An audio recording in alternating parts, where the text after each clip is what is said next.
Good morning, good morning, good morning, San Joaquin. Good morning to the ends of the building and outdoors. Good morning. We are working on some technical pieces in the back end. Our live streams are up and ready to go. And so stand by. Everyone get in a good seat. We're going to encourage you guys to make sure that you're in a position where you actually can see the stage. Don Bohanna, I'm going to have you move because it's going to be really challenging from that table for you guys to see. And if there's tables over here, come on over here. Come on over here, okay? I'm going to have you guys move closer. Anybody that's on the end, let's move it on in. We're going to squeeze you guys in the middle. And I'm Kim Yater, for those of you who are meeting me for the first time from the Take Your Power Back show and Take Our Border Back. And for all of you that were here early setting up, you rock. And I'm going to pray right now that all the technical works out. So if you guys keep moving, do what you're doing, take a moment just to be present with the Father. Father, we thank you. We honor you. We praise you. You're a good daddy. You're a good Abba Father. You know what we need before we even know it, Father. We know that you are our provider. So we pray you provide all the pieces today to come together easily and effortlessly, that the voice of truth rings loud, that we are ignited, Father, to do the work you've called us to do, to take our California back and to take our country back, our republic. Most importantly, to draw close to you because you love us so much. We love you. We praise you. We thank you. Bless what we put our hands to today. In Jesus' name, amen. All right, if all candidates can join me in the kitchen, all candidates that are participating, as well as Doug Frank, Clint Curtis, once you're complete and set up, join me in the kitchen. Ron Owens, join me in the kitchen as well, please. I'm not going to be able to do the intros that we have. So you'll do the intros, but here's what I'll do the intros from back here. Okay. I guess I'll just have to introduce myself. I'll do the shofar and fanfare. Yeah. And then you do the welcome to day 2 intro. Yeah. Okay. And then I can do intro of Ronald F. Owens to lead us in the Pledge of Allegiance and our prayer. He's not leading us in the Pledge of Allegiance. That's what you told me. I said the national anthem. National anthem and prayer. Okay. You're right. Okay. National anthem and prayer. So, and he's doing national anthem first? Yes. Okay, so lead us, not to lead us, to give us our national anthem, to sing our national anthem, to sing our national anthem. Yeah. And prayer. And then... No, just he'll lead us in the national anthem and prayer. Okay, and then... Well, actually, no, he'll sing the national anthem and then lead us. Let me play something. Sí. No va a regresar yo. Robert? No, Becky. Yo para Becky, sí.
Ladies and gentlemen, welcome to day 2 of Take Our California Back to a Better Future Statewide Summit here in San Joaquin. Woo! Let the games begin.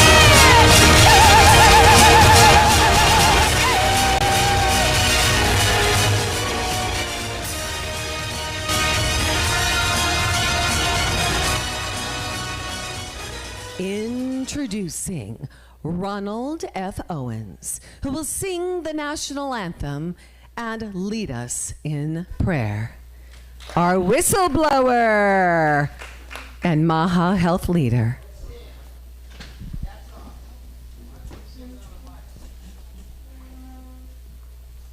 Where's your mic? It's on the stand right there in front of you. Get that mic, get that mic. Right there, Bonnie, right there in front. Your mic's right there. And then turn it on, little button there. See the button? So that you guys know, Ronald Owens is the public health whistleblower in the midst of COVID. They turned a blind eye. He went on to write 6 books, Muzzled Truth. Check out muzzledtruth.com. And Ronald has driven across the state, hit 53 counties thus far, meeting with supervisors and sharing with them what happened so that this will never happen again. The injuries of those with COVID. Ronald. Thank you. Oh, say, can you see by the dawn's early light what so proudly we hailed at the twilight's last gleaming, whose broad stripes and bright stars through the perilous fight o'er the ramparts we watched were so gallantly streaming,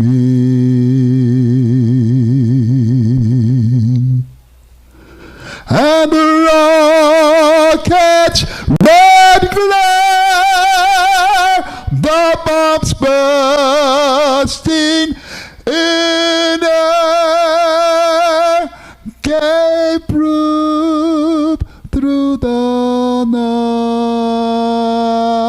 night that our flag was still there. Oh, say does that star-spangled banner yet wave o'er the land of the free and the home of the brave.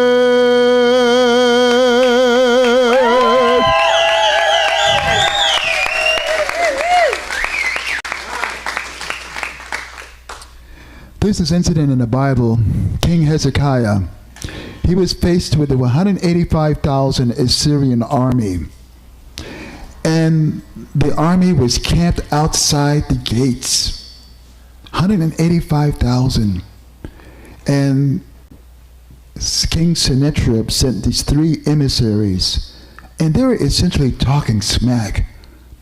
Your God can't help you. Look what my master Sennacherib did to this king.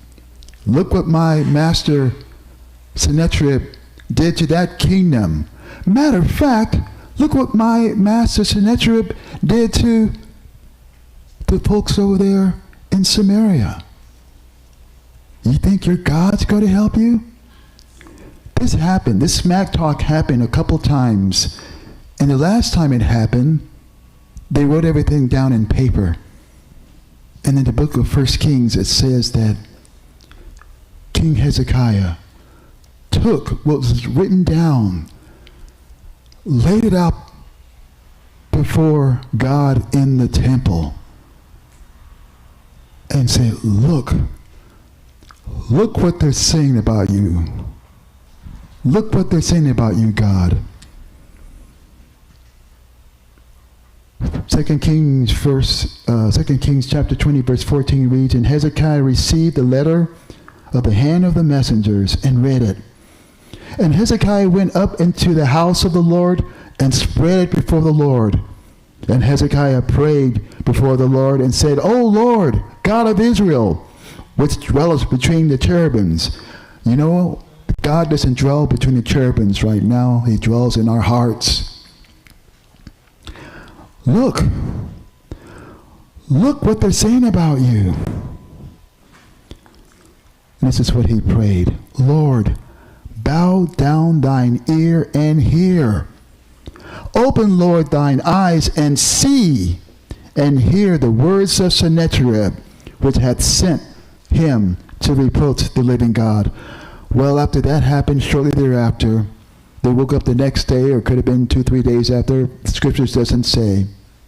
One angel of the Lord slew 185,000 Assyrians. Wow, that's crazy. God didn't even give Sennacherib respect, because like it says in the Garden of Gethsemane, Jesus could have called thousands of angels. He just sent one angel of the Lord and slew 185,000. So as we stand today, let us pray. And Sennacherib is a representative of an evil system that's come to oppress us, to decimate us, to destroy us. Lord, we bow thine ear and hear. Open, Lord, thine eyes and see and hear our words. We're yearning for righteousness in San Joaquin County. We're yearning for righteousness in the state of California. Yes, Lord, we're yearning for righteousness and righteous rulers throughout the United States. Gracious Heavenly Father, we come to you in the name of Jesus Christ our Lord. We thank you that we serve a mighty God.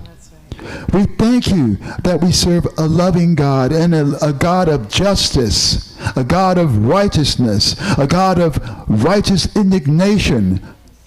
Lord, all these candidates that are running, draw them closer to you, Lord God. Amplify their voices on their social media platforms, in their campaign stops, and whatever that they're doing. And Lord, let us who are not running for office step into our calling and do what you've called us to do, so we can spread righteousness throughout this land. In Jesus' name we pray, believing in the name of Jesus Christ our Lord. Amen.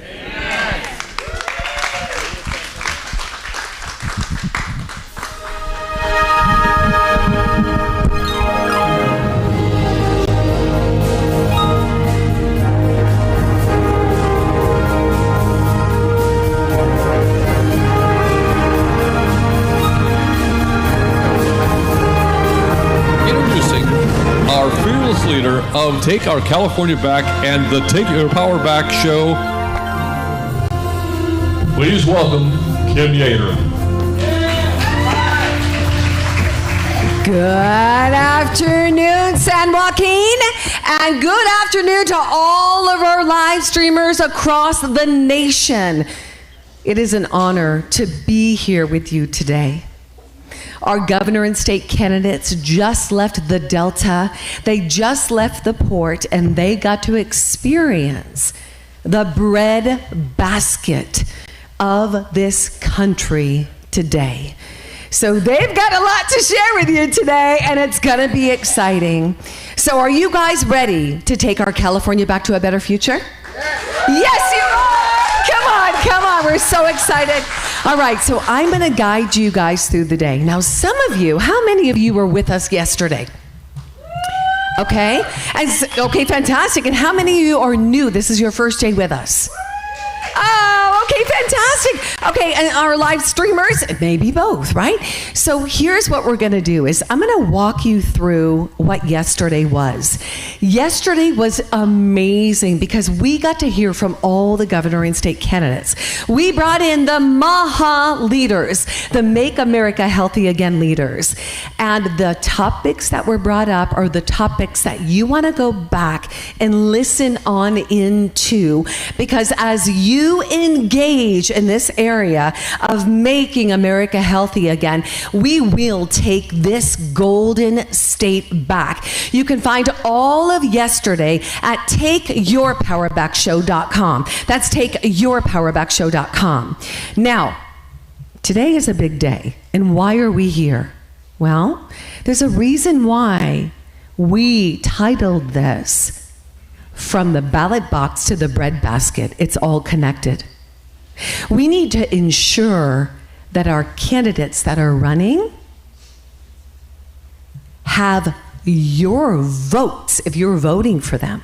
We need to ensure that your vote is counted for, that your voice is heard. We probably agree on that, yes? Yes. So today our whole goal is to give you what you need to protect our God-given voice. And that matters. It's all about protecting that ballot box. So today is going to be a fun day. Go back, look at yesterday. I'm going to catch you up right now with what it looks like. So we're going to move into the additional election safety demonstration. This is a big deal. We're bringing the warriors into the room that know the election system. They know what works, what doesn't work, and what doesn't work as much as we'd like it to work. So we're going to bring that to the table to you today so that we can empower you to get involved, so that you understand what's happening in our election system. Okay?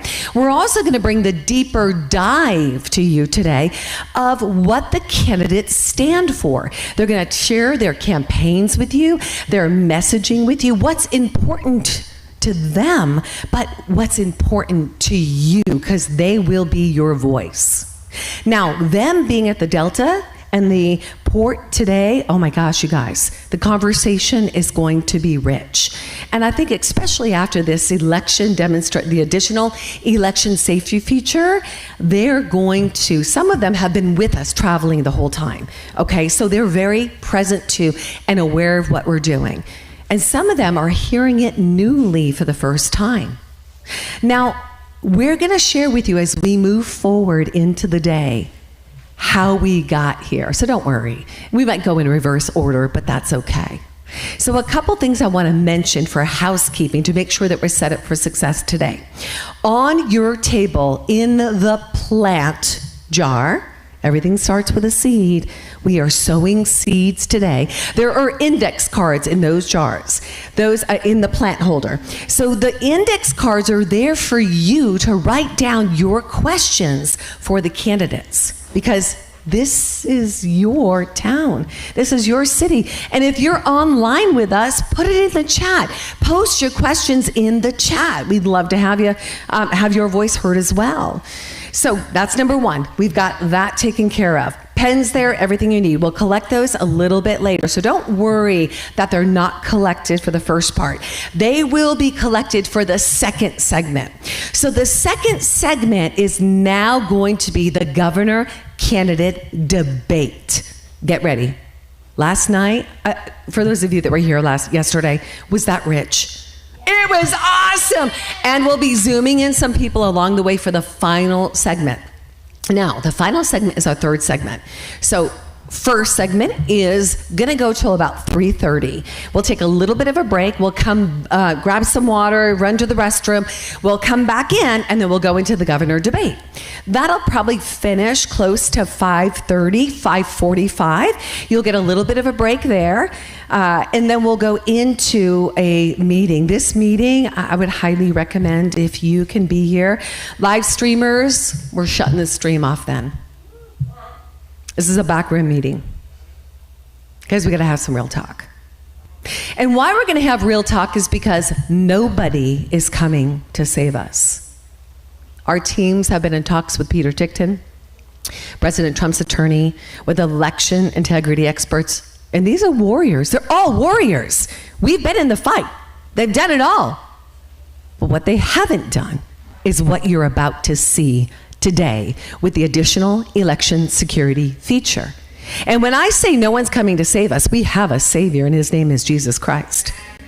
And he equips you with what you need to get the job done for his purpose. Today, I think you're going to have a new tool in your toolbox to take San Joaquin back, to take California back, and to take our nation back. Now, at the back of the house, Bunny, where are you at the back of the house? If everybody looks back, and live streamers, you may not see this, we'll probably put these Take Our California Back t-shirts. We'll put them online. You'll be able to get them soon. But at the back of the house right now, take a look at the Take Our California Back t-shirts. Guys, they're amazing. This is a historical event. Get your t-shirt. They're $35 for the t-shirts. And look at the jackets. These jackets in some places are going for $500, okay? So the jackets, all of this goes to support this movement. And on your table, you're going to see a few cards, a lot of information on the table, right? You're like, oh my gosh, what do I do with this? But there's a couple of standing items. One is the QR code to Take Our California Back. This is the website. You're going to want to go to that website to watch some of the deep dive interviews where we took our governor and state candidates into Shasta County for the walkthrough. And Shasta County, FYI, is the epicenter of election transparency. And you're going to meet those warriors in just a moment. One of them that you're going to meet is Clint Curtis. And did I hear that the Biden administration hired him to write the code to flip the vote in the machines? I did hear that right. That's right. That's right. Did I say Biden? Oh, is it the same? I'm sorry, forgive me. Yes, thank you. That is the Bush administration. So that was a while back, and thank you for that correction. So that was a Bush administration. Now, he went on to be the Congress whistleblower, and he's now the Shasta County Registrar of Voters clerk.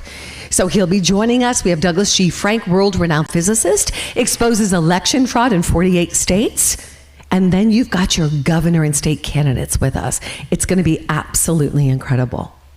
So you're going to find the shows we've done in the past, like the walkthroughs, our San Joaquin last event meeting with the Farm Bureau. You'll also find the Kern County, our meetings with Mike Lindell. It's pretty phenomenal. Everything there is at that site. On the other side is a donation link, and then you have access to all the shows we've done at takeyourpowerbackshow.com. So just take a snapshot of it. The QR code is on there. And for those of you that are part of my generation, the 55 and older, yes, I'm 55 years old, I must say. I'm a grandma, gotta love it. Sometimes we're like, how does that work? Take your camera out.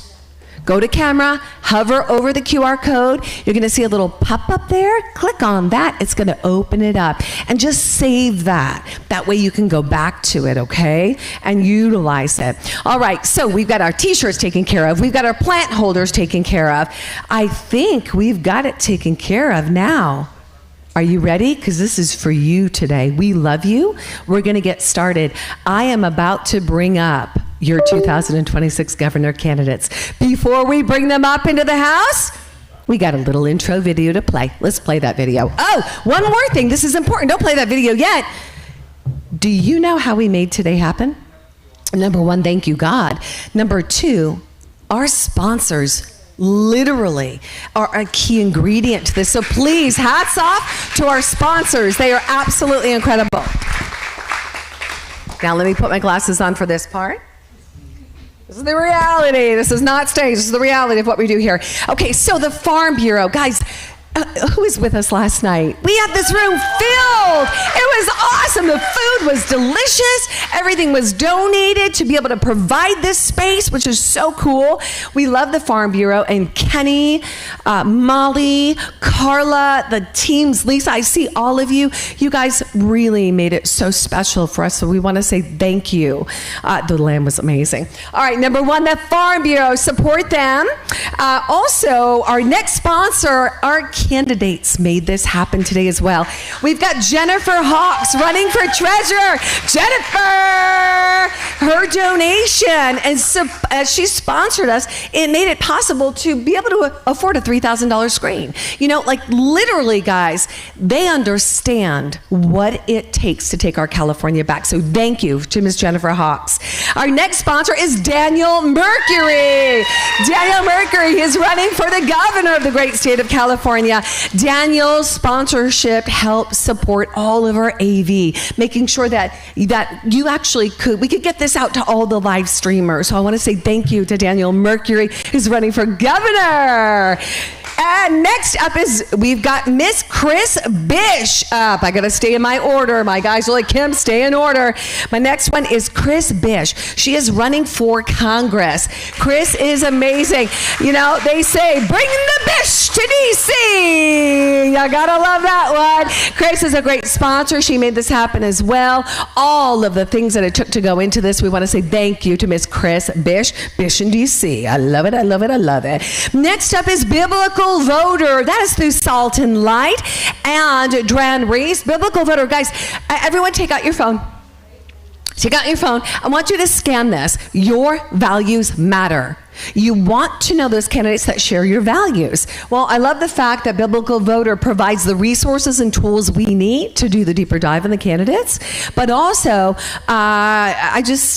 there's things on that site that you're going to find are useful to you and your decision-making process of choosing your candidate. So support Biblical Voter, and thank you to Biblical Voter for being one of our key sponsors. Next up, we've got Cost for Freedom. Who went on the bus outside? Were you guys on the bus? Was that amazing? You've got all of our warriors on that wrapped bus. Mike Wayman, this is Cost for Freedom. Guys, support this. I mean, keep freedom moving. Do you know what Mike said to me? He said, Kim, I've been all over the country with this bus, right? I've been to events. He goes, this is the best event I've ever been to. Thank you, Mike Wayman. So absolutely incredible. Support him. Costforfreedom.us. We got to raffle off trips to Costa Rica last night that he generously gave to help support this. And our next sponsors up are going to be Dr. Sarah Liu. She is running as senator, running for senator. So thank you to Dr. Sarah Liu for sponsoring. She was here last night. It was so fun to have her. She was a fireball. Next up, we've got Chula Vista Live Data. Back of the house, Chula Vista Live Data. Robert, you better have your slide up. Robert runs my back end. If it wasn't for Robert, guys, Robert Johnson is the bomb diggity. When I say he runs my back end, all my live streams, Robert makes that happen. Chula Vista Live Data. So local. General Flynn says local action equals national impact. So he's about bringing the local news to you. Next up is Parallel 8 Media. You're about to see a video. The video is awesome. And Parallel 8 Media, Mark Messina, thank you for your commitment to make sure we have what we need to have a successful event. That's Parallel 8 Media. Freedom Steaks Now. Are you tired of eating meat that's tough and chewy and has hormones in it and antibiotics and now mRNA? No more. So no hormones, no antibiotics. That's freedomsteaksnow.com. You can actually find it over at the table, the Take Your Power Back Show table over here as well. And our teams will reach out to you. That's Freedom Steaks Now. And you can just keep it there, Robert. That's okay. I'm going to go here next. This is Patriots Made. All right. We've got to take our power back from the big box retailers. And we can do that by making the switch to American made. Better, safer, less expensive. And let me just tell you, a company that's been around for 40 years, debt-free, privately held, shares our values. QR code is there. Take a picture of that. You can also get it at the table. That's patriotsmade.com. Vote with your dollars, because I say no more to Walmart. I say no more to Jeff Bezos. Switch to American made. Would you agree? I would probably agree with that, yes? All right, next up. Take Your Power Back show. So thank you, Take Your Power Back show. Thank you for your support. Love that. And to all of our other sponsors, our live streamers, thank you. You committed your time. I want to say thank you so much for streaming this out today. We will probably have reached over 1 million views by the end of the weekend. And that is not because Kim has all of these people on, that I stream to in my audience, but it's because of collaboration. It's because all of these streamers partnered together and said, this message is important. We are going to take our California back. Thank you, live streamers. And then we've got our media teams in the house, a big thank you. Our tech teams in the back of the house, a big thank you. The Take Our California Back teams that set this room, set the stage, have had very little sleep over the weekend. Thank you, thank you, thank you. Minnie, Rhonda, oh my gosh, there's so many. Natalie, all of you guys. And I think that's it. I think we're ready. You ready? Let's play that video. Here we go.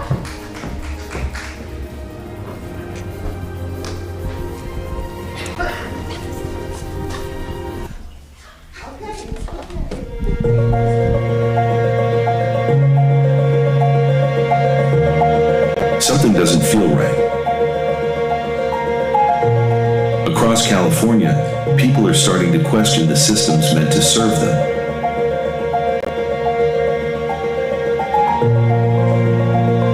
Our elections, our food supply, our health, our communities. It's all connected. And now, people are coming together to understand it.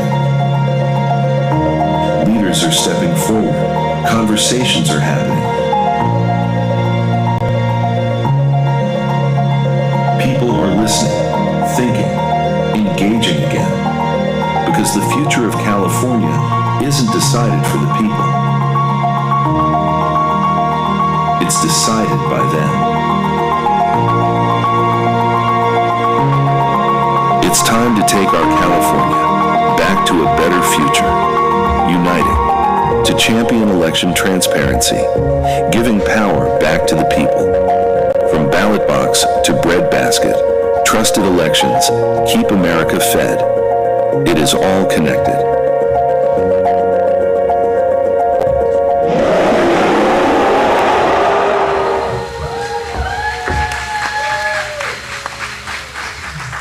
Ladies and gentlemen, introducing your 2026 governor and state candidates. So good, so good. All right. I'm about to go down the line and introduce them to you. Now, we just had someone that slipped on in that's running for governor that we didn't even know. So his name will probably be introduced by him because he said it so fast so many times. I'm like, again. And if anybody knows about Lara Logan and me, I have a difficult time sometimes with names. All right, with that being said, so we're excited to have you here. Now, we're going to need to add an additional chair, Minnie, to this lineup in just a bit, okay? And we can probably do that right before we bring up the governor candidates a little bit later, Minnie. All right, fantastic. So who do I have beside me right now? I've got Scott Shields, shieldsforgovernor.com. Oh, yeah. And E.B. Lynch, running to be your California Lieutenant Governor. And Louis Herms, running for governor of this great state. Christine Bish, candidate for Congress in California's 3rd Congressional District. Jennifer Hawks, California State Treasurer. We're taking California back. Clint Curtis, Shasta County Clerk.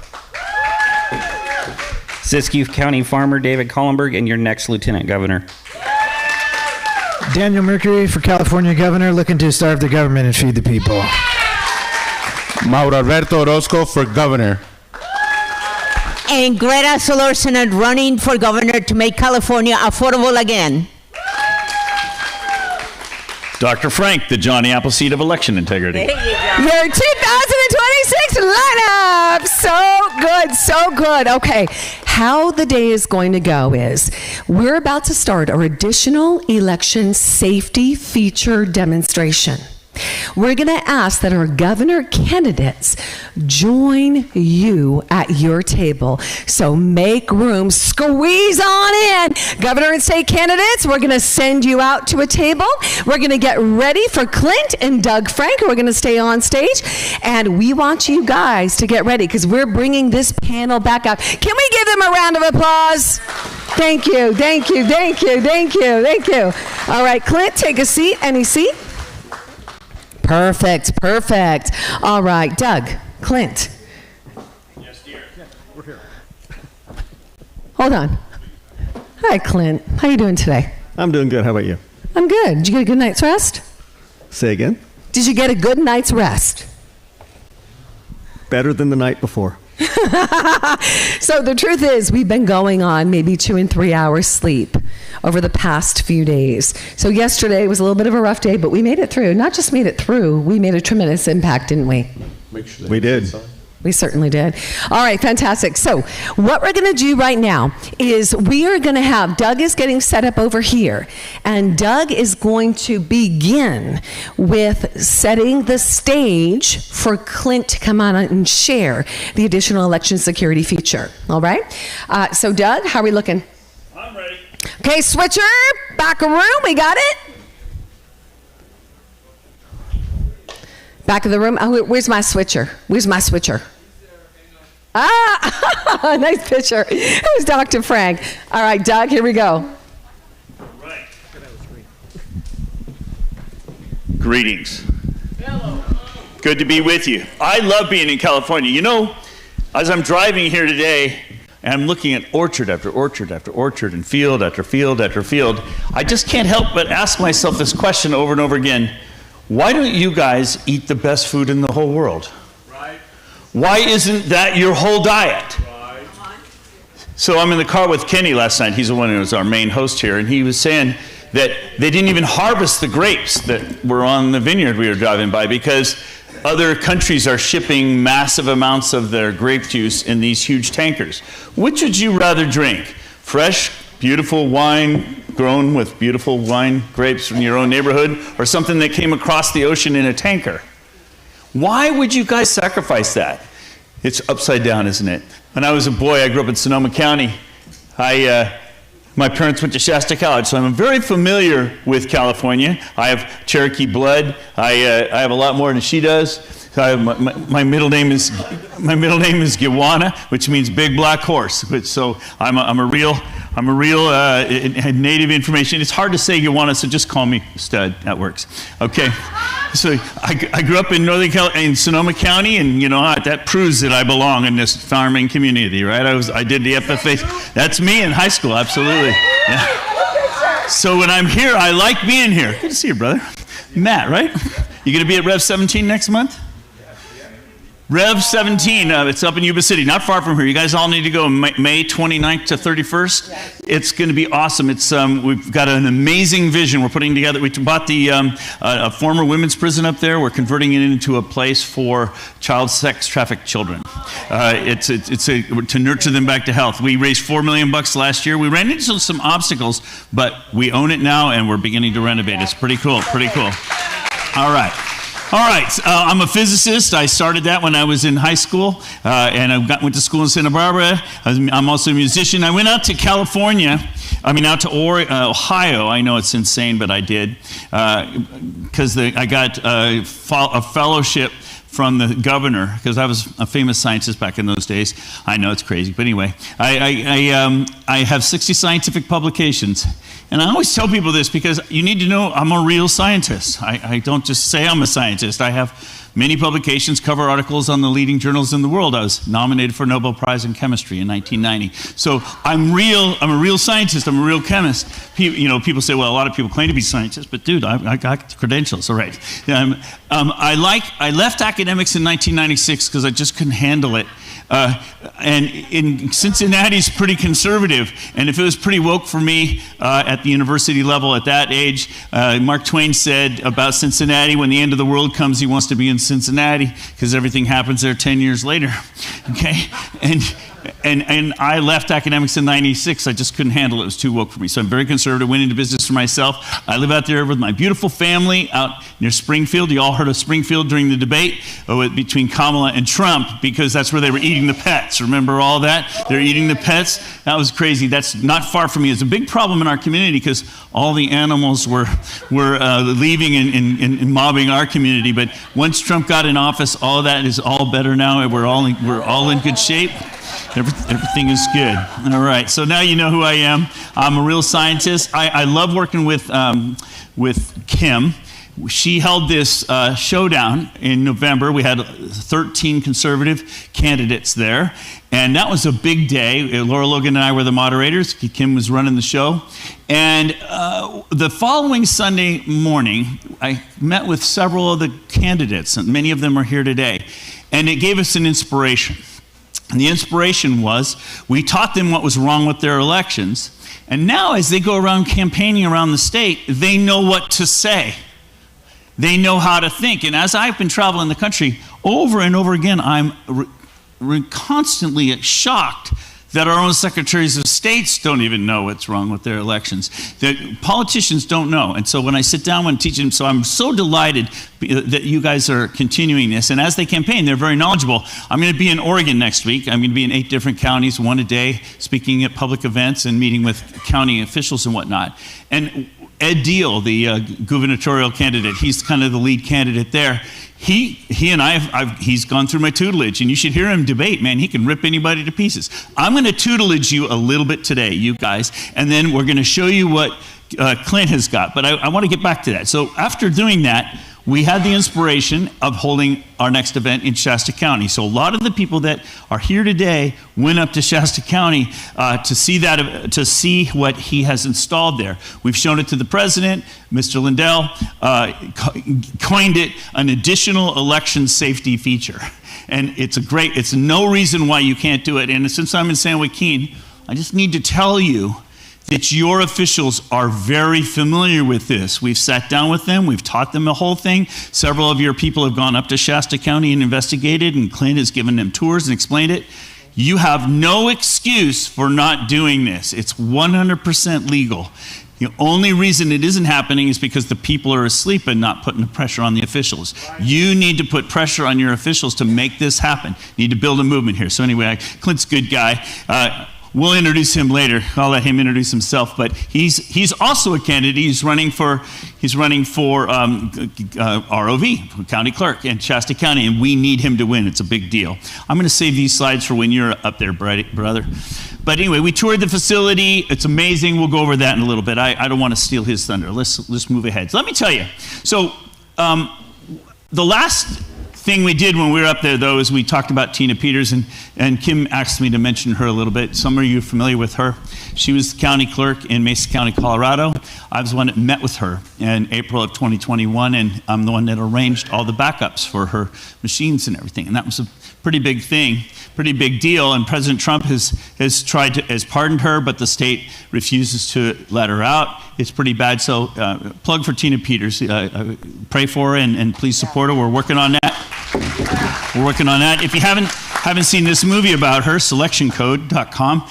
What's cool is when she was under state arrest for a year, one of her first events where she came out, Kim hosted in Southern California. And then we brought her up to Sonoma County. Where are you, Rhonda? Rhonda hosted her in Santa Rosa. So she's been was traveling the country till we put her in prison. If you want to know more about it, I've explained it on my YouTube channel. You can go and see the details of all the things that happened. There have been some consequences from it, like the FBI took my phone and I, they mocked me on the various programs. It's pretty fun though to see yourself in cartoon. They got the bow tie right, they got the bald head right, and I teach a lot of math, so it's pretty good. It's pretty fun to see that. I also testified at Tina's sentencing, so you'll see that comes up all over the place. All right, now let me just jump right into elections here. I need to tell you what's wrong. Most people don't know what's wrong with elections. They think they do, but you don't. Like I love Mike Lindell. He and I are good friends. He made 2 documentaries about my work, so I'm good friends with him. But he says we need to get rid of the machines. He's not wrong. But that's only part of the problem. There are about a dozen things wrong with our elections. And if you just get rid of one thing, it's like you go to the doctor and he tells you have 12 tumors and he's going to take one out. Okay, well, what good is that? You got 11 more to go. So there's so many ways to cheat our elections. So what's wrong with California elections? And I can just tell you, it's the same problem with every other state. And this is the advantage of talking to a guy like me. I've been on the road 25 out of 30 days every month since 2021.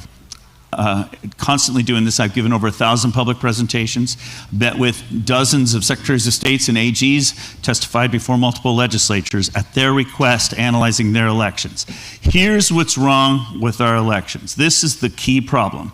In every state in America, our elections are centrally controlled by the state. They're not locally controlled. People think they're locally controlled, but they're not. And consequently, we, the people, we've lost our voice. Now, let me illustrate that for you so you understand what I mean by centrally controlled. When I was in college, we had a central computer on campus. It was a VAX computer. It happened to be back in the 70s. And around campus, we had these dumb terminals, we called them, because they didn't have any software in them. They didn't have any hardware. And all they did was talk to the main computer. So we called them dumb terminals. Well, that's exactly what our elections are like right now. Your election systems are all centrally controlled at a central database, and your county clerks, or your ROVs, they call them in California, registrar of voters, all they do is log into the state system to do things. So let's say that Clint Curtis wants to add somebody to his voter rolls. Does he bring out the voter rolls and add somebody? No, he has to log into the state system to add somebody to the voter rolls. Let's say somebody passes away and they need to take them out. Does he bring out the voter rolls and delete somebody from the voter rolls? No, he has to log into the state system and request to delete somebody from the voter rolls, and they may not even remove them. So in other words, he's not in control of the voter rolls. So if you think about elections, they're in three phases. Who gets to vote? That's the voter rolls. How you vote? That's like whether you vote on machines or on paper or by mail and that sort of thing. How you tally that up, and then how you report it. So there's like three sections. So the first section of your elections are not under your control. Somebody else controls that. And a lot of times the clerks will complain to me, oh no, Dr. Frank, I'm in control of my election. So I'll simply ask them, well, how many people did you add to the rolls last year? And how many people did you delete? And they'll give me a number. And then I show them their own rolls, because I have more copies of their rolls than they do. And I show them their own rolls, and I show that, 20 times as many people as they added and removed have been added and removed. And they're always shocked. They don't realize it's not under their control. So the rolls are not under the control. And that's a big issue in your state, because in your state, you mail a ballot to everybody in your rolls. Yet you didn't put those people in those rolls. Somebody else did, some other organization.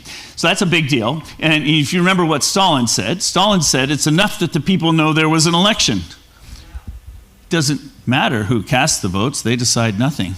What matters is who counts the votes.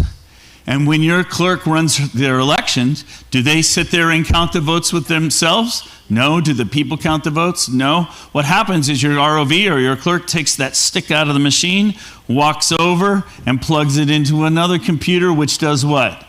Calls the state, tabulates. Everything is being handled remotely. So each of those phases is out of your control. Now, what I like about Clint, and he's going to explain it here in a little bit, what I like about Clint is he's neutered the ability for cheating in the last two steps. And that's beautiful. He hasn't been able to fix the first part yet, but we're working on that. And I would like to help you to do that, and I'm going to teach you that. So when you're thinking about elections today, you're going to understand what's wrong and what we need to do. But here's my favorite illustration. When you're auditing an election, everybody thinks, we want to do a recount, Dr. Frank. We want to do a recount. No, recounts are worthless in your state, because when you're looking for fraud, it doesn't matter how many times you count the cash in the cash register. It doesn't matter how many times you count the ballots. What matters is how many of the ballots are counterfeit. How many of the ballots are from who you think they're from. You can count them on standing on one leg. You can count them with machines. You can count them by hand. It doesn't matter. What matters is, are they the real ballots from the real people?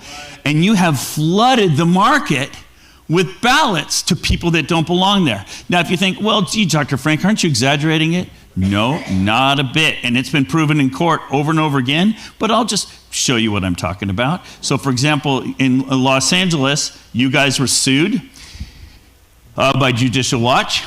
1.2 million people were found to be ineligible in the rolls out of 5.3. That's about 1 in 4, closer to between 1 in 3 and 1 in 4 people they had to remove. And you might say, oh, good, well, they fixed the problem, Dr. Frank. Nope, I had a copy of their voter rolls before and after they deleted them. And within a month of them deleting those 1.2 million, their voter rolls were completely full again, but with new non-rail voters. Did the local clerk put those into the rolls? No, the central state system put them in. So in other words, the state system is keeping the rolls full of names that don't belong there. And then you're mailing ballots to all those people. It's basically a credit line. You're giving a credit line to anybody who wants to cheat. And there's lots of ways this happens, but let me just give you one super simple one. I was talking to a bunch of people a women's Republican group down in Los Angeles County, and one of the moms there, she stood up and she says, Dr. Frank, today, they were having a primary or something at the time, and she says, today my son is on campus at UCLA, and they're offering all the students $200 for their ballots. They'd set up a booth right in the square, and the students were coming up and giving them their ballots for $200. And so some of the students were running back to their dorm rooms and ordering absentee ballots because $200 buys a lot of beer and pizza. So if those ballots get turned in, which of course they do, because people don't just throw away $200 out of crack, how do you know when you have the ballot in your office whether it's really from the right person or not? So that's just a simple way, a simple mechanism. There's much more sophisticated ones. There's whole operations that are going on doing this. The problem is that's out of your control. So that's why President Trump and others have said this absentee ballot thing, this is a dumb idea. We shouldn't do it this way anymore. And I agree. Even it's not a Republican-Democrat issue. Even Jimmy Carter said absentee ballots remain the largest source of potential voter fraud. And same with Hillary Clinton. Everybody agrees that mailing ballots to people is like a dumb idea.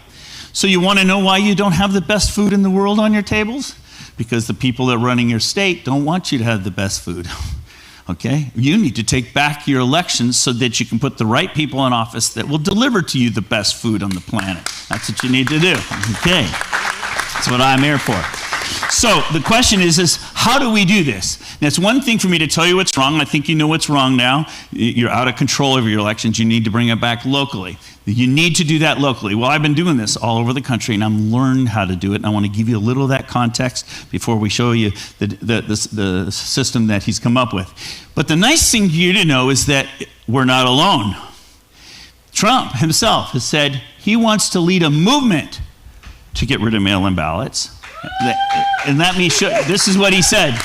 He said, I'm going to lead a movement to get rid of mail-in ballots. Oops, I hit the button multiple times there. Sorry about that. Let's see. Sorry, that's what happens when you got 3 things in your hand at once. Let's go back to that. There we go. Boom.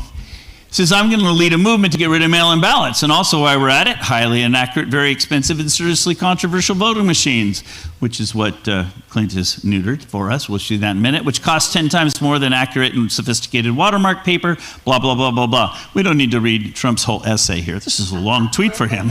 Okay? I mean, I think he was like on a roll that night or something. Usually they're pretty short. But like I said, the most important thing he said was he's going to lead a movement. Well, people say, well, can't he just sign an executive order, Dr. Frank? If you think that, you're uninformed. Just because we have a good leader at the top doesn't mean the swamp is gone. Right. Okay? The fact is, has he been able to even get the SAVE Act passed? No. Okay, if you're waiting for Washington, D.C. to save you, we got some beachfront property in Colorado to sell you, I guess, whatever. But it's the same way with your state government. If you're waiting for the legislature in California to fix this, you're crazy. People say, oh, we're going to get a ballot initiative, Dr. Frank. We're going to get it on the ballot to require photo ID. Now, wait a minute. Think about that logic. You're going to get something on the ballot to fix elections. You're going to use broken elections to fix broken elections. I guess there's something wrong with that logic, yes? It ain't going to work. The solution is not top down. The solution is bottom up. Politicians don't start parades, they join them, and we need to start that parade. Like General Flynn says, the solution is bottom up. Local action gives you national impact. That has been my motto for the last 5 years, and I've been building local teams, local movement all over the country. You have an amazing team here in San Joaquin. We've found tons of fraud. We even got convictions here, right? The problem is that people think they know what to do. It sounds arrogant for me to say this, but I don't mean it that way. It's like people are wasting their time. They think, oh, we're going to have another lawsuit, Dr. Frank. Oh, yeah, that'll do it. How many lawsuits have we had so far? Dr. Frank, we're gonna hold another event. Okay, great. But these are all hamster wheels. People are spending lots of energy doing things that make no difference. I've learned by trial and error. I've already made the 73 mistakes that you're going to make if you try to do it on your own. I will train you how to do this, and I've been doing that all over the country. What we're up against is that people are apathetic, and I like the way General Flynn puts it. He says the pain level just isn't high enough yet. Everybody's sitting on their hands waiting for somebody else to do it. Or I like what Chris Ann Hall says. She says we're in the Trump slump. We elected Trump, and now we're waiting for him to fix everything. Right. No, you're the solution. You are how we're going to fix it. San Joaquin's super, super important. I would say next to Shasta, you're number 2 in the state of importance. Why do I say that? Because you've already proved that election fraud is real here in your own county. You already have a conviction, although it took them 3 years to put him in jail. There is zero appetite for prosecuting election fraud in this country. If you're waiting for the courts to fix it, like I said, you're waiting for Washington to fix it. Nope. You are the solution. What we need to do in San Joaquin is we need to build a movement and require your commissioners to switch to this new system or add this additional feature that Clint is doing. Now, how did we make that happen in Shasta County? The same way we need it to happen here. I met with the team in 2021. We found a bunch of fraud in the county. We built a movement. We took over, didn't take over, we got 3 out of 5 of the commissioners on board, or the supervisors, you call them in the state, and they voted out the machines at first, and then they had to have them back in for another reason, but we've been maneuvering, we've been fighting a war. This is a real war. It's a 5th generation war, and every step we make forward, we know we have setbacks too, but we're fighting forward. We eventually got to the place where we got to put one of the country's leading election experts in charge of their elections. I want you next. San Joaquin, you're next. And we've already met with your supervisors here, and they already sent all their chief of staffs to meet with us, and we've shown them this. It's cheap, it's easy, they don't have to change their budget, we just have to switch over. They already agreed they would, but I'm telling you now, it ain't gonna happen unless you people also say, by the way, how's that going, guys? We're expecting to see that. You have to apply the heat. It has to come from you, can't come from me. So we gotta get that local thing happening. It's we the people, that's where the power is. All right, so I think I've covered that. If you'll do this, we won't leave you hanging. I joke about it. If you'll build this team, if you'll build this effort, I'll come train you. I'm free. I don't charge anything. Ultimately, I would like us to vote Amish, all paper, no machines. And I think I've done pretty good on that. I want to give one more point before I go. I should just show. Well, I want to stick to my timeline. I got 5 minutes. You got 5. 5 minutes. Okay, good. What I've learned is people don't know their own data. So what I would do is I would show you that in every county in California, this is how many people are in the voter rolls in every county in California. And you have big county Los Angeles on top. But you notice that starting in 2014, every county's voter rolls, if I show it on a percent scale, started shooting up all at once, except for Modoc. Been up there. They have 600 voters. Hard to cheat in a county where you only have 600 people and the clerk knows everybody. Okay, hard to cheat. But you notice the difference. So that's why you need to have precinct level voting. You don't want to have central control of your elections. You want to have small local elections where local people have local eyes on, and you can prevent it from happening. But you notice every other county in California is all surging up. Why? Because it's centrally controlled. So I like to show people their own data, and San Joaquin, you're no exception. If I show you your own county here, this blue curve on top is your population since 1980 of voting age people, and then this black curve is how many people in your voter rolls. And you notice that your voter rolls are growing faster than your population. Why are your voter rolls growing faster than your population? Because that difference gives you a credit line, gives you a buffer, gives you lots of names in your voter rolls you can use to stuff ballots. That's your problem. So it's not just LA. It's every county, except Modoc, every county in California Why? Because it's centrally controlled. You have to bring the control back local. That's the solution. Now, I've been doing this around the country, and just for a little bit of national context, which Kim asked me to do, let me tell you what I'm doing next week. I've been going to Oregon. I've got this slide. Here it is. I've been going to Oregon for several years. And just on the last trip, I added a couple more counties. There's this mountain range here. You know about mountains in California, right? Called the Cascades. And I've been going over here for years. And I've got teams up there, sort of like the team we had here in San Joaquin, that have already found a bunch of fraud in their elections. We brought in Judicial Watch to sue them, just like they sued here in Los Angeles. We brought in the DOJ, sued them. What do? We proved in court that their voter rolls are out of compliance. We proved in court that their systems, electronic systems, are out of compliance. So why would a county want to use a system that's out of compliance? Yes, but the county leaders, the county clerks, they just follow the instructions of the state. They're afraid to rock the boat. They don't want to be Tina Petered. They don't want to have anything bad happen to them. Well, we were getting ready to go public after the lawsuits happened, and I was up here with a sheriff up in Clatsop, and he said, Dr. Frank, how come you haven't been over to this side of the state? Because I hadn't been there till 2 years ago. And I said, well, because nobody invited me. I mean, I've been going to the country, all over the country where people invited me. And he says, no, these people would love you. 13 out of 15 of those counties already want to secede from the state of Oregon and join Idaho. Okay. And so I went and I've met with those people, and boy, I'm racking up counties over there that are engaging a movement. So imagine this situation. Imagine a bunch of counties, not just one, not just Shasta County, not just San Joaquin. Imagine 10, 15 counties all standing up at the same time and saying, our voter rolls are really dirty. In fact, in Oregon, they're even worse than you. About a third of the people in the rolls don't belong there. And they're mailing a ballot to every one of them. Imagine all those counties can say, you know what? We can save 30% on every election. How about that? Not only that, we would be reducing the opportunity for fraud in our elections. How about that? And by the way, we already don't like what Salem's doing to us. We're going to take back local control, but they're going to stand together. Stand together and do it at the same time. It's a big deal because those little counties are kind of afraid. It's hard to stand by yourself, but you find your spine when you're in a crowd. And so I want you guys in San Joaquin to join Shasta. They already have a spine. They're doing great.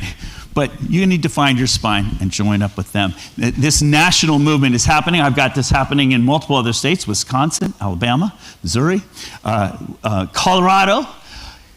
And what I've been doing is I've been going to the red counties, the places where people are conservative, the places where when they find out there's fraud in their community, they get their back up. They're unhappy about it. When I was going to these counties, at first I walk into those counties and they say, well, what are you doing here, Dr. Frank? And I'll say, well, your elections are a mess. Oh, no, we trust our clerk. We love her. We go to church together. Our kids go to school together. We love our sheriff. We love our county commissioners. These are good people. And I'm like, yeah, I'm sure you're right. They're great people, but that's not the problem. The problem is they're not in control of your election. And they're like, what do you mean? And so I show them how they're not in control. I show the sheriffs, I show the commissioners, and they get mad. And then I can get them organized, but they don't even know. They don't even know that's the problem. So that's what I've been doing over there. It's pretty exciting. I'll just tell you one more story, and then I got to hand off to the Shasta County Clerk, Clint Curtis. So I was in one county, I can't tell you the name. I was sitting down with the sheriff, and I was showing how the voter rolls were being manipulated, and how over a period of 4 years, about 50% of the names in his rolls changed. Tiny little county, 50% of the names changed in the rolls. He's like, no, Dr. Frank, we might have 1 or 2% of people move in every year, move in and out. There's no way our rolls change that much. I said, well, here's the rolls. Let me show you. Your rolls are changing like that. Somebody else is doing that. They're keeping fresh names in the rolls all the time. And he's like, oh, wow. He says, well, how are they doing that, Dr. Frank? He says, I know that the machines are online, but how are they manipulating the rolls? And I said, hold it right there. How do you know that the machines, the tabulating machines, are online? And he said, well, during the election, I was on the ballot this year, 2024, and I wanted to know how it was going. So I logged into the county system. I'm several blocks down from the registrar's office. I logged into the county system, and I could see all the tallies on all the machines, and I was winning handily. So I called the clerk, and I said, hey, thanks for running such a good, clean election. Looks like I'm going to win. I appreciate all your work. And she says, what do you mean you know the results of the election? He says, I'm looking at the results on all the tabulators. She says, no, you can't see the results on tabulators, and they're not online. He goes, I'm looking at it right now. He takes a picture, sends it to her. She says, how are you doing that? He says, I just logged into the county system. There it is. And she ran a couple more ballots through one of the tabulators. You can see going tick, tick, tick, tick, tick.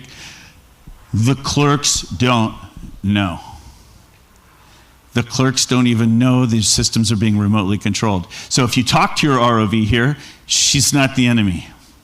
She's the one you want in charge of your elections. You want it locally controlled. So I'm not here to tell you to go screaming at your ROV. I'm here to tell you to go talk to your commissioners and show them that the problem is, and then your commissioners will instruct your ROV to take back local control and to add this next beautiful security safety feature, which Clint is now going to describe to you. How about that? Are you ready, Clint?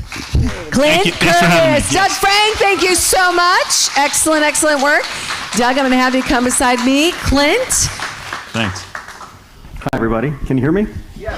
Loud and clear, brother. I'm usually not that loud. It's amazing. I'll get you hooked up. These funny things work, right? Yep. You sound great. Go ahead. You sound great. Okay, good. I didn't start off as the ROV of Shasta County. You know, I was a programmer, worked at NASA, DOD, DOT, all the Ds, right? Did all the prototyping. I was kind of a hot shot, right? So back in 1999, early 2000, I was working with the Bush people, right? Republican, came from Illinois, Southern Illinois. If you see Illinois be blue, that's actually Chicago. The rest of us are all red, right? It's kind of like, is California really blue? No, a couple spots, they eat up the rest, right?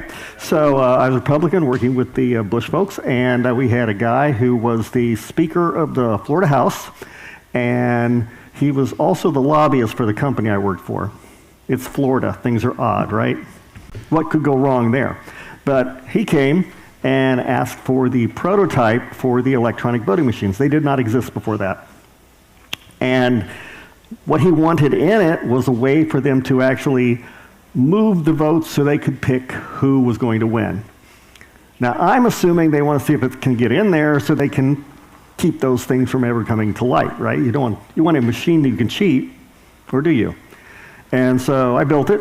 Takes no time at all. I guess I could pop up the code if I wanted to, but essentially it's easy to do. Easy to do. There's nothing to it. It's 24 lines of code, can fix any election you want. You can select who you want to win, and with mine, it was, I used just a straight algorithm, 5149, because that was beyond where the candidate would have to pay for it. But it was also so close that you couldn't go out and canvass the population and come up with an answer. Because, you know, when I build something, I build it right. So, hey, I like to pour into it, cover all the bases. So on mine, essentially, you go in, you found the candidate you want to win. There were little hidden spots on the touchscreen, although the same thing works for anything, because computer, whether it's the scanner or anything else, it all works the same. It's just computer code, it's nothing. So anyway, on this, I was doing the touchscreen thing. So I hit the little bars on the touchscreen, and I would pick the candidate, and they'd flip their vote to 5149. So any race you wanted. And of course, I'd also go back and I'd change all the logs, and I'd change everything. Because if you're going to cover your tail, you got to cover your tail. So everything was done. I said, here you go. Do anything you want with it.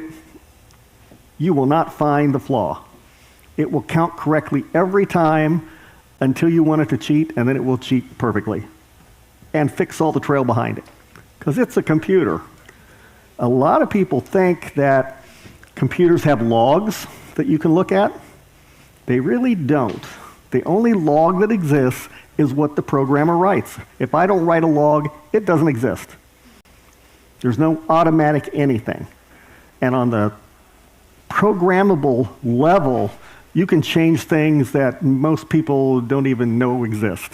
So you just fix it all. It's not even trouble. So anyway, I did that, and then after I gave it to them and they said they were going to use it, and I said, they're crazy. No one's going to get that out. They passed the HAVA Act, Help America Vote Act. And after that, you haven't had fair elections in this country since. I can guarantee it. And in fact, we exported it to all of our neighbors as well. So I testified before Congress in 2004.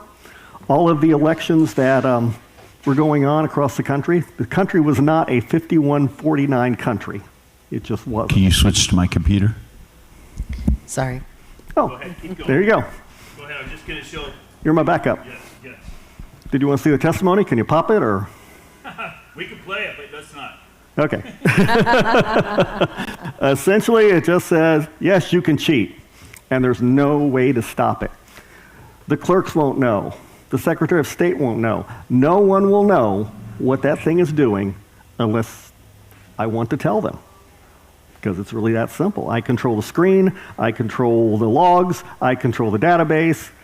I am the God of that universe, and I can do anything I want, and no one can touch it. It's just the way it is. Scary, huh? So when you do your computers, that's the problem. And a lot of people say, well, we use computers whenever we do financial things, right? All your finances are done on computers. Well, they are, but you will know if someone took money out of your bank account, right? Because it's small enough, framed, and you know the start and the finish. You will never know if someone moves a vote in an election on a voting machine, because it moves and it's gone and it's done. And I can move 1 million votes in half a second. So try and keep up with that, right? Testified before Congress, got a lot of lip service, nothing happened. Suddenly the Democrats decided, oh, everything's fine, and the Republicans go, now wait, we're starting to have a problem here, right? And it wasn't until 2020 when a lot of people actually woke up. And I think the big thing that really messed up their theft was it was obvious that Trump had won when they went to bed that night. And then in the morning, everything turned over. A really sloppy way to steal an election, if you ask me, right? Somebody's going to notice, right? Usually, if you just take a few and you make it happen during the day, that's okay. I don't think they expected Trump to do so well. So they had not thought about the fact they needed to kind of maneuver that while they were going on. And then, of course, they had other things going on as well, like in Wisconsin, Milwaukee. The person who had the thumb drive to put it in the machine lost the thumb drive and couldn't put it in until after all the other votes were in, and suddenly they found it. Pretty lucky they found it, huh? And it happened to have just enough votes to take Wisconsin. Who would be surprised by that? So in Shasta County, we have changed a lot because you can't trust computers. You never can. If you don't check them, they will get you. Whether it's elections or you're playing a card game, at Las Vegas. But at least when you play the little games in Las Vegas that are on the screens, you know that the game is fixed, right? Because the game is fixed. It's actually in the code what the house gets to take. It's never going to be a 50-50. It's the house will get a certain percentage, and after that, they want the thing to roll. So the house always wins. But in elections, we can now fix that, and that was the big key. We want to make sure that we can keep the computers from cheating. So for 20 years, I've been trying to undo what I did back in 2000, and I've been going all over the country talking about we need to go hand count, right? Hand counts be better. Could not move the ball even that far. Nothing. The people have dug into their machines, and they keep making the laws stricter and stricter not to let go of those machines. And if you start talking to someone in power who could actually do something and they move in that direction, we had that with Russ Holt, and where's he from? I think it's Michigan, I don't remember. Russ Holt, very popular, sure win every time, right? Always had a primary, but he just killed him in the primaries. He wrote a bill on elections to try and go to hand counts. He lost his next election. He was gone.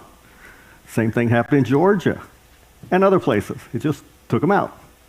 Now, people have been whining about this for a while. I don't know if you remember Bush-Kerry, that election. Yep.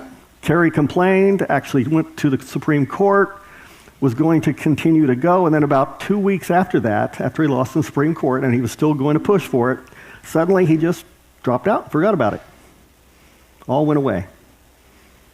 Clinton in 2016 and this is something I always tell people because they get shocked. Trump absolutely probably won in 2020. There's a good possibility he lost in 2016 because there were a lot of screwy things that went the other way.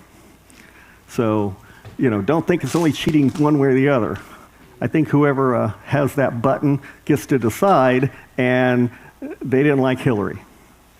But honestly, who does? A little cold, I'm just saying, I've met her and Bill. You go up and you go to Bill Clinton, and he will shake your hand and look you in the eye, and you are the most important person in the world, and he actually wants to know what you're saying.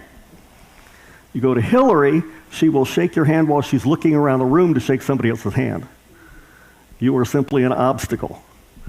Completely different. I don't know how they ever got together. I hear opposites attract, but there's something going on there. So, in Shasta County, we had set up a system so that we could... switch over here. I got the picture of this. You want to talk about that before I switch over? Oh, sure. Doug, use your microphone too, just so you know. In Shasta County, we had a special problem because Shasta County was completely run. It's a Republican area. It's a 70-30 Republican area. But a Democrat had taken over for the processes. And it was the most left-wing system you would see in the whole world. When I took it over, they had never missed a Pride event. But they wouldn't go to Christmas parades. Think about it, They weren't even hiding it. So this was super left. I'll get you back. Yep. Hiding everything. They had do you have the bars? Oh, you probably don't have the bars, do you? What? The bars going down the middle of the room? Oh, no, I don't have that picture. Okay, too bad. One with the spikes on the top of the fence? Yes. They had actually, to keep people from being able to observe what was going on, they had put a fence with spikes down the middle of the room to have them, think of the optics of that. Yeah, it's horrible. They would do duplication in rooms with cardboard over the windows. They would let them see nothing. And unfortunately, that's what a lot of ROVs have been trained to do. Because I get in these organizations, I listen to them, and they think the public is their enemy. Because you might look at something they don't want you to see. Well, if they're being honest, they should let you look at everything. Because when they stop you from looking at things, that's when you start to get nervous, right? So I'm sorry, I thought you were done. Go right ahead. Well, back over here at the right, and by the way, all of this is open to the public. Everything I'm taking a picture of, it's all open to the public. Back here in the back right, I notice these transparent boxes. What's in those? Well, what they were doing before is they would have like these big blue bins that they would just throw the ballots in. No seals, no lids, just throw them in there. They weren't even trying to hide it. It's the worst I've ever seen, and I've done observations for foreign countries like Honduras and Venezuela and places where they're not really sharp. They're still sharper than Shasta County was. So they would roll these things all over the place. No chain of custody. And that's something you have to make sure you have. You should never have that ballot out of view of the public. So we changed that on each corner. We brought everything down. It's under camera 24 hours. So you can see everything. So the elections they used to have were completely impossible. Republicans would be 20 points behind after they counted the mail-in ballots in a Republican 70-30 area. Do the math. Now, a lot of people think Republicans vote early. No. Right. And Democrats vote late or other ways around. Yep. It doesn't really happen that way. People vote however they want to. So you get this mix, and they will vote that way every time. I have a graph for that. I can prove that. Ah, there you go. He has a graph for everything. So back here, you receive the ballots. That's where the signature verification happens, and you put them into bundles of 50. Right. By precinct. By precinct. See the little televisions up there?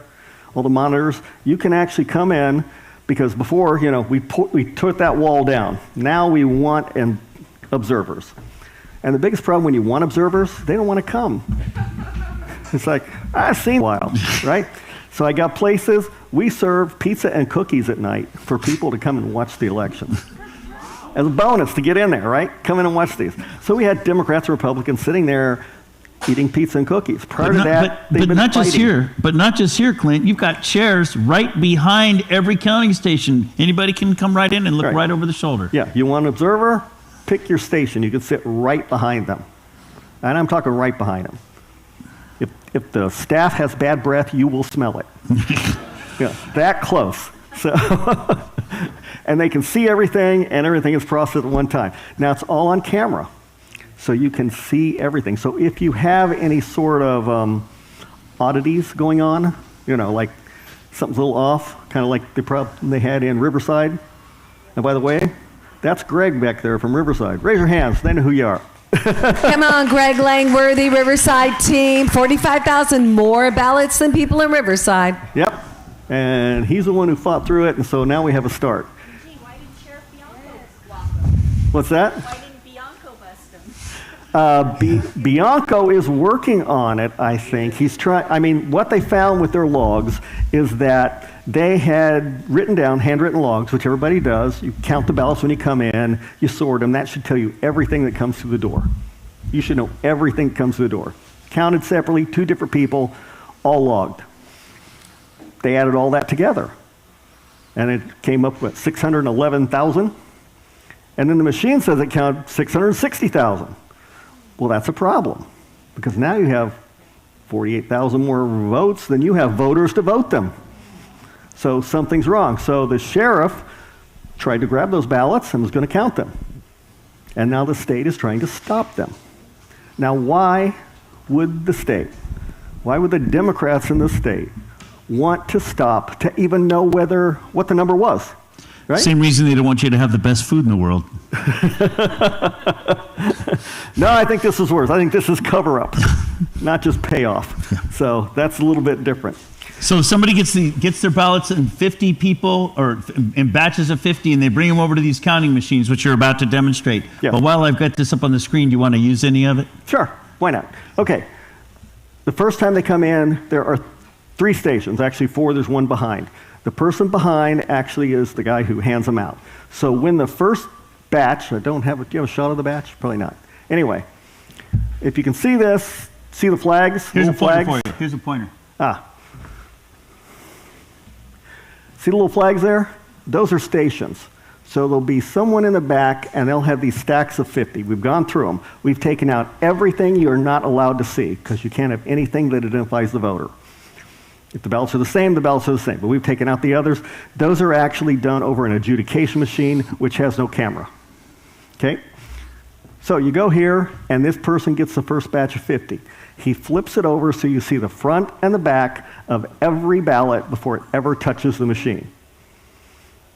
That allows the citizens to actually look at it, count it, any configuration they want. They can count it by precinct, they can count it by batch, they can count it any way they want to. They don't even have to be there, right? Because this is streamed online. It is online. And it's legal. And it's legal. Yes, and it's legal because you're not showing anything that identifies a voter. So in California, you can't show a ballot because they're afraid to identify the voter. But if you have taken that equation out, now you can show it. Now, I have no doubt that people who will not let you even count the ballots to see how many there are will try and stop this. I was hoping they'd try last year. I'm ready to take them to court. Because all through California's code, it says meaningful observation. And all through California, they don't give you any observation. They generally push you back and say, well, you can see they're counting. Well, that's not meaningful observation. No. And I think the Supreme Court would overturn it in a civil rights case, and we could get this, we'd do them in. Wow. But we got to get there first, right? So, Clint, I have a question. Yes. So, to clarify, if I'm voting for Donald Duck, okay, and my ballot is entering into that tabulator scanner that you're going to share with us in a moment, are people going to see that I voted for Donald Duck? No. Oh. It's impossible because all the ballots look alike. Your ballot doesn't have a name on it. Yes. You don't sign them, and if you sign your ballot, you will never see it on camera. It's going to go over and do adjudication, where we have people from each party or people from no party sitting there, probably about 4 or 5 people, and they sit there and they look at the ballots they go through to see, what the vote is, and to adjudicate, because some people, last election, there was one item on the ballot, right? You would think if you're going to come to vote, you'd know who you want to vote for. We had a ballot. It had it circled and then drawn out, and then circled the bottom and then drawn out. And finally, a guy wrote a little note that said, "This one." Really confused, right? You'd think he'd figure out more. But anyway, we can count that. The machine can't count it, but in adjudication, they can look at it, and then they can find what the intent of the voter was. So it's all covered. That was the 2024 election? Yes, yes. So prior to me taking over in Shasta County, there were more votes than voters, almost 3,000. In that election, we were balanced 0. Because once you check the machines, they better not cheat you or they're going to go out of business. And you'll know where they cheated you and how they cheated you. There was do you have the Texas one on there? No, I'm sorry, I don't have that one ready. Shame on you. But I would say that I've analyzed, every state in the country down to the precinct level, and not a single one of them has ever reconciled, ever, until Shasta County. 2024, Shasta County. Imagine Shasta County. And this a proven election safety feature model. Yes. And this stuff is dirt cheap. This stand here is about $30. The camera is an old cell phone, which you want the old ones, not the new ones, because the old ones you can actually lock them out so that they don't try and auto adjust on you. Doesn't even hook to anything, right? Just hook straight in, and so you can see it, and so you can walk through it. So for what was it, $1,800, I did everything in Shasta County. Everything you see up here, you did for $1,800. $1,800. And can we actually switch to Clint's? When would you like us to switch to your screen so you can show us the process? Are you ready for that? Yeah, let's show us the process jump over and see because how it works. that'll help us. Where are you at here? There you go. It's awesome. So are you guys beginning to see possibility of how we can take our elections back? I think so. I mean, what if you actually could count the vote from home? You could see the ballot enter in, getting real numbers in time. Wouldn't that be powerful? Yeah, it would. And be there on location and get real numbers. This is about giving power back to you. But Clint, is this legal? Completely legal. How do you know? How do you know it's completely legal? Because we've done it, and they tried to stop us, and they couldn't. But in California, it's actually what they say they need. They say that they want meaningful observation, which is what this does. So the Secretary of State sent attorneys up there, the AG sent attorneys up there, and you passed scrutiny. So your ROVs throughout the state of California have no excuse for not implementing this dirt cheap, meaningful observation system. And it would shut down every computer, because if you caught it, and you could catch it simply at the precinct level, and you could catch it by time, which is kind of interesting. That's why I was asking if you had the Texas thing. Yeah, I know what you mean. We'll see if I can find that one later. But if someone gave you a ballot like this, you can't show it, right? I mean, it's a good picture of a mouse. I drew it myself. But you can't show it. Now, obviously, the guy's name's not Mouse, but it does indicate something different than the generic ballot. So this you would pull, right? You wouldn't see that ever. That would then go to adjudication. All the other ballots that you can see, let me do them, just get flipped like that. Over, over, over. Who's flipping those ballots over? We have staff that sits there and flips them. Okay. On every ballot underneath the camera? Every ballot underneath the camera. Live streamed and recorded. Now, you don't get live streaming on the ones we have to count early. I would like to do it eventually where we don't count anything early. Yeah. Because even though we technically don't have the information who's winning, the computer does. So you don't want the computer to know more than you do, because you simply can't trust the computer. Can you say that one more time, Clint? Can you say that one more time? What? What did I say? you said that the computer counts the ballots. Right. That's why, because you created the code that flips the votes in the machines, we lose the power. You've lost the We're power. not getting a real count. Right. But if Hand it off. we go through this process, we actually get the real count. Because you can check it. Yes. And you can check it Easily. In fact, if there's only one question on the ballot, they would have known the total before I did, because it takes longer to use machines than it will be for hand count. Yes? How do you know it's a valid, legitimate ballot, though? You mean How do you know it's a valid, legitimate ballot? How do we defeat the front load, or how do we defeat the voter rolls? You're not showing the signature or the signature comparison, so how can you tell that this piece of paper is a valid, legitimate ballot as opposed to a fraudulent? Right. Well, it comes through the system, and we have these hand logs, the things that they use to catch Riverside. So you have these hand logs, and there are all these people there. Plus, we have places observers can like sit right there, you know. The point she's making is that, remember, there are three parts to the election, and the first part is what you're complaining about. How do we know they're the real ballots? Right. He doesn't know that. He's neutering the second and third parts where there's possible cheating. And the first part, that's what you need me to come and train your team for. Yeah. But there's no reason why your ROV can't use this system to basically stop the second and third possible cheating locations. Right. And Clint, just to remind everybody, if we could go to hand count paper ballot, we would do that in California. By law, we have to have machines. Have to. This is the way around. In fact, when Shasta County voted to get rid of the machines and threw them out, the California had a special session to make a law just for Shasta County that we had to use the machines. Can you believe that? January of 2023, Shasta County voted out the machines, and the state came back in and passed a law forcing you to do it. Yes. So you said, okay, we'll use machines, but you neutered them. I neutered them.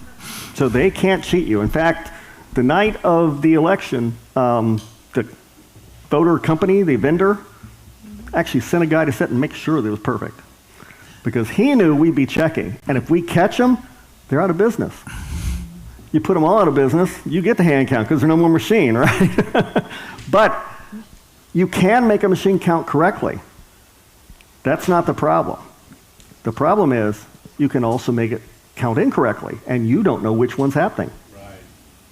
Clint, E.B. Lynch, running for Lieutenant Governor. E.B., audience question. So, quick question. I just wanted to make sure that the questions that she was asking is the same that I was thinking. So these are the ballots that are from people who went in and voted in person? They're both. Okay. They're also the ones that come in beforehand, and then they go through a process where they're sorted, and then they're put in these clear bins. basin, yeah. Yes. And then after that, they're signature verified, which is really in all honesty. Because it's at best. the reason I asked Clint is that these do not, they all have the same exact number, and I'm sure it's probably because you photocopied them. No, because, they're exactly the same. well, I remember my number, my ballot having its own number. Isn't that what distinguishes my ballot from someone else's? No, your ballot can't have an individual serial number. In California, it is illegal. Were you in Texas? Because in Texas can have them. Well, interesting. So North Carolina has serial numbers too, but not then we still have California. the ability, or not we, but they still have the ability to cheat us out of Yes. our votes because they can just throw in more of these if they're all the same. Yes, So but how do we stop that? well, that's what the whole process is. You have the signature verification, so you're only supposed to see that. It's not that great. If you go to the SAVE Act, where you have a voter ID and limited absentee ballots, you're in a much better place. With absentee ballots, people don't know the difference between absentee and a mail-in, right? Absentee ballots are usually, you have to request them every year or every 2 years. You have to sign that you're requesting them, and so you have a real person associated with that request. And everybody and their dog doesn't have one, because we send them out to everybody. Minnie, Natalie first, and back. So here's what we're going to do, Clint. Yes. This is so good. Am I overrunning? This is so good. And no, you're doing great. This is great. And I think what we're going to do, because this was a little different, but I think we need to do it. We're gonna pull in some audience questions here. Minnie, guard the mic. make sure the mic goes back to Minnie. That way we get a nice flow of questions. Now, Clint, there may be some things that you didn't get to fully complete that you want to fully complete. Okay. So before we get to Natalie's question, was there anything visually here that you want to walk us through again? Well, essentially the only thing is that these are all labeled by batch and by precinct. So you can break them down and watch them, and you can watch them live streamed or not. Now, election night, if you do have to pre-process them, you cannot show any video prior to the close of the polls. So I have to wait to drop them until I called around and said, are the polls closed? Because they close at 8 unless someone's in line, right? If someone's in line, they might not close at 8. So I have to actually call to confirm that they are before I do the dump. And then we just dump everything that we've recorded. So that has to be done. We've changed the chain of custody. We've added this feature. We made it so observers can actually observe everything. And we've made it nice for them as opposed to fighting with them all the time. If you can get to that level. I had limited time there, so I didn't talk about it, but I can answer your question.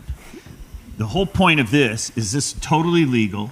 Your counties can implement it yesterday, and it just makes everything transparent for the people. It makes people trust it more.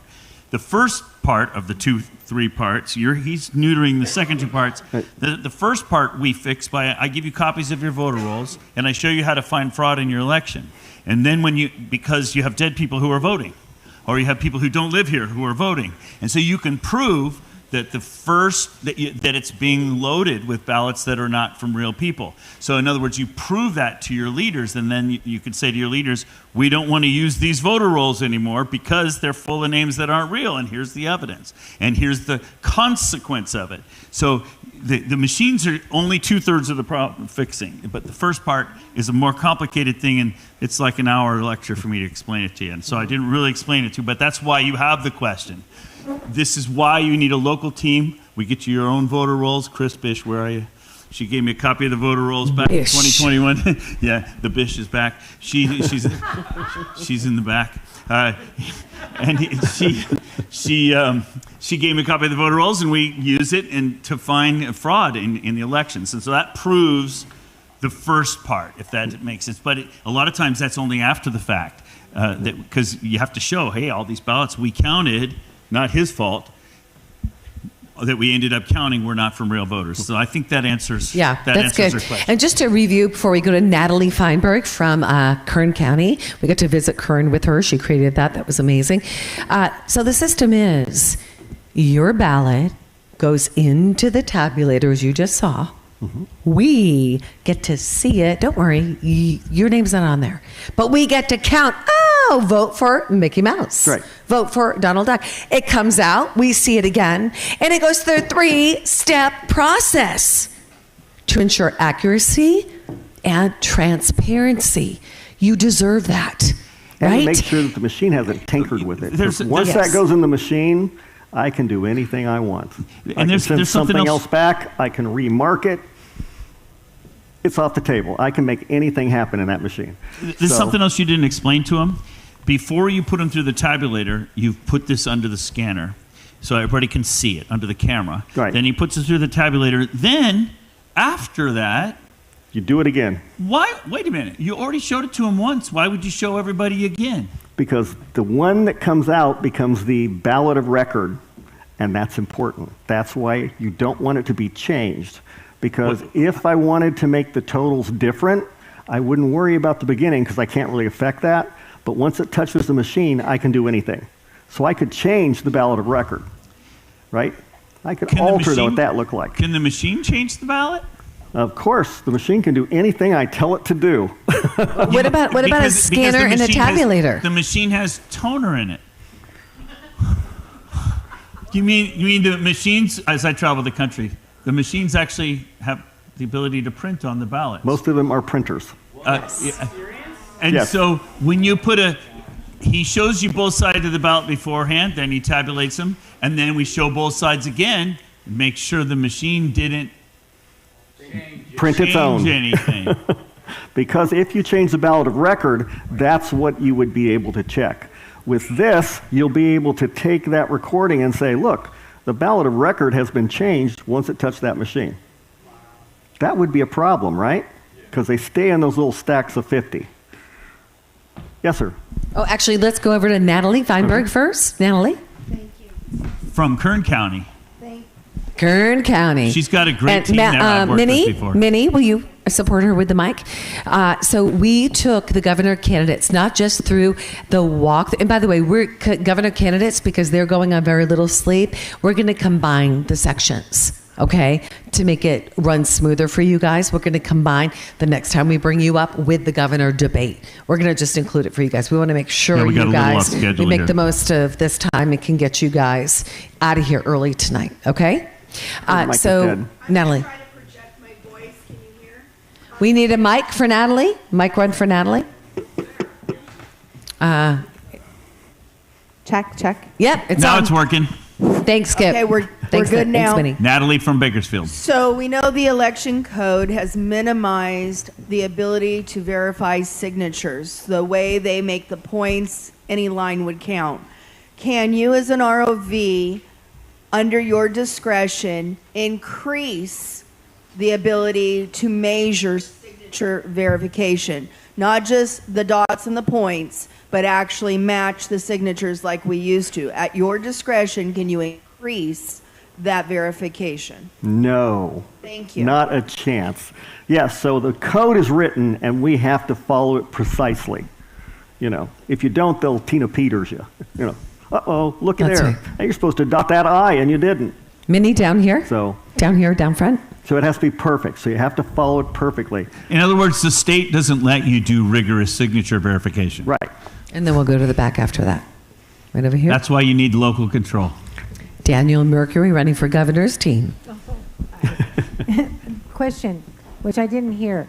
So my mom and I'm from Riverside County and received 2 ballots Riversider. for my mother and myself in the same household.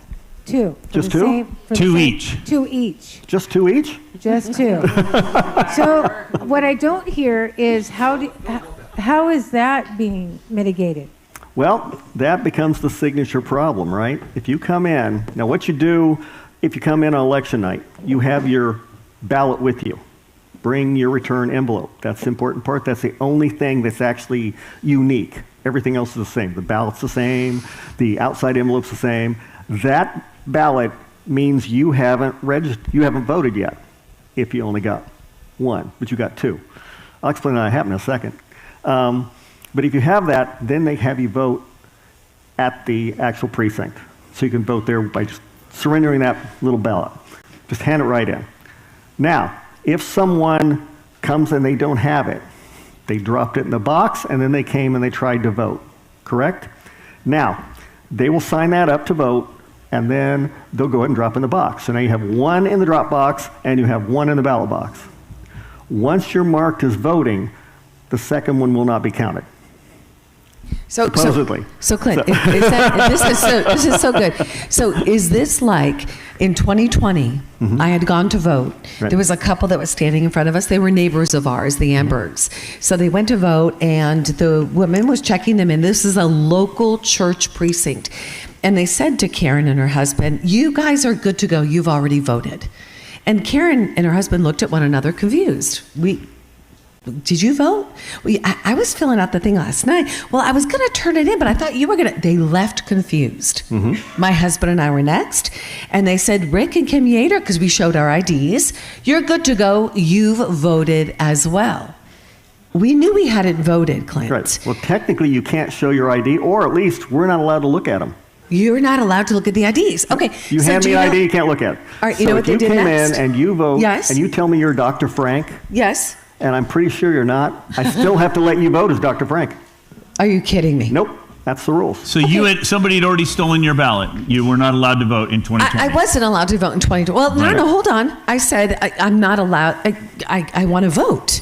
Or can you show me where I voted? And they said, well, we have here that you voted. And so they gave me a provisional ballot. So my husband and I filled out the provisional ballot, and we didn't know anything about elections, right? So did they look at my provisional ballot, Clint? Well, they look at it, but if it's already been marked that you voted, the provisional ballot does not get counted. Now, generally, provisions aren't a terrible idea for people because, they just go through the process and we check for the voting. But if you're trying to vote after someone already marked you as voting, you're not voting again. What should she have done at that point when she was told she already voted? Great when she question. didn't? What should she have done? And what should you do when you go to the polls? Because you're not going to mail in your ballot. You're going to deliver it by hand, too. Right. And when you deliver by hand, they're going to say, and Natalie's got her hand waving out there, but I was asking rhetorically because I know what I would tell you. 911, sheriff, fraud! You got to report it. The best thing is always keep your envelope with you, that little return envelope, because if you go to there and you try and vote with it and they tell you you've already voted, you now have something that shows you didn't. So then they have more of a process. Whether they'll look at it, it's hard to say. File for a case of fraud. What about when, I have friends, and there were people in this room that shared this with me as well. They went to vote, and they said, oh, no, would you like a new ballot? Oh, I can have a new ballot? Oh, I guess I'll just not use this one. Well, they give you a new ballot, but you're supposed to surrender the old one. Oh, okay. A lot of poll workers do not know that. So what does that really mean? Why would they do that? Shasta County had no accounting at all, right? So they didn't account for the envelopes, they didn't account for the ballots they hand out, and they had changed their retention schedule, so all of the extra ballots, they destroyed the day after the election, which means there's no way to recount anything. So I've changed all that now, where we actually tag it if it comes in and tag it if it goes out next to the name. We got lots of questions. And we had a question. Minnie, do we have a question back of the house? Do we have Minnie? Microphone? Minnie? She's sleeping. Microphone? Lewis, who is the one in the back of the house? Okay. And then Chris, let's go. Lewis Herms running for governor. We'll go Chris Bish running for Congress next. Lewis? He's had his hand up a while, though. Haven't you? And then Daniel Mercury after that. Yes. Go ahead, Lewis. Spotted shirt. So I'm on a 58 county tour to interview every single ROV county clerk that we have, or should I say investigation. So I've done 48 out of 58.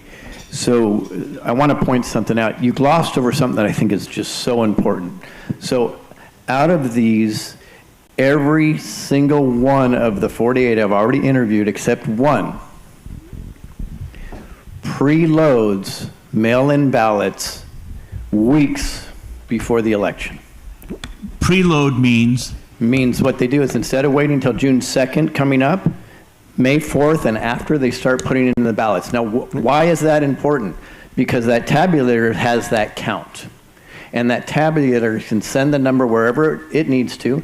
I can't say who it is, but I actually have an assistant ROV that says these are absolutely 100% hackable, undeniable. Of course, everything is. That's an assistant ROV told me that, which is shocking. So think about this. One thing he glossed over I think is very important. He says he did not preload the ballots from the mail-ins. So therefore, that number cannot go in, and they can't subject themselves to do what? Ballot harvesting. They can't put in and catch up. So even though the vote can still be stolen under this system, Doug's right, you're neutering 2 out of 3 processes. It can absolutely still be stolen, but it's a lot harder because they have to estimate how many ballots that they need to fake ahead of time. The way all the other counties do it, they do not have to estimate that because they already know the numbers coming in before the election day. Can you imagine that? That's how the elections are stolen so easily, because they just load in what they need. Well, they actually know it worse than that, because if you mail in your ballot, the Secretary of State will tell you the day you mailed it in. Right. Because the post office tells them. Right. Now, I bet, I'm just going to guess, I can tell everybody in this room how they voted. What do you think? Who voted Probably for Trump? 19 out of 20 times you'd be right. Who voted for Trump in this room? Well, that's who I thought. Amazing, huh? So if they have these numbers, they're not stupid. If they have these numbers, they know who the Dems are, they know who the Republicans are, right? They know 90% of the vote anyway when that information is out there, and it's everywhere.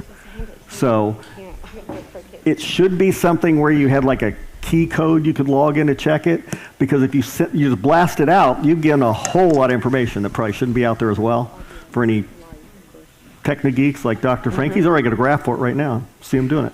There we go. There we go. There we go. All right, let's go next to Chris Bish running for Congress in the back of the room. We'll go to Daniel Mercury next, and then we'll go to Roger in the dot shirt. Chris? Okay, well, then we'll go to Ramin. Excellent. Okay, so wanted to correct the record on one thing with Dr. Frank, because you did have to agree to analyze my race for those records. So it was part of the campaign. Want to make sure we're clear on that. And then the second thing is, through the signature verification in the state of California, to be a signature expert, you have to have a 2-year degree and experience, or have taken a class which takes about 2.5 years to be a signature expert. So how does that translate over to the person who got a 20-minute video on how to determine if your signature is actually yours? Actually, they train them for a whole 3 hours. Of course, that's check-in and lunch. But, yeah, it's worthless. It's really worthless. But it's still signed under penalty of perjury, and if we were to take that into a courtroom, we need an expert with at least a bachelor's degree and a 2-year apprenticeship. Right. Usually, to take the whole course, to actually testify for a course, about 3.5 years. And a whole bunch of tests. There, it's 3 hours, of which about half of it's instruction, the rest is fooling around.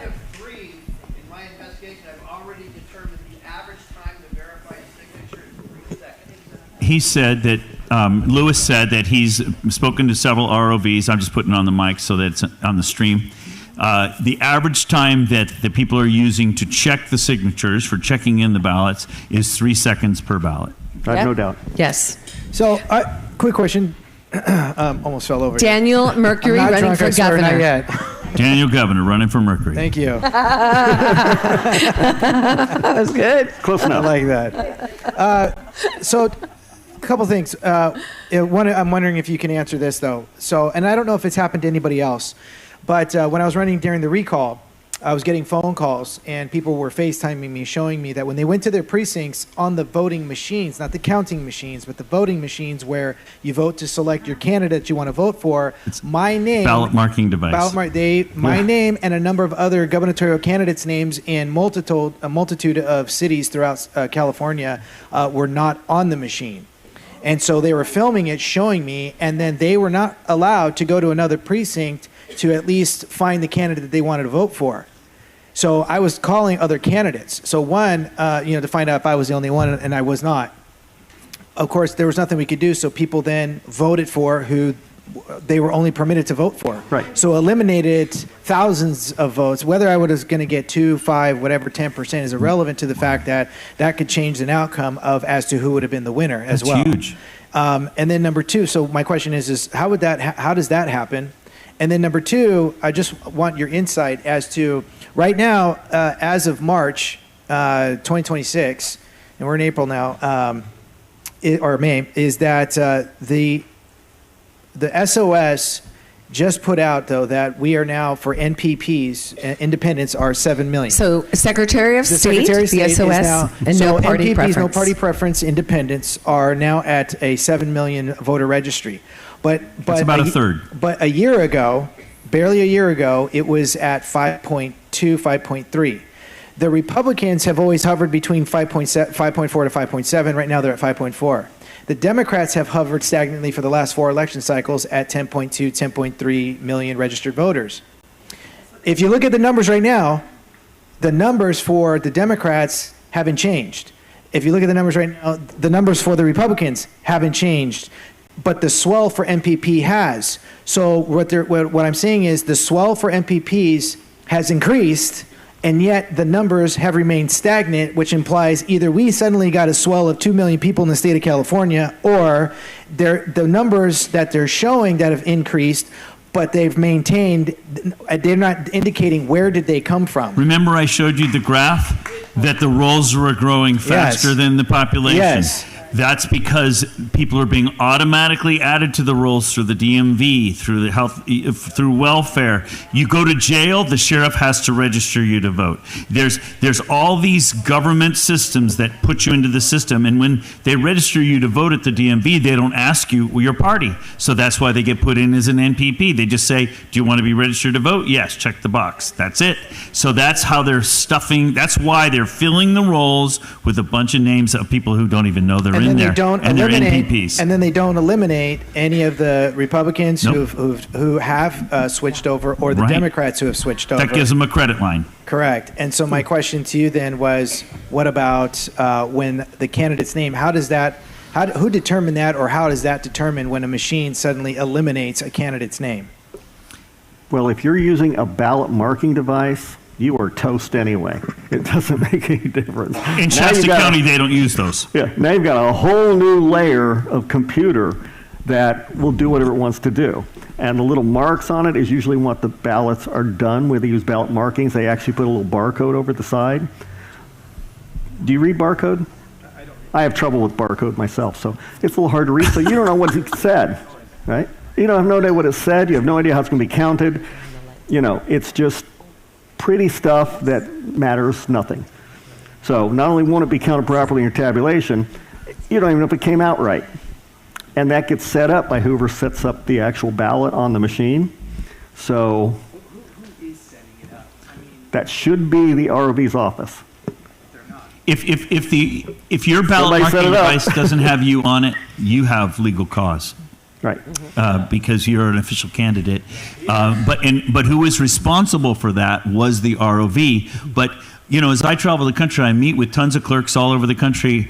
These are technically challenging devices to program, et cetera. You know, when we were in high school, we voted for the prom queen. How hard was that? We all knew how to do an election. But now they've made the election so complicated that the clerks are so busy, or the ROVs are so busy just completing their checklists.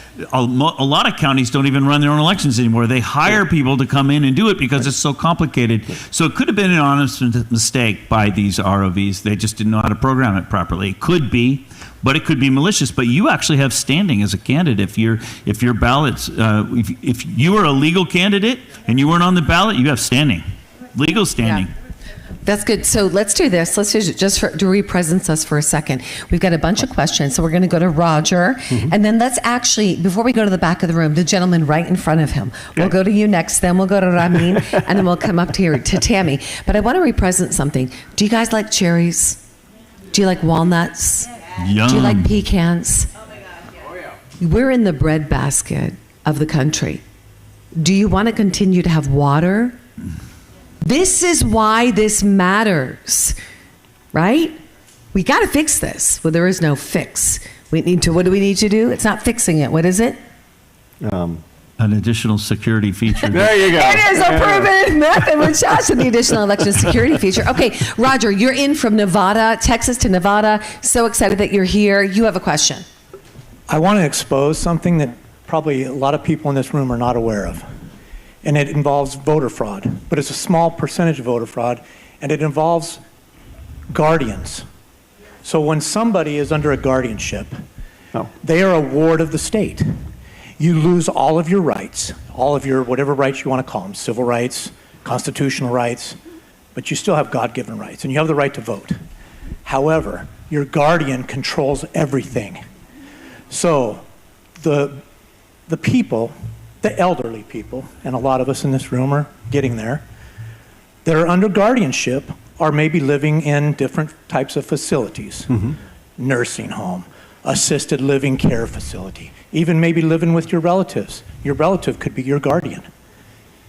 What if some of these guardians have hundreds, if not thousands, of wards of the state? What if that guardian wants to make all of the people that are under her care vote for one particular person that guardian believes should win an election? It is an area that maybe a lot of people didn't believe in or know that's happening, but have you heard of that? And what do you think? Oh yeah. That is a problem. I have a graph for that. I bet he does. He has a graph of it, of course. And it's a lot. It's not a small problem. Right. Because you get entire nursing homes where one person will go and collect them all. And Yes. just It's worse. Can I tag on to that real quick? Because I just And then the gentleman in front. They're literally, get this, they're literally, give them up. Sorry about that. We're just going to borrow the mic for a second for Governor Kent. But here's the deal. Just so you know, sir, what is your name? Rick. You're next. That's my husband's name. Great name, Rick. Rick, we're coming to you next. Rick is Lewis. next. Yes, you are. Rick, on your defense, I keep pointing at you from the back. Yes, saying, he was. It's true. So real quick, so in the interviews, that's right, we'll say not investigation, that I've been doing with the ROVs, we just had a conversation with one in a fairly large county, and they think they're doing a great thing. They're actually sending out a proxy to go pick up all the ballots from all the senior centers that they possibly can get a hold of. Think about that. And I asked, how about the chain of custody? That was the answer. There was no chain of custody. And they have no idea who signed them, who did what. They were collecting them in bulk, and they think they're doing a wonderful, very, very nice thing for everybody. And that's a true fact. That happens all over the country. From an ROV just 2 days ago. Although I heard about a program in, I think it was Alabama, where they would actually send like a couple of people, 2 or 3 from the registrar's office, and they go and they'd actually have an election, and they'd let people come and vote, and they do the whole thing right there. You know, how accurate is that? Who knows? Because some people can't even get out of bed, right? Right. Yeah. And then they also did a test on them to make sure they could vote, that they were voting, not just laying there, you know, because sometimes things happen. That's perfectly fine. People that are incapacitated but can vote, that's fine. I'm talking people who are not really there. Okay. That's different. They can't answer questions. They can't move a pen. They can't nod. They vote Democrat, though.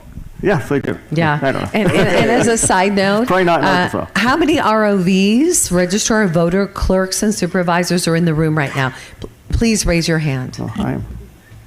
Not Clint, me? No. do you see any others? Are there any others here? Nope. Do you? Clint, we invited every supervisor and registrar of voter clerk in the entire state multiple times. How many supervisors you got? We had one last night. Okay? And our teams reached out repeatedly in various ways. Well, you just have to make the push. You have to make it important to them. Yeah. Okay. Rick? And actually, Rick, what did he just say? Did you hear that? He said, you got to make a push. You got to make it important to them. Who needs to make it important to them? Rick We does. do. Rick does. Come on, Rick.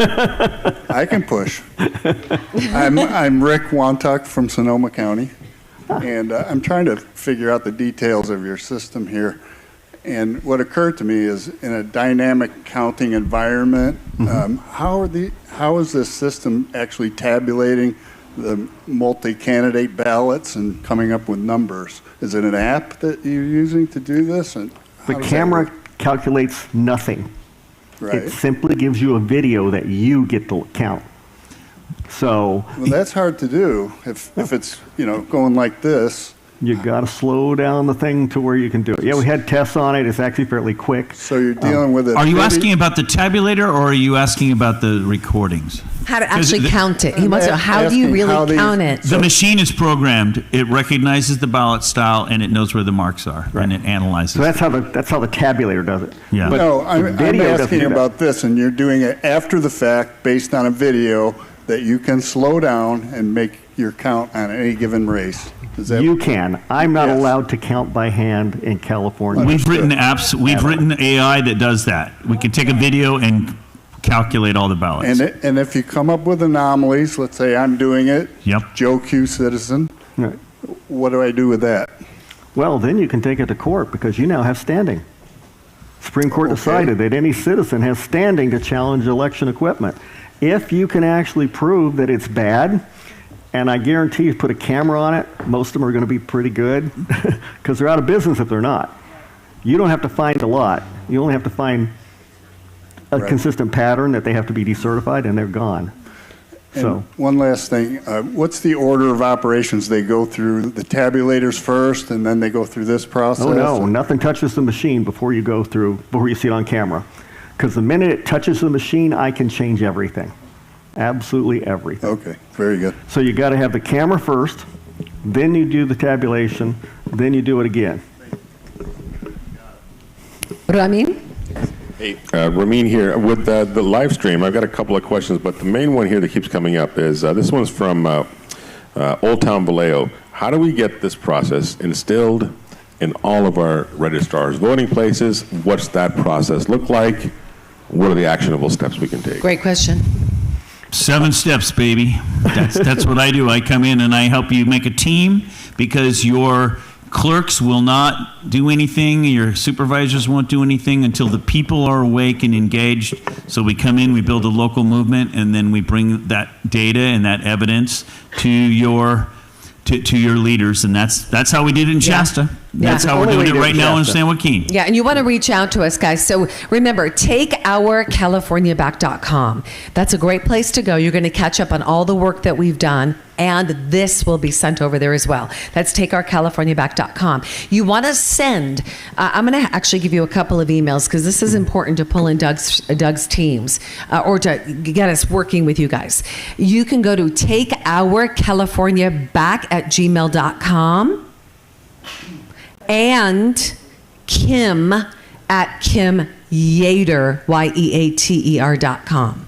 Doug, do we want to add another one there? No, I think we should let you handle that. Okay. I understand your question. It's a valid question. It's why most of my presentations are like 2.5 hours, because you have to explain all the steps, and there's a lot. It changes the way people think about it. Today we were talking primarily about Clint's system and presenting that additional feature, but there is... have me back. I'm free. I don't charge anything for my work nationally. I'll come and I'll explain everything and train your teams and help you restore election and local election control. This is a movement. It's a movement. Yeah. And all right, so we've got Bonnie in the back of the room. Then we got we got Bonnie, Tammy, CharLee. Bonnie, Tammy, CharLee. Bonnie. Okay, my name is Bonnie. I'm with Turning Point Faith, Turning Point Action. We're trying to mobilize 1 million in California. In San Diego, we got 3 leaders in each city, and we're trying to chase the ballot, register people. We're trying to give people right to vote. We're picking up ballots, whatever we can do to get those ballots going. We want those ballots. So if anybody want to be part of that, we can start it here for Turning Point Action. Please let me know. Thank you. Thank you, Bonnie. Thank you, Bonnie. Let's go over to Tammy. I wanted to... Tammy Nobrega, you're running for? State Assembly, District 9. Thank you. I wanted to address something that you mentioned earlier, that was it Shasta County that the very next day they destroyed all the ballots? They changed the retention policy. That actually was something that the state rolled out in like 2014. I don't know why. All the excess ballots they destroyed. All the extra ballots, right. So when you go to a precinct, you have a whole stack of ballots. Now, these are supposed to be handed out when you do a replacement, or handed out if someone doesn't have one, or handed out as spoiled. But, there's 250. When I was going around the country, because I did election law, going around the country, you would see them in books of 50. Ours are now sealed. There used to be in books of 50, except half the time there weren't 50 there. They would go in and pull a page out here and a page out there. So you have your numbers all off, right? So now you have extra votes going in that you can never get out, because they all look the same, right? Yeah, but they are numbered. They all have numbers on them. They are not numbered. Everyone looks exactly the same. Seemed like when I was and I was at a poll and ran the poll that day, that they were all in numeral order. They were, but you tore off the book, and now the ballot doesn't have a number on it.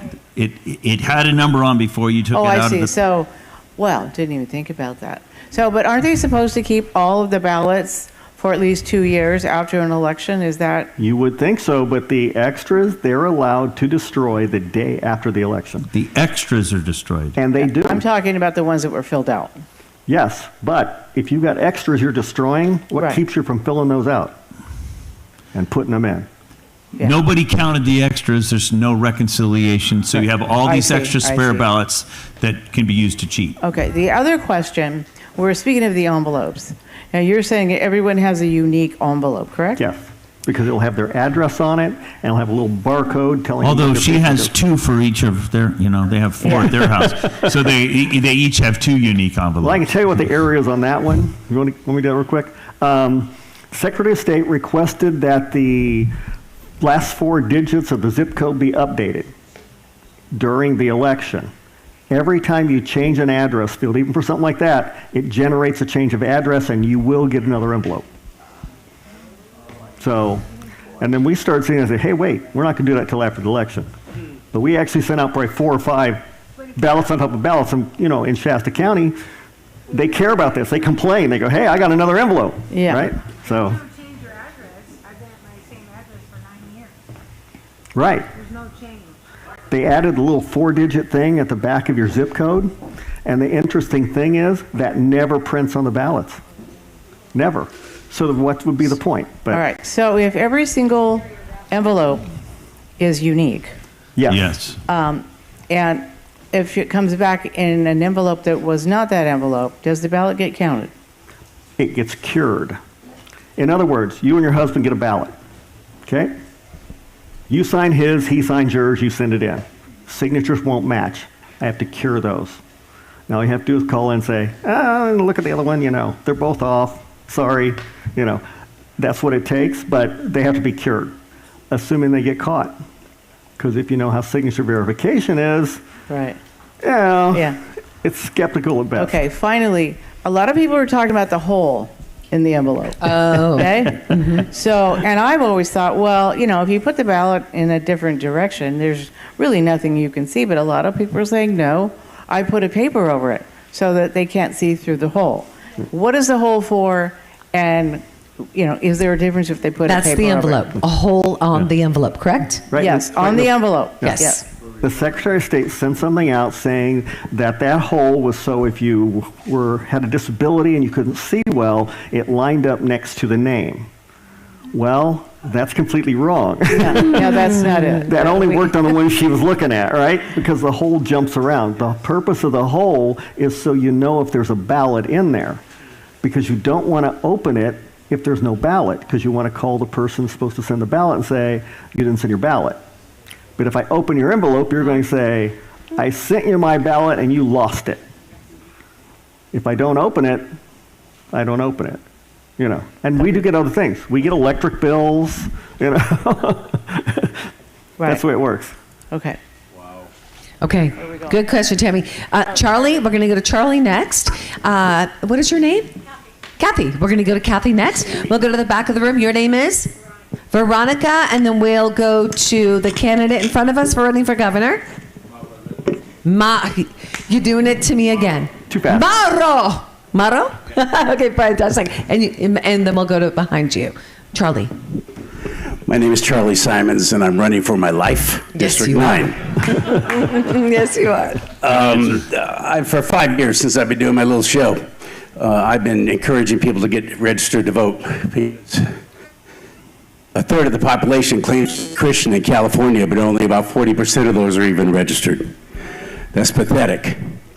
Gun owners, worse. Hunters, worse. Pathetic. We're not showing up. And even if we are registered to vote, we don't show up for the primaries. And they don't understand how jungle primaries work here. So they're won and lost. Our elections are won and lost to primary, and we're just 5 weeks away from that, June 2nd. My election is the primary election. We're screwed. We'll not go on past that. We're screwed if we don't. Here's my question. Right. We're screwed as a country if we don't show up for this midterm election. Yes. And I'm scared about that. Well, and I keep encouraging people to get registered to vote. Every show I'm saying registertovote.ca.gov. I say it over and over and over again. Get registered. Mm-hmm. Right. But it doesn't matter. This is all awesome. I love this and I love you all. And I've seen your presentation before, and God bless you for it. And with the work you're doing especially, Clint. But that's not going to help us for the midterm. What's your question, question, That's not going to help CharLee? us. This is my question. That's not going to help us for the midterm. So what can we do now? This is long-term, what you're talking about here. What can we do now other than encourage people to turn out? With the systems you have? Yeah. Shall I say nothing or shall you? That's what I'm afraid of. That's what I'm afraid of. Yeah, you can do nothing. Since I wrote that program back in 2000, your elections have always been a little skeptical, right? All over the place. You can track them and see when, when places that used to be 60-40 suddenly went 51-49 overnight, right? Mm-hmm. We used to do exit polling. Remember exit polling? Do you? Hadn't happened for 15 years or so. We still do it in foreign countries to match, so you can actually test to see if the election is valid. We don't do it here anymore because since I wrote the program, it doesn't match anymore. And, they don't want to tell you that you're off by 10 points, so it kind of went away. Still do it when we do Venezuela. Still do it when we do Honduras. Still do it when we do any of the African countries. Exit polling is a good way to tell what's going on. Also, our elections changed from flat elections. A good election's a flat election. People will always vote kind of the same, and you'll get a cross member, so you'll see the elections go like this, right? But a lot of elections that we have go like this, up and down and everywhere. That doesn't really happen. It just doesn't happen. In reality, that's not the way people vote. You don't have a sudden block going in. So tell them to register to vote, and you work on getting it so it actually counts. But to tell them it will count, I can't do that. But I can tell you what you can do now is you can vote in person. Right. That's important. That's Did you? And when? On election day. On election day. Vote in person on election day. Stop the too big to rig. Stop it, stop it, stop it. It is not true. Too big to rig, okay? And the other thing is you can form a local team and wake your community up. That's how I'm winning. When I win nationally in a county or a community, it's because we built a movement there. We find fraud in their own elections, and the people get their back up and say, we're not going to participate. The reason Clint is in where he is because we built a team there in 2021. Right. And we before I ever got there. We brought back local control. When you bring back local control, that's how you win. As long as you're letting them run the election, you're toast. Okay, so if we implement this right now, and by the way, we still have time to come to your county and talk to your supervisors and ROV Especially for the in San primaries. Joaquin, we already met with them. 100%. There's nothing stopping. Yeah, so if we implement this right now, and let's say 7 counties, right? What would happen? Just the number 7, for example, counties and cities implemented this. What would the results of that movement be? People would know instantly that the elections were valid because they can count them themselves. Now, they might not count them, but I was trying to show you an election I saw in Texas, Congressional 22, I believe it was. And at 8:33 at night, the elections results came up, and the Democrat and the Independent in 8 different counties with 3 different vendors was exactly the same number. Exactly. So in one county, Democrat had 64, Independent had 64. Republican had something else. Now this was in a R+8, I think it is. This is not an election you had to cheat in, right? You know who's going to win. The others are just running for fun. They're not going to win. They're down by 8 percentage points. They can't win. And yet someone was tinkering with that election at 8:33 across 8 different counties. And then at 8:35, it all switched back. From a programmer standpoint, that's how the program runs. They just happen to catch it right during my math, and they get a different figure, right? And then it jumps back. But the fact that you see that shows that they're tinkering, not by the vendor, because they had 3 different vendors, not by the county, because they had 8 different counties, and they all were exactly the same. I was trying to find it on there. I was going to show it to you, but... That's all right. All right, I've traveled around the country, and Doug, it doesn't we'll matter go to the vendor. next question. We have a couple more questions Yeah, it doesn't of matter. time. Sure. But no, do you want to, is that important? Do you need to share I was that? just going to say, Yeah. the point Clinton makes is right. It could be a Dominion county, it could be ES&S county, it could be Clear Ballot County. It doesn't matter, Hart Intercivic. Right. The problem is we already have the BIOS passwords to all your machines. And if we have them, so do the bad guys. So anybody can hack into your machines anytime they want and tinker all they want. There you go. Well said. Well said. Yes. Okay, hi, I'm Kathy Irvin from Sonoma County, and I have a question back to your system. We in Sonoma County are seeing increasing use of the ballot marking devices. Our county uses ImageCast X machines, and I just wanted to confirm that this would work on that. They produce a QR code, but I believe they show how the voter thinks they voted. You know, Right, how they think- get something. Good way to put it. How they think they voted. Is it, what does it look like? Is it a little tag or is it an actual sheet of paper. ballot? The voter gets a sheet of paper. It kind of looks like a ballot. In fact, I heard a poll worker say, "Oh, these are paper ballots." Close so, enough. Yeah. Right. Yeah, you'd see the exact same thing. And some people say, well, how can I count the whole thing? Well, you can't. But you can count a section, and another person can count a section. You go, I'll do my precinct, you know. And the best thing about this is that anyone can do a recount without paying a dime, right? Because we live stream and we record it. So if you are a candidate and you're running and you lost by, well, I'd check it all the time because, you know, how you lost depends on how I'm feeling that day anyway, right? So I'm the guy who's making the decision, you're not. So, but you want to count it every time. But if it's close, you can sit and go through it and count it yourself. You can go to a particular precinct. You know, I'm really good because I live in this precinct. I've been a precinct captain. I know how many people I got. I know my votes. And then you go and you don't get those. So a lot of the times the machines get caught, it's because people look at the small areas, not the big ones. So like the one in Georgia where the lady lost. She lost, she didn't get a single vote in the precinct she lived in and had lived in for what, a zillion years? Yeah. She was sure she voted for herself, and she was almost sure that her husband voted for her. I think the thing to He at say to least your, didn't say he didn't, right? I think the thing to say to your ROV is, can I watch this being counted? Can I watch this being tabulated? And if they are hiding it from you, why are they hiding it from you? Exactly. Back of the house. It's legal. But in Georgia, she'd actually won the race. In fact, she smoked it, although she came in last from the machine. So they found that out. They knew the machines counted wrong. What did they do? Did they count another race to find out what else went on? No. That's it. That's the race they fixed, and the rest of them were bad or good or however, because no one checked. So you got to check. Yeah. Mm-hmm. This gives you the ability to check. It doesn't check for you.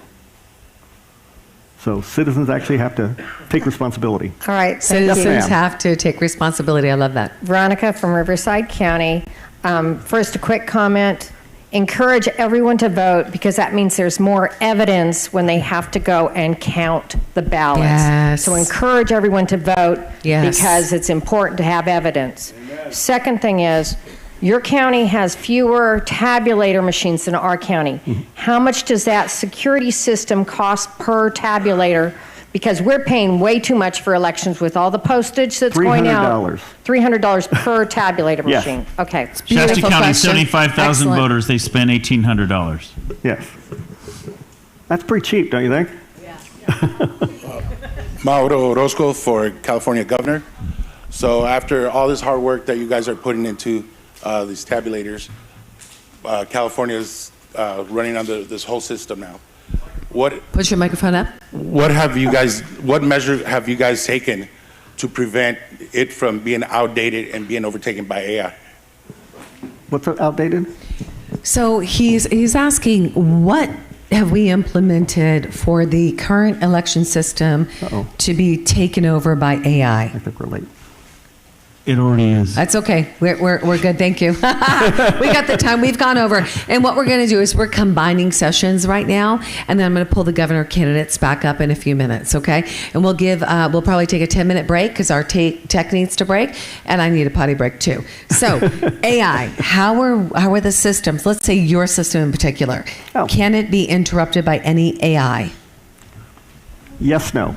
Can you pop up the one where you show it Great again? question.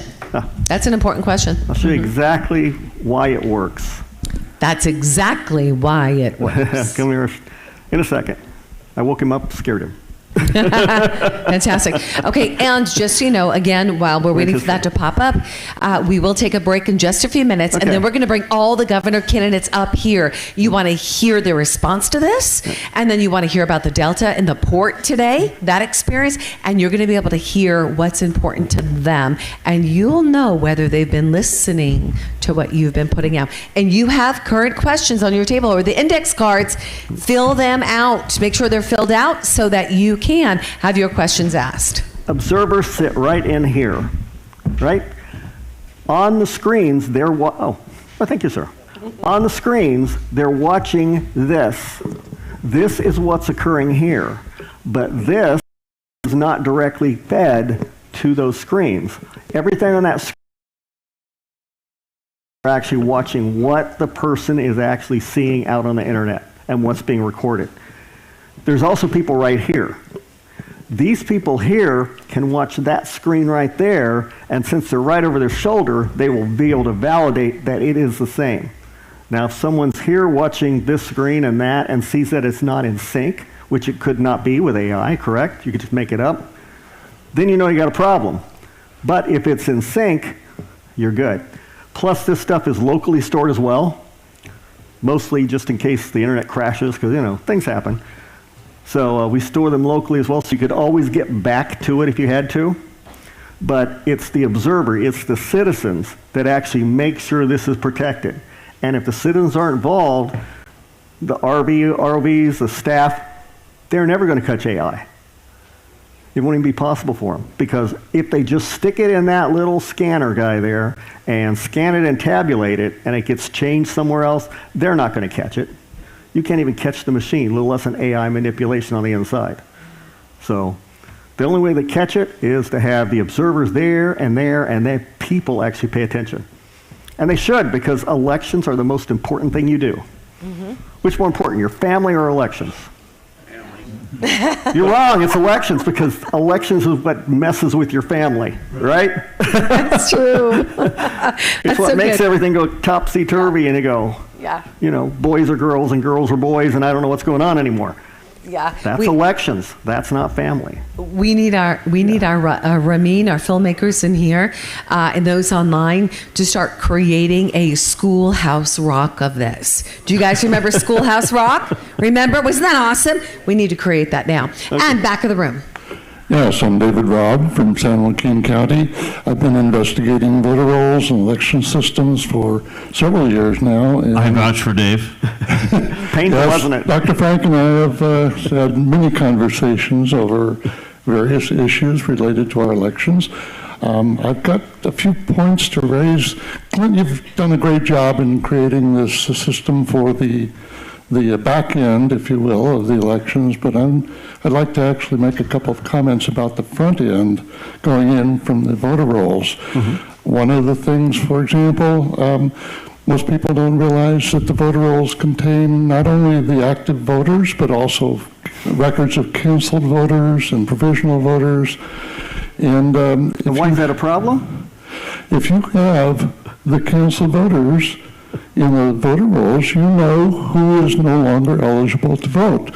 You know people who died, who have moved away, who for one reason or another are not listed as active voters. One of the things I've found is what I call homing pigeons, people whose registration information has been used after they moved away, moved out of the state, sometimes several years later. That information has been re-entered in the voter rolls as active voters. And in San Joaquin County in the last election, we had several hundred of those people who had moved away and supposedly had moved back to exactly the same address that they had left several years earlier. Amazing. And had voted. In fact, I even have records of some of those who voted not only here in the county, but also in their new state of residence. So, homing pigeons, they're an issue. Also, I've been able to find a large number, perhaps 25% of voter rolls that have illegal registrations. People who are not citizens, not eligible to register, not eligible to vote. So my question for you, Clint, is what kind of latitude do you have for identifying and removing improper registrations so that they don't actually get sent ballots and don't have an opportunity to vote? Great question. Well, what we're doing in Shasta County, because the actual answer to that is none, what we're doing in Shasta County is we're taking snapshots of the voter rolls. Then we're sending in what we tell them we want to correct. And then we keep doing that. So. And wait. Who are you sending it in to? We send this into the Secretary of State. Because you're not in control of your own voter rolls? We don't control it. So, we'll take it off here. It'll come back 2 days later, right? It just pops in and out. Now, it's actually worse than that because inactive voters are not really inactive, right? They can vote right away. They don't have to re-register. They don't have to prove anything. They're ready to vote. It's okay. So we have people that are marked inactive that we know are dead, and then they're active again. Well, now you have to re-dead them because now they're alive, right? So the whole thing They've got longhand. Yeah, the whole thing is just really screwy. So we've got to get that back. That was actually done in HAVA, Help America Vote Act. So I have big hopes that the president will pay attention to that and put that back on the counties to do it and insert, and other ROBs hate this, and insert criminal penalties if we don't. Because that will be what makes a difference. Because they're not afraid of being fined. They don't pay the money. Right. Would you be afraid of being fined if I made her pay the money? No. What the heck? And when you have all that data in one spot, it becomes very dangerous. Because I'm thinking when she tried to vote that day, yes, she voted later than she usually votes. Which makes her a perfect voter. I'm today, 4 kids. Yeah, because now you can go and say, she's not voting? I'm voting for her. She missed her normal time, and then she shows up late and messes the whole thing up. I know. What the heck? But we still don't count her vote. We count the one that went in. No harm, no foul. Yeah. Okay. So we have 1 minute to break, and I have an online question. So is it let's save that till after if we can.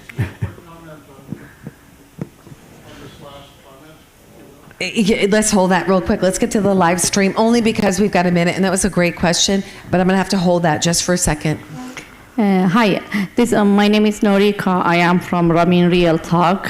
So there is a couple of questions on live. First of all, they want to say thank you so much. They really appreciate it, what you're explaining it. And also, Dr. One of your students, looks like you were actually speaking on their class. They want to say thank you so much for being here and good to see you.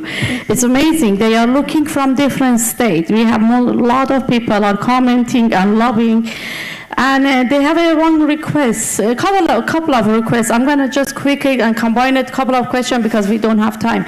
They are recommending if the President Trump, they can basically put the election date as a holiday, so people that they have kids and they can just put the ballot directly in the mail. That's a request from Multiplied Live Stream here.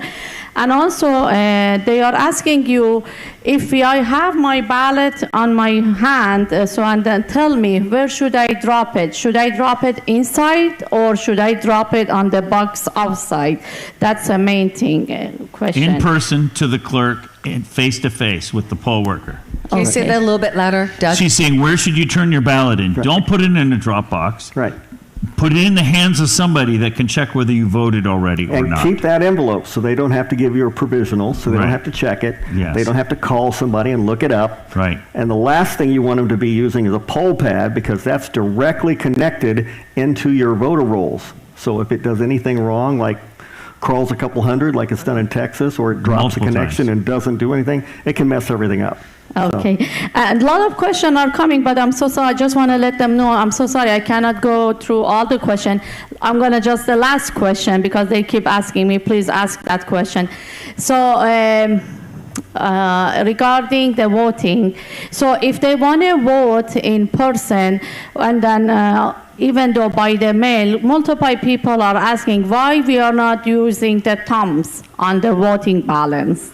Oh, you mean the thumbprint? Thumbprint, That's yes. easy. It's not California law. Okay. So I guess California everybody tells you got I can the do answer. it. Thank you so much. If they have a retina scanner and that's what they want you to use, that's what you have to use, right? To give context, I've been working around the country. In Alabama, 95% of their people vote in person on election day. Okay? Why? It's a cultural thing. You guys are conditioned into thinking that mail-in voting is great, but actually I'm looking at an article, I just had it up on the screen a minute ago, in the 2020 election, 100,000 California ballots were not counted because of the mail-in process. People messed up something on their ballot, so their ballot was never counted. You think you're making it easy, but all you're doing is creating a system that has all these other downstream problems. When you vote in person and you show your ID, they have to give you a ballot, you vote, there it is, right there. That's the right way to vote, and I agree it needs to be a holiday, and I believe President Trump's going to do that this year for the general. Yes, so good. And then thank you live stream. We love you guys. Okay, so here's what we're gonna do. I wanna save that comment. Let's save that comment. We're gonna have an opportunity. Can you actually write that down on a card? Write that down. We're gonna pull that in if that's okay. Only because of time, we're over right now. We're gonna combine the next section, which is important. You're gonna see the governor and state candidates. We're going to get the candidates back up here. Oh yeah, all candidates are coming back. Candidates, are you still in the house? Yes, they've been patient. They've been listening to you. They've been listening to this. Now, hot dogs are outside. Go get your hot diggity free from the vendors. There's snacks out there as well. Index cards, please fill them out. And once they're filled out, put them back into the plant holder. Put them back into the plant holder. These are your questions. We're going to gather them right now for the governor candidates. And in the back of the room, Bonnie, wave to everybody. Bonnie, go get your Take Our California t-shirt. Let people know we are taking our California back. And to our live stringers, hang tight. We'll be back at, what do you guys think, 15? Can we do that in 15? 20. 20 minutes, back in 20. And team break, let's take our California back. God bless you.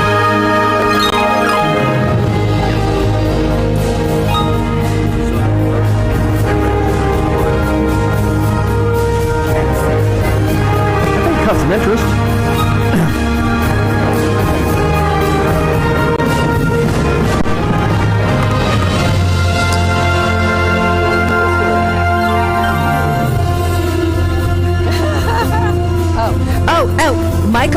Mic on.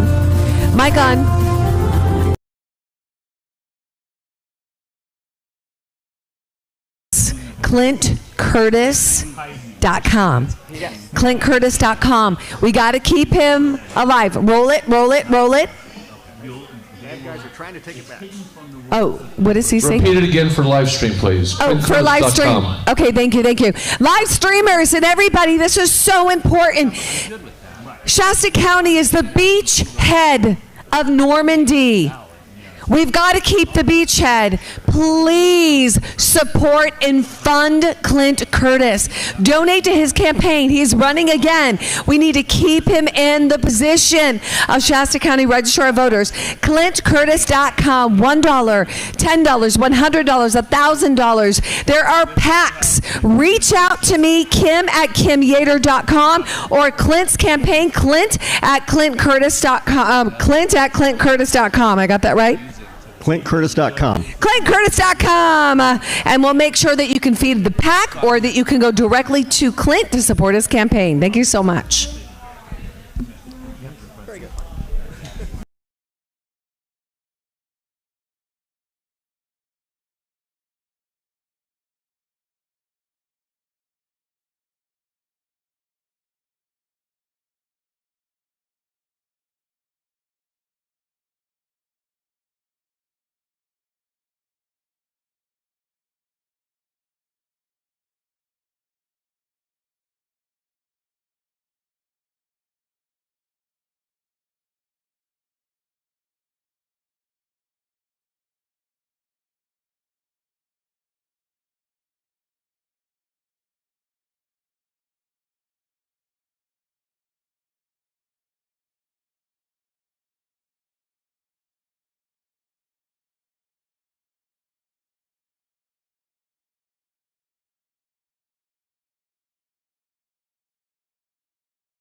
And this is how we do it. This is how we do it. Okay, is everybody up? You guys good? And for live stream, so that you know, I split my pants. I did. Okay, you guys ready? I can't. Can I go get Don up here? If you can't see the cameras, we can't see Don, you. can we get you up here?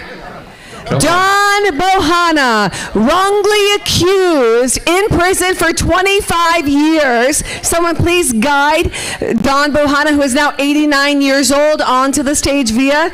Yep, there he is right here. 89 years old, Don Bohanna,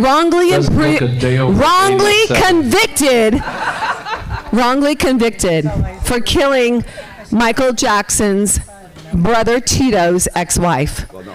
DA, judges, all complicit. Okay, everybody smile. Just one time smiling. Going camera once, twice, 3 times, and now everybody wave. Oh, yeah. Video, Ben. Okay. You want to do it one more time? Okay. Everybody wave.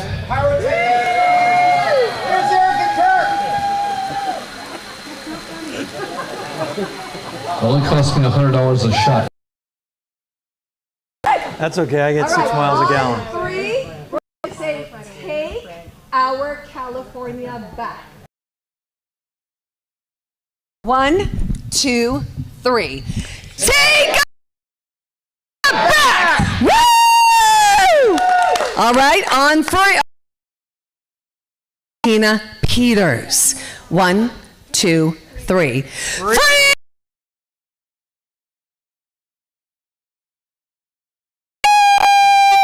And let the show begin. You are now brought into the Take Our California Back team. You are no longer observers.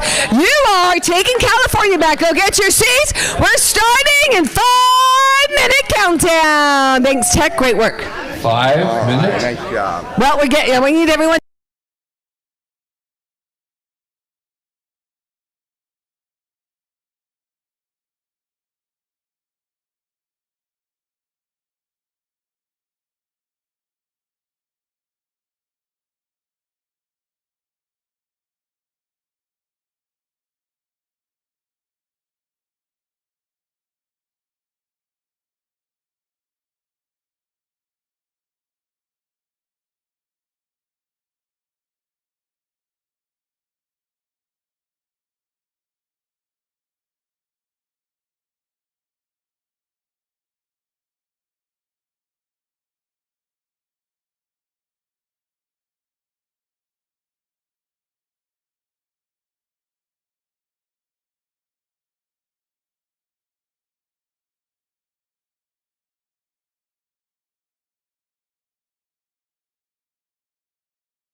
Welcome back to Take Our California Back to a Better Future Summit in San Joaquin, California!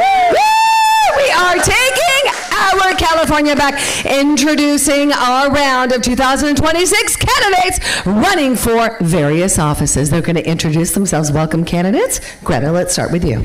Good afternoon. My name is Greta Solorzano, and I'm running for governor of California to make California affordable again. All right. Woo! All right. Scott Shields, governor of California. We're going to rescue California. Thank you, Kim. Come on. Christine Bish, your candidate for Congress in California's 3rd Congressional District. Daniel Mercury for California, looking to starve the government and feed the people. Louis Herms coming in the camera view for California governor. Oh, he's good. He's good. He's good. Mauro Orozco, running for California governor. Come on, Maru. Well, I'm E.B. Lynch. Hello, California. I'm here to be your California Lieutenant Governor. I'm Tammy Nobriga, and I'm here to be your next Assemblywoman, District 9, California. I'm going to save our children and our future and take back California. Thank you. I'm John McBride, and I'm running for Congress right here in CD9 to be your next representative, and I stand strong for truth and freedom. Last but not least, I'm Brandon Owen. I'm running for Assembly District 9, and I want to be your voice and fight for you at the Capitol. Come on, and at the end, who do we have in the end? Oh, Dr. Frank, Johnny Appleseed of Election Integrity. We just finished a great afternoon Yes, talking about we did. elections, but now we're going to talk to the candidates now. We're going to give them a little space, I think. We certainly are. So candidates, we're going to hold that mic right there with you. And tell me your name one more time. Brandon. Brandon Owen. I love it, Brandon. So Brandon, why don't you tell me, this is going to be a question for all of you candidates. You're going to have 2 minutes to respond. In this question, what impressed you most from what you've seen and heard today? And how are you going to move this forward? Well, I think today the most important thing that we took was voter integrity is extremely, extremely valuable to us.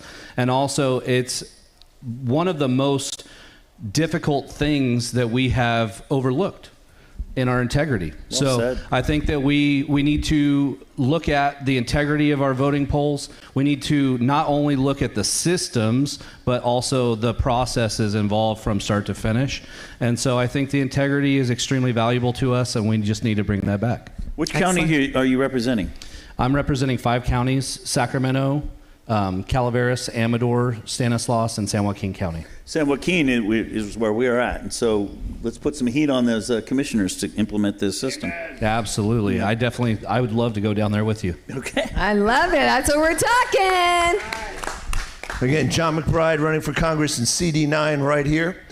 Today was just an absolutely wonderful day, starting with a tour of the port and the Delta, seeing what a valuable jewel we have in the Port of Stockton. And then to see where so much of this nation's fruits and vegetables are grown. And then one thing you have to understand is our election integrity. If you can't trust your vote, people aren't going to vote. And you have to believe that your vote matters. And the things that we learned today about election integrity are very powerful, and we as citizens need to put pressure on our register of voters and our county supervisors to get what we learned today implemented throughout this state. Again, I'm John McBride, running for Congress in CD9 right here in San Joaquin County. Thank you. Tammy Nobriga. Tammy Nobriga, State Assembly District 9. I was not on the tour this morning. However, I do know my understanding of the port is certainly not being utilized like it should be. And that I believe that the city of Stockton and San Joaquin County would be a lot better off if we did so. As far as election integrity, that's something that is obviously near and dear to every single one of us. I'm so glad to see that we have the voter ID on the ballot, and I'm really hoping that we just get as many people out as possible to vote. Let's get this ID ballot issue passed, and let's take back California. Tammy Nobriga, State Assembly, District 9. Thank you. Thank you, Tammy. E.B. Lynch. Well, what I always say is that without integrity, we have nothing.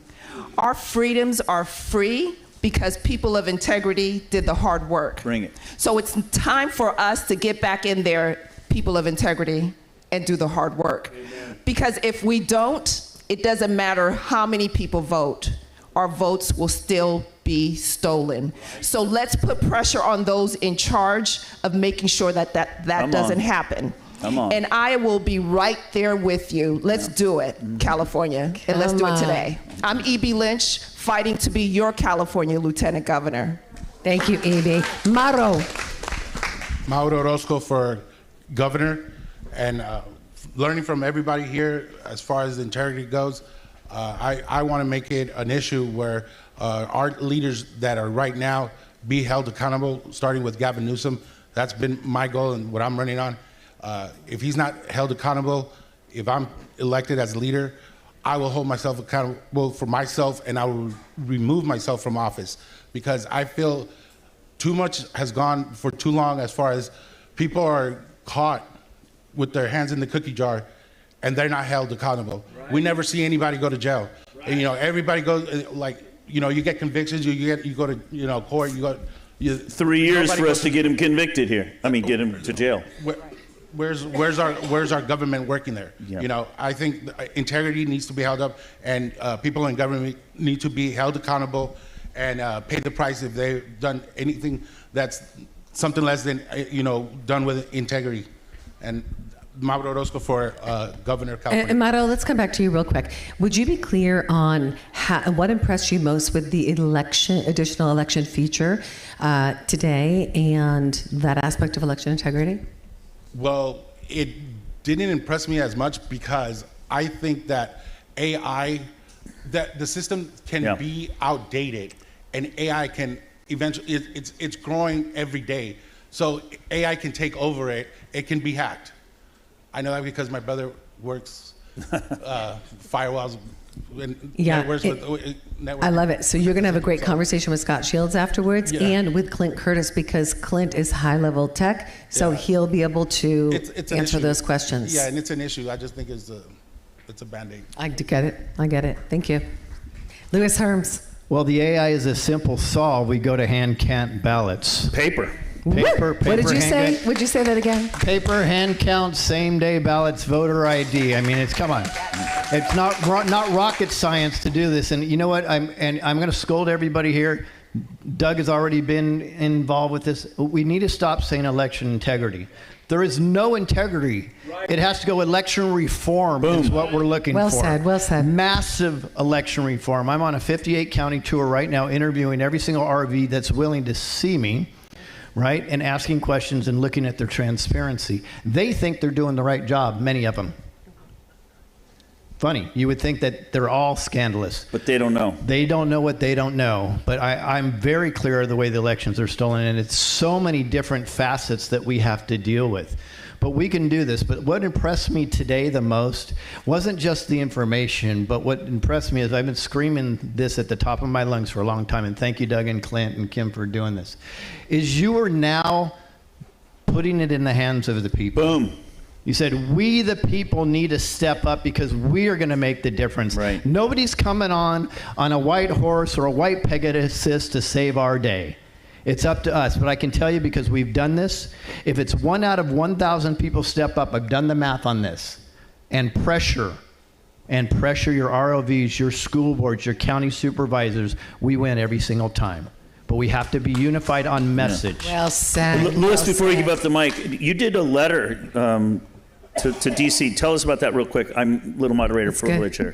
Which letter? The one to Trump or the one to the one to the Trump. ROVs? The Trump. Okay. Because you already talked about the ROVs you've been meeting with. Right. So I put together a plan, a multi-bullet point plan of exactly what Trump could do in regards to writing an executive order for emergency repair of our elections. The reality, though, is I also know that he's emasculated when it comes to the state. Right. But what happens is it sets precedents, especially because this election is a federal election.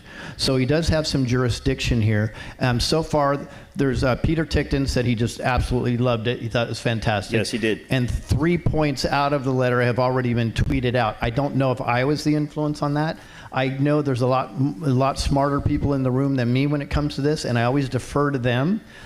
Smart people like Daniel and some other people signed on to that, and Scott did. But we can do this.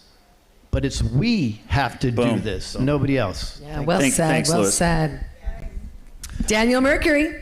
Daniel Mercury, running for governor. So one of the things that I really liked about today was not just taking the tour around the Delta, and of course, getting even further in-depth information about, a lot of the things that go on and deal with the port, but also the economy here. And, you can feel the stronghold and the strangulation that's going on here in this area.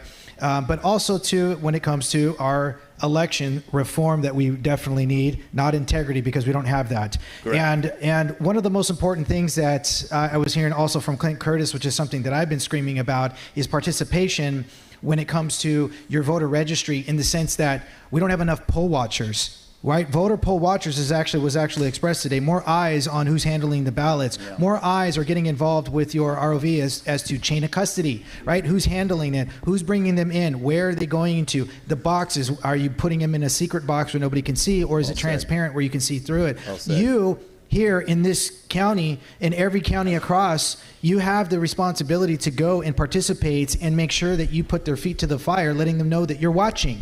You also have the ability to, with your county clerk registrar's office, some of them are appointed and others are elected. Which one is yours? So there's a number of things that you can do in participating and making sure that you have that responsibility. You're taking it on, and you're not just saying, well, I voted. That's not enough. You like a candidate, but then you try to vote and you say, well, I did what I could. No, did you participate? If you didn't participate, you're part of the problem. I know you don't want to hear that. But I don't want to hear that, but it's true. I was one of those individuals. And I now have on my website a little bit of history about voter integrity, about whether or not, you can and how you can get involved. And lastly, one of the things too is publicly, a lot of people don't know, is that the registry at the local's office is required to put down what their protocols are when somebody says my vote was stolen from me. Where is that listed? If it's not listed, they can make it up as they go. So get on it and be involved. Daniel, very good. Daniel, will you come here for a second? Yeah. I'm going to hand you something. Without looking at these, can I trust you to walk these over to Dr. Frank? I can. I don't know, but I'll try. My pants are split, so I'm trying to protect how much I move. You can trust Daniel. He's the one who actually taught me how the party raises money. And later we need to ask him about that. Say that again, Doug. We know we can trust him because he turned down the money.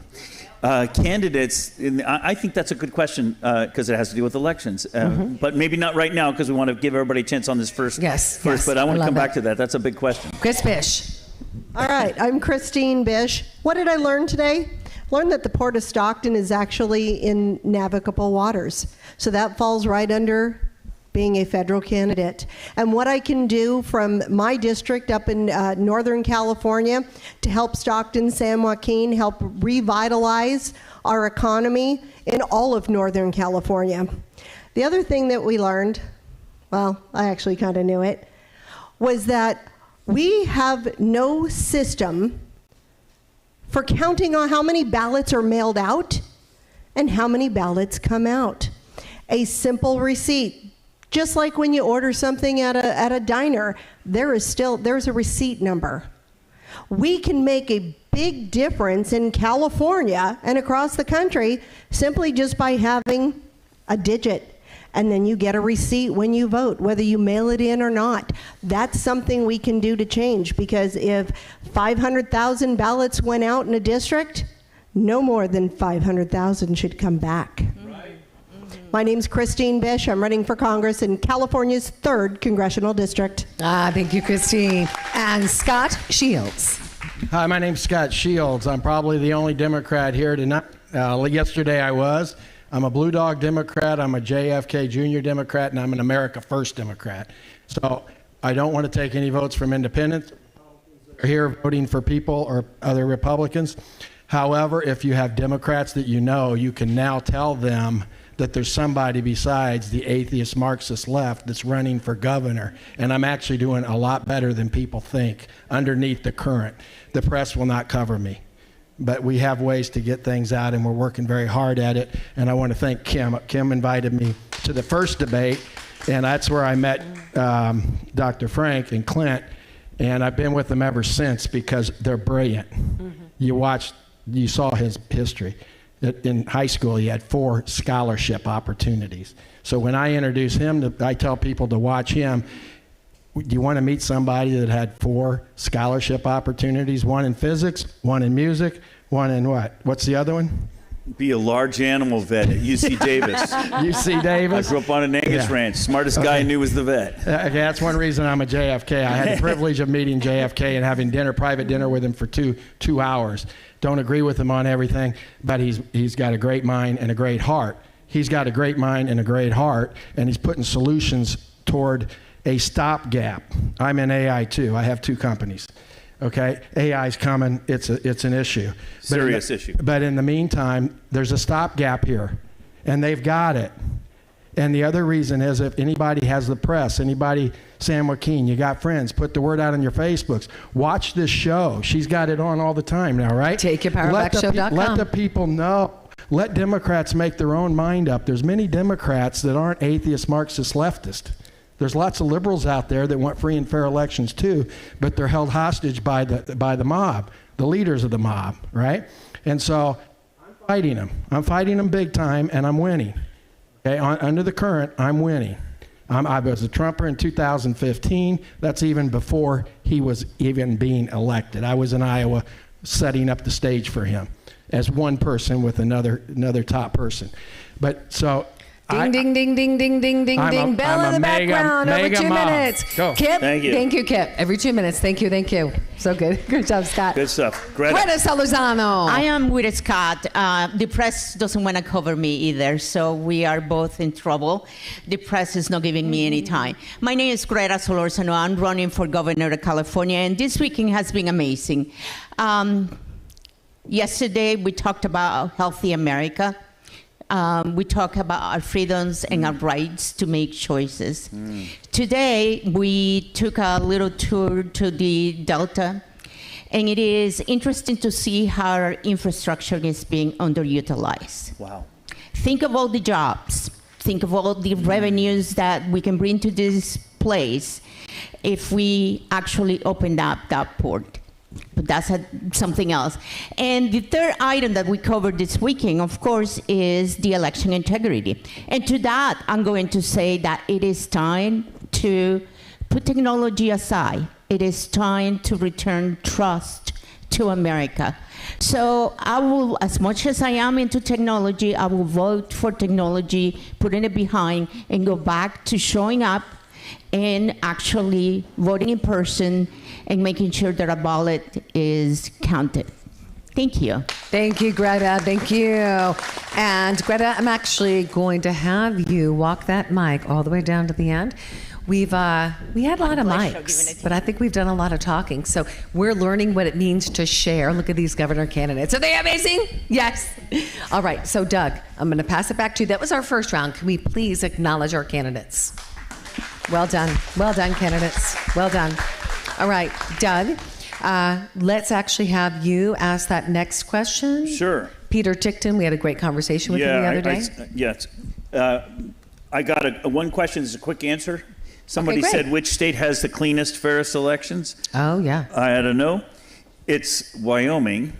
And because if you miss an election there, you're automatically taken off the rolls. Wow. You miss one. Wow. And what happens is if you want to vote, you can. It's just you have to bring your ID and you have to prove residency and prove of citizenship. And so that's how they keep their rolls clean. And that would be a great. But anyway, that was a question somebody turned in. So I felt like that was my question, I think. So good. Okay. So we had Kim and I were on a call the other night. I think, Scott, you were on it too. Peter Tickton was on the call. And Clint Curtis was with us. Yeah, absolutely. Oh, actually, Greg, where's Greg? Greg Langworthy. And what about Kevin O'Neill? Is Kevin here? Kevin, you were on that call as well. The Riverside teams. Right. Come on, Doug. And he said what I already know and what has been proven brilliantly, well, clearly in San Joaquin, the DOJ has zero interest in prosecuting election fraud. The DOJ has zero interest. Everybody, and that's what he said, okay? And I know this is true because I deal with this. Everybody thinks because with Trump's up there that the swamp just went away somehow. It's still vibrant and healthy. So anyway, there's zero interest in that. And, you know, and the beautiful example here in San Joaquin is it took 3 years to put a convicted election fraud person in jail. 3 years. We caught him with 70 ballots on his kitchen table. Come on. How hard is that? A city councilman. Okay. He was finally sentenced. Now, this is a tough question, guys, and I just want to know where Kim and I are asking you guys. What's going to be your strategy during this election? You know there's going to be cheating. It's a jungle primary. There are all these different issues. So how are you going to address this when you talk to your constituents and you talk to your voters about election integrity? And how are you going to, how do you expect to get elected? What's your strategy in that category? Because you're up against fraud. You're up against the media that doesn't give you any time, Greta. You have obstacles in your election, and the DOJ is not going to fix. I shouldn't say fix. They are going to fix them. It's institutional fraud, but they're not going to repair our elections in time. How are you going to address this? So how about that? Let's just start with you. Yeah. What's your strategy? Brandon Owens. So I think from today I learned specifically that I'm going to go ahead and push everybody to vote for That's the good. primary. And then I'm going to tell them that they need to hand deliver their ballot specifically to a person so they can inspect it and then go ahead and process that ballot. I think the key is that we don't want to put it in that drop box. We want to hand deliver it to a person. We want to hand deliver it to a person, not put it in the box, and then we want to make sure that it's inspected and then it's processed properly. So those are the number two things that I think that we should do right away. As far as the DOJ, that doesn't surprise me. As a prior law enforcement officer, I've seen them destroy codes that we've charged people with, and they just turn them into whatever they want to call it. If you want to call it killing wildlife, they'll turn it into petty theft. So that's common in DOJ. It's common in any district attorney's office. Doesn't surprise me at all. Okay, everybody, if you could do me a favor when you grab those microphones, don't grab them at the very bottom. That's the antenna. That's why it drops out on you. Thanks, Kip. That's good. That's good. And John McBride. Thank you, Brandon. John McBride, again, California's 9th Congressional District. And basically what Brandon just said, you need to take your ballot in person. You need to bring your mail-in ballot with you. Boom. Okay, you need to take it with you. Now, last election, I refused to turn it over. I said if I left it home and threw it in the trash, you wouldn't have it. I didn't give it to them, but I kept it as my receipt. So, you know, take your ballot with you, vote in person. Clarify, you kept your envelope? I kept the whole thing. I never even opened it. I filled out another ballot right there. Got it. And kept my envelope, never opened. So if they said I hadn't voted, hey, here's my mail-in ballot. It's right here, not even opened. Yeah. Okay. The other thing with that is you do need to get as many people as you know out to vote. Of course. That is our only real chance outside of fixing the election. In essence, you need to get people out to vote. And we're too complacent in our voting rights. John McBride, running for Congress in CD9. Thank you, John. Tammy Nabriga. And of course, that's exactly what we need to do. Ideally, what we want is same day paper ballots and count them that day and the vote's over, just like Paris does. But that's not the way it is right now. Right. So what I do is the same thing as John McBride, and I tell everybody, bring in your mail-in ballot, because even though we don't ask for them, they're still going to send them. So you bring them with you, and then you show them that you haven't voted, and you get a new one. And that's exactly what I do, and I tell everybody I know to do that. Also, if you're one person voting, tell 10 people, get out there and vote. A lot of people don't even consider the fact that it's just a primary. That's what they think. They don't consider that this right here, this election could take our best president out of,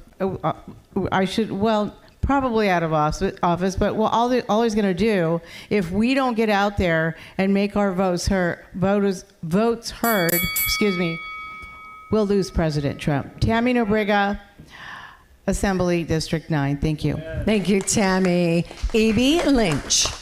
Well, hello, everyone. My name is E.B. Lynch, and like I always say, I'm here to fight for you as your California Lieutenant Governor.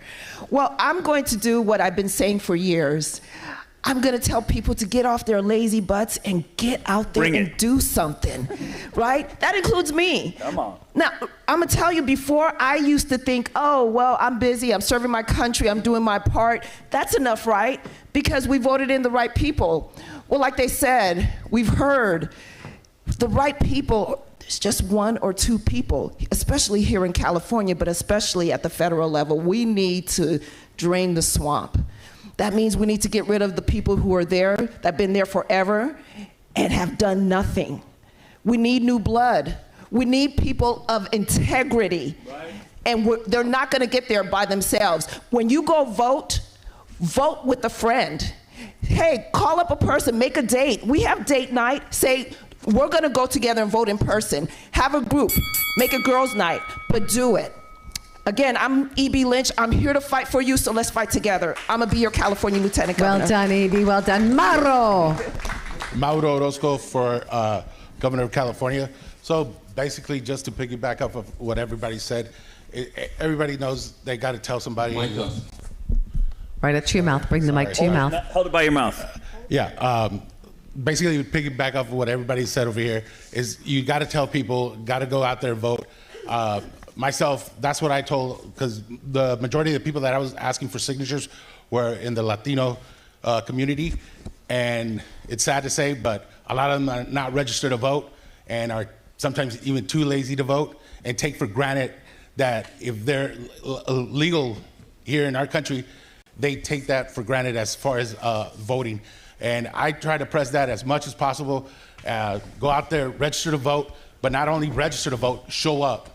And that's the one thing you got to do. I mean, if you're an American and you're proud, like I am, you got to go out there, show up, and vote. Mauro Orozco for governor. Thank you. Well done, Mauro. Thank you. Louis Herms. So elections are won and lost in the primary, not in the general. That's correct. 100%. And what that means is, let's just pretend that there's a cabal out there of some sort. They put all their money, time, and effort behind a Republican in name only, and they force that person through the primary because they already know they have the Democrat compromised. Therefore, in the general, they won already. So what my goal is to educate everybody else to see how important the primary is. I actually think we should have more people show up in a primary than the general, because it is much more important, because that is where it's stolen. California on 2022, we had 30% show up. 30%.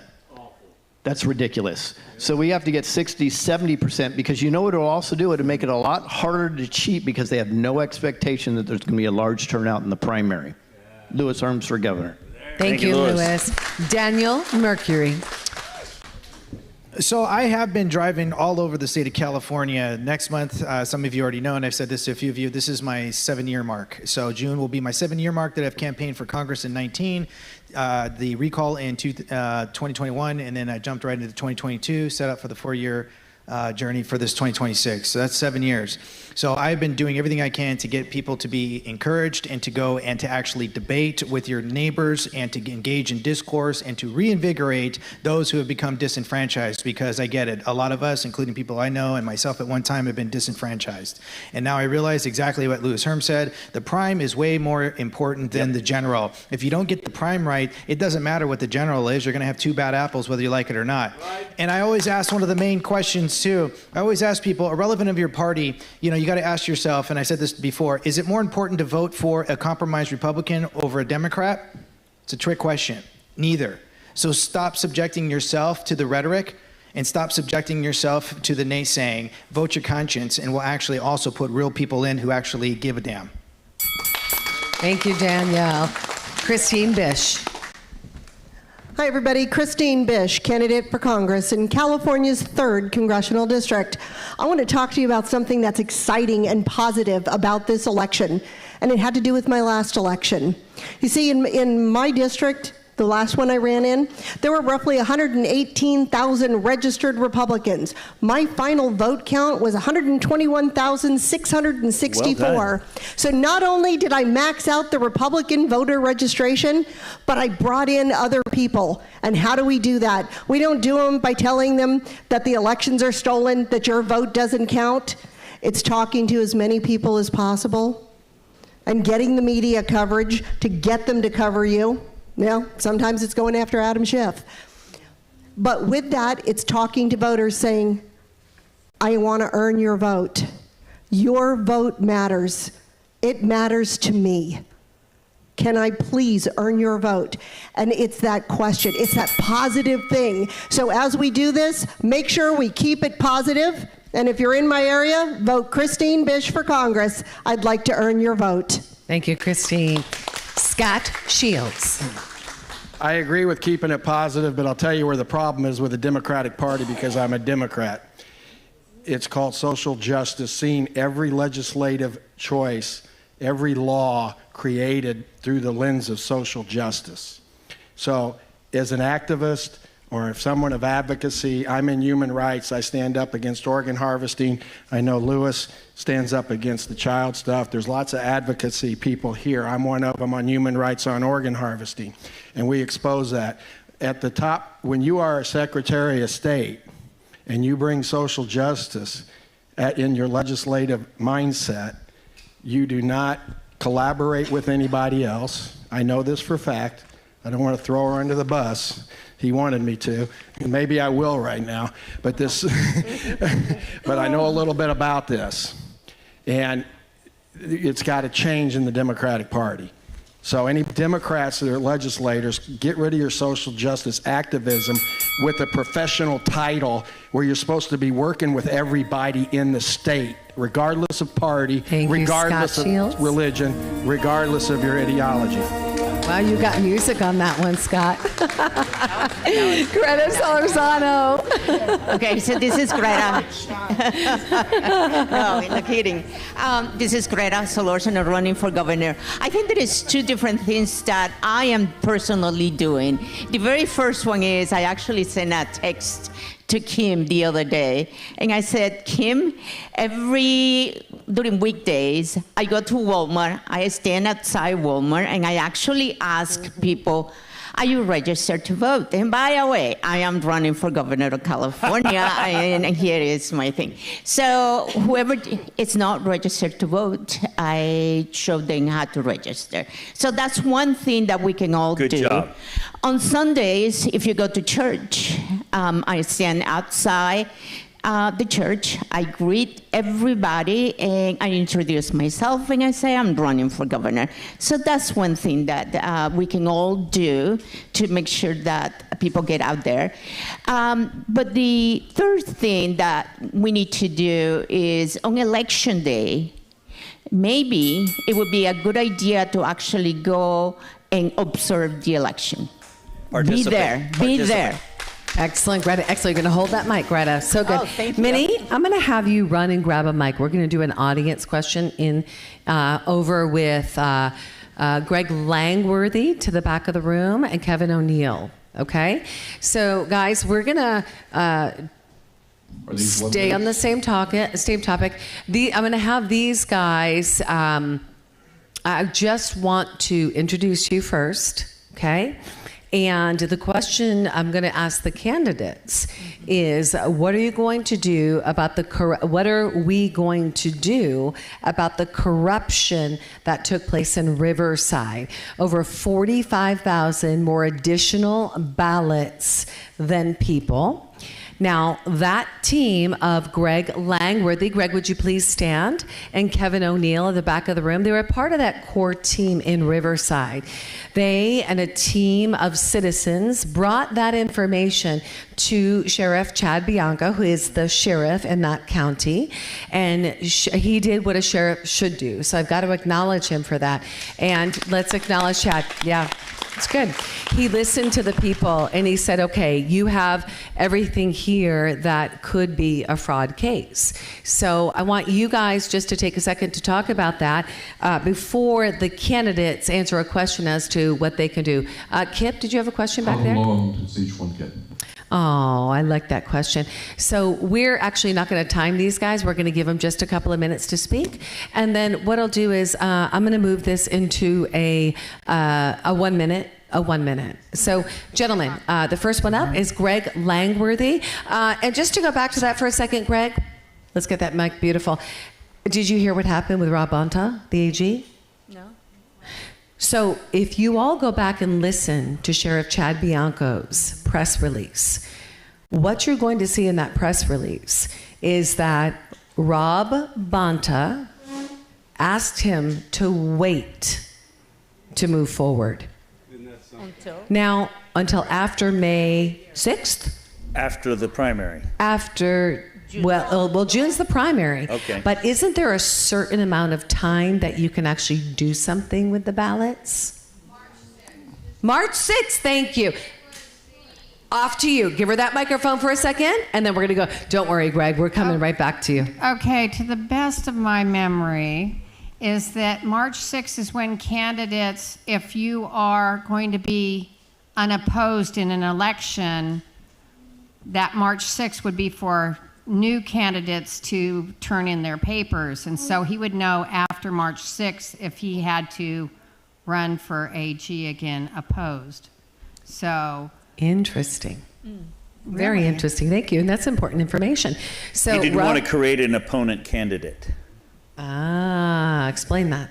Well, if Bianca announced that he had all this potential fraud, everybody's going to look at the AG and say, how come you're not prosecuting it? And if he says, well, I'm not going to do it, then there'll be somebody who will rise up and say, well, I'm going to be the AG then. So it's like it creates a grassroots reaction. It creates people that want to, a lot of these people are here because they're aware of corruption and it makes them Right. want to get involved. So if you wait till after you can get a new candidate to bring the issue to the forefront, you prevent kicking the bushes and bringing out candidates against you. Wow, very interesting. There's been a halt as of now on moving forward. And Greg, why don't you tell us about that halt and give us some information? Is this on?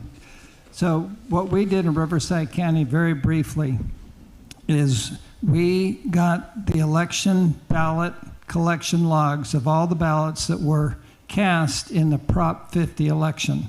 We added them all up, and I have to admit that the Riverside County ROV and registrar and the supervisors were cooperative with us. So we got all the ballot collection records of the ballots that were cast in the Prop 50 election. We added them up. About 611,000 ballots, good ballots, were cast in the Prop 50 election. But the registrar's official vote count was 657,000.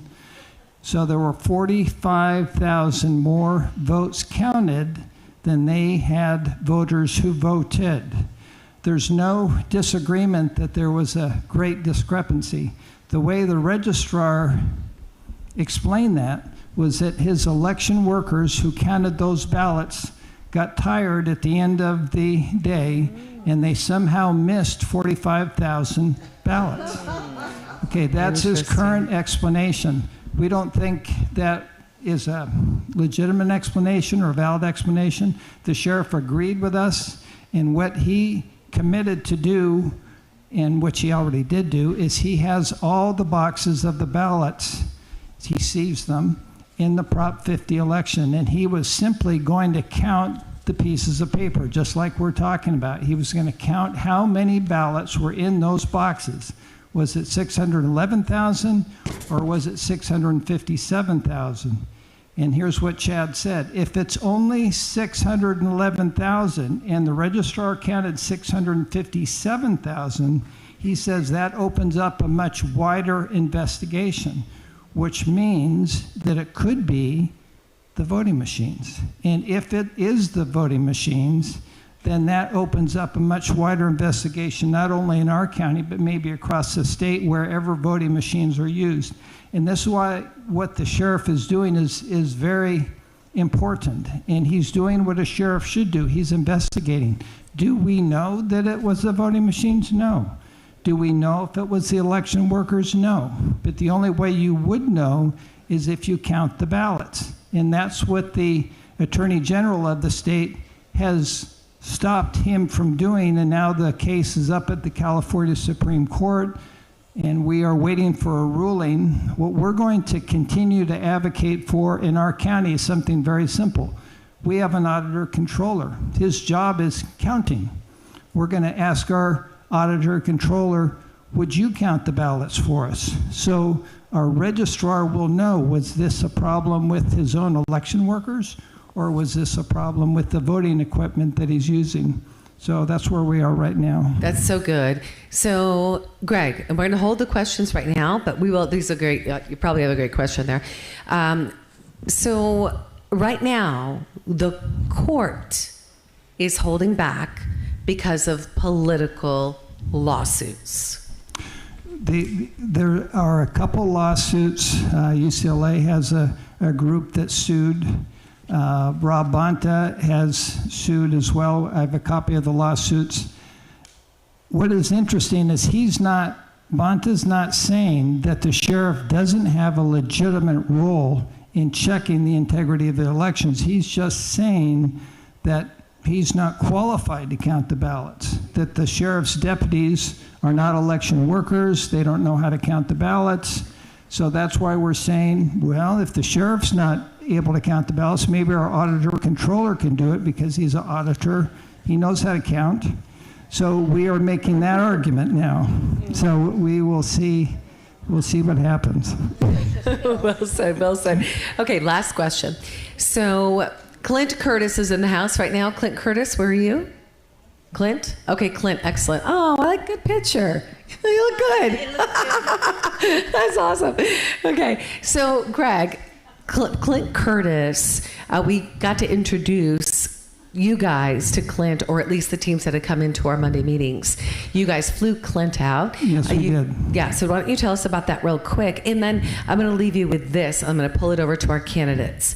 And then Kevin O'Neill, we're going to talk to you a little bit later today because you've got that cyber expert background, okay? But over to you. Clint, one of the things Clint said to me is, Kim, because this impacts the federal election, and for those of you who are wondering what this was about the Prop 50 election, the gerrymandering, right? Or the moving of districts. So, Greg, one of the things Clint said was that because it impacts the federal election, or because it impacts the federal election, you can apply to the courts for cert. Did I get that right, Clint? Yes, apply for cert. Have you considered that? No, I'll need to talk to Clint about that. Fantastic. We brought Clint out, and he made a very persuasive argument that our registrar likely does not know the cause of this extra 45,000 ballots, and I agree. Like I said. Yep. The clerks don't know, sorry. Yep. So anyway, it was very valuable having Clint come out, explain this, and now we are asking a very simple question. How many pieces of paper are in the boxes?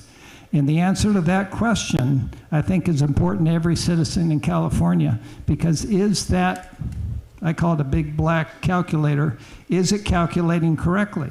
And if it's not calculating correctly, we can't use it. Very good. Greg, thank you very much. We're going to talk to you a little bit more later. Where are the ballots now? They're in the possession of the sheriff. That's important. Yep, That's very what good. happened in the Maricopa audit when they recounted them. When they had 1,575 boxes and they brought them out to do the recount, 1,500 of the 1,575 boxes, the seals were broken.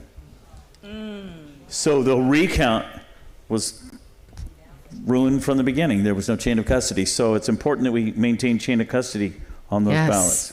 Yes. That's why the additional election security feature is a game changer. Yeah. Okay, so good. Okay, so we're now going to pick it up again, 1 minute rounds. I'm going to ask the question again. Greta, we're going to go this way, down the road. So what are you going to do about the corruption in Riverside County, and what could be the corruption in every city and county in our golden state of California? Greta Solorzano. As a governor of California, one of the things that will be my primary concern is to return trust. And as that, I will definitely support Sheriff Bianco to hold custody of those boxes until we have the controller, auditors. I think we have Mr. Morgan. Herb Morgan. Yes, Herb Morgan running for it. Somebody I trust until I have his auditors review and do the counting for us. Once we have the results, I will definitely work with the Secretary of State to remove the machines if it's granted. Now, I wouldn't be able as a governor to do that. I need to work with the Secretary of State to do that. Thank you.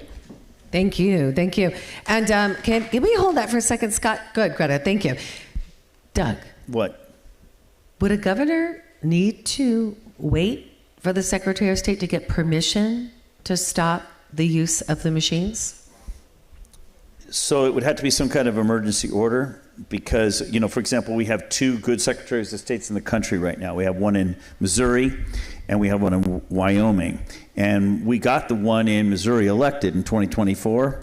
And he called me a few months later and he said, Doug, where's the people? You know, we did this big movement to get me elected, but now the people are gone. Nobody's putting pressure on the legislature. He says, I have to follow the law. I don't write the laws. The legislators write the laws.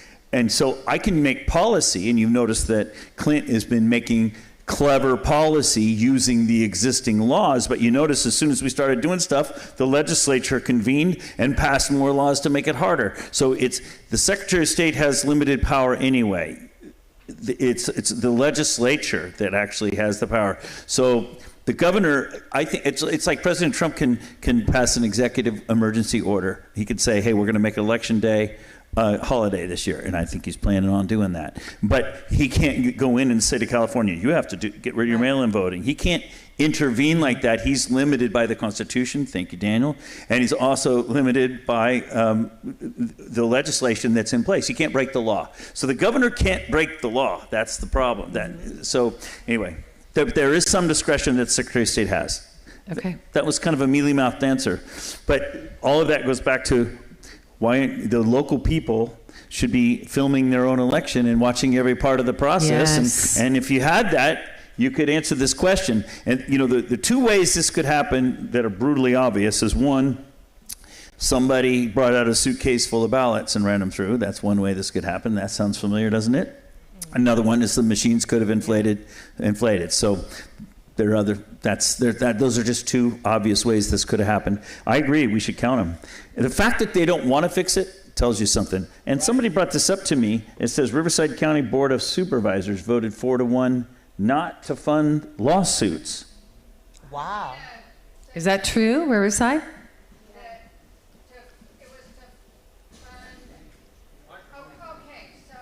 Hang on, let's bring the mic over to you. Doug, ask that question again, please. So somebody brought this up to me and said, I think it was Ron, he said Riverside County Board of Supervisors voted 4-1 not to fund lawsuits.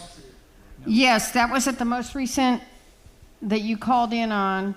It was on the agenda, and Karen Spiegel voted to fund the Sheriff's Department legal expenses for these lawsuits that are being filed by the Attorney General and by this UCLA Voters' Right Group, of which Clarissa Cervantes, who is running for office, is part of, against the sheriff investigating the civil rights of the voters in Riverside County. So clarify, people are suing the county and suing the sheriff's department, and your county has said we're not going to fund it. Yes, because we have someone who from the dais supported Prop 50. Right. And so he has put a lot of pressure on that, and he also did not go into either did not go into closed session or did not approve actually moving forward with funding the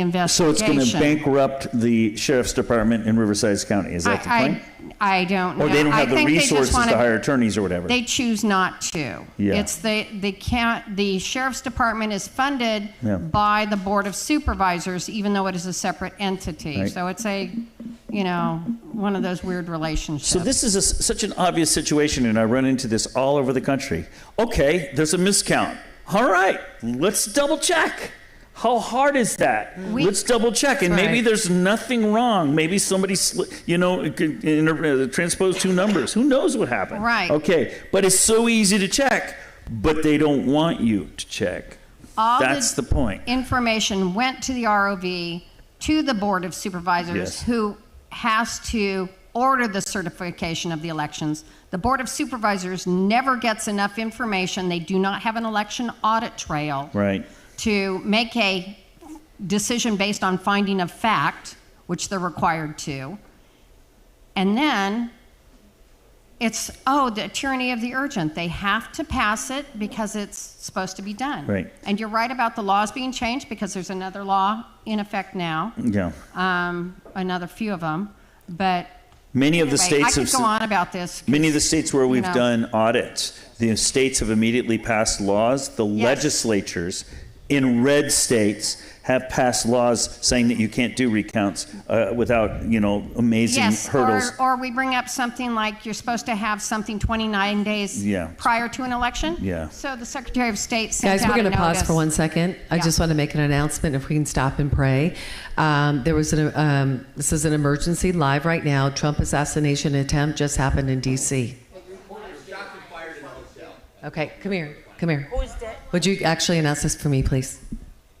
Yeah, we just saw, Michael just saw breaking news. They had police running through the Hilton in Washington, D.C., and apparently there was this potential assassination attempt at the Correspondents' Dinner in D.C. What's that? Shots were fired. Okay. All right, let's take a second. Yeah, so stay tuned. We'll keep you guys updated. But Father, we just come before you, God, in the name of Jesus. Oh, Father, in the name of Jesus, we bind up the enemy. We bind up that enemy and we throw him back to the pits of hell where he belongs. Father God, I pray for the protection of our president right now. I pray for the protection of your people, Father God. I pray you put a hovering of protection in Jesus' name. I pray you give them wisdom and discernment, Father God. And Father, I pray that the people would wake up, that the people would wake up, that the people would wake up and begin to take their power back. There's no one coming to save us, Father. You are our Savior. We love you. We praise you. We thank you. In Jesus' name, amen. Amen. Amen. Thank you. We're going to come back to that. I think, Doug, do we need to complete that? I think we've done enough on the Riverside. Okay. I think people are aware of the So problem. let's let our, okay, great job. Thank you. But And I'm the so glad you candidates guys may are want to here. respond to yeah, it. I'm going to re-present you to that question one more time. What candidates, what are you going to do about the corruption in Riverside and what could be the corruption in every city and county in California? Scott Shields. I think as a governor candidate, you have to do something like I'm doing right now. I'm exposing the fact that the legislators, the governors, everybody that's elected is okay with fraud, and they shouldn't be. As Democrats, Republicans, independents, everybody should have integrity for the position, as Edie says, and do what's right. That's how we live in America. But you also have to realize what we're up against. Real quick, I've got 30 seconds. I wrote a book on this, volume 1. I've got 4 volumes coming out. The first one's a teaser. It's on the website. It's about the mind virus of atheist Marxism leads to the societal cancer of socialism and communism, and that's where we're at. This is a war against America's ideals. It started with the Ukraine-Russia situation. We're in the preface of World War III. That's why we're in Venezuela, and that's why we're in Iran. I'm only bringing up the macro issue here because you need a governor that can lead, just like you got the president that can lead. If I get shot, I get shot. I'm running as a Democrat, and I'm not their favorite person, okay? So tell your Democrats to vote for me if they're pro-American. And Scott, what is the website where people can get that book? You can get it. It's called Is Peace Attainable? It's at Amazon. It's also on the front page. Peace Attainable? Is Peace Attainable? Is peace attainable? I've been in this business a long time. So, yeah, it is attainable. But you have to look at the root of the problem to get to the root of the solution. There's some candidates And where here. can they find it again? You can find it at Amazon, and you can find it on my website, shieldsforgovernor.com. Thank you, I've Scott. learned a lot from the people here. I want to thank everybody because they've been participating with me as Republicans and independents, and I came in as an outsider. I'm still an outsider, not here, hopefully not with people here. I think I've got some good friendships now. But at the same time, the tribalism has to go away, has to leave. And that's what we got to fight for. Thank you, Republican, Scott. independent. Sorry. Thank you. Thank you. Well said. Sorry for the sermon. No, you're good. You're good. Christine Bish. Okay, what am I going to do about this in Riverside County? It's called Bush v. Gore. And you have to have standing. So the only ones who have standing to fight this is going to be an incumbent who is running for federal office, running for Congress, or a candidate who was running for federal office. When they decided to do that, that is the only way to move this forward. And you start at the local level. You have to have standing starting in Riverside County. And at that point, you appeal it up. This can go all the way to the Supreme Court if they do it right. Now, I can tell you, I talked to the California Republican Party. I talked to Mark Moyser, several of the attorneys that were working on the Prop 50, and I told them, you're doing it wrong. When they were trying to fight it, moving forward for the election, they had to challenge it as someone who would be injured. So for Riverside County, find out who those federal candidates are. Those are the people who are injured that can file this lawsuit. Christine Bish, candidate for Congress. Thank you, Christine. Daniel, hold for 1 second, please. So shots were fired in a lobby, and they do have the shooter. And President Trump is safe. Good. All right, good. Okay. And Daniel Mercury. Daniel, can you address something she said, and then you get your minute then? Don't start a time. Who has, doesn't the sheriff have standing? Wait, doesn't the what? Say it again.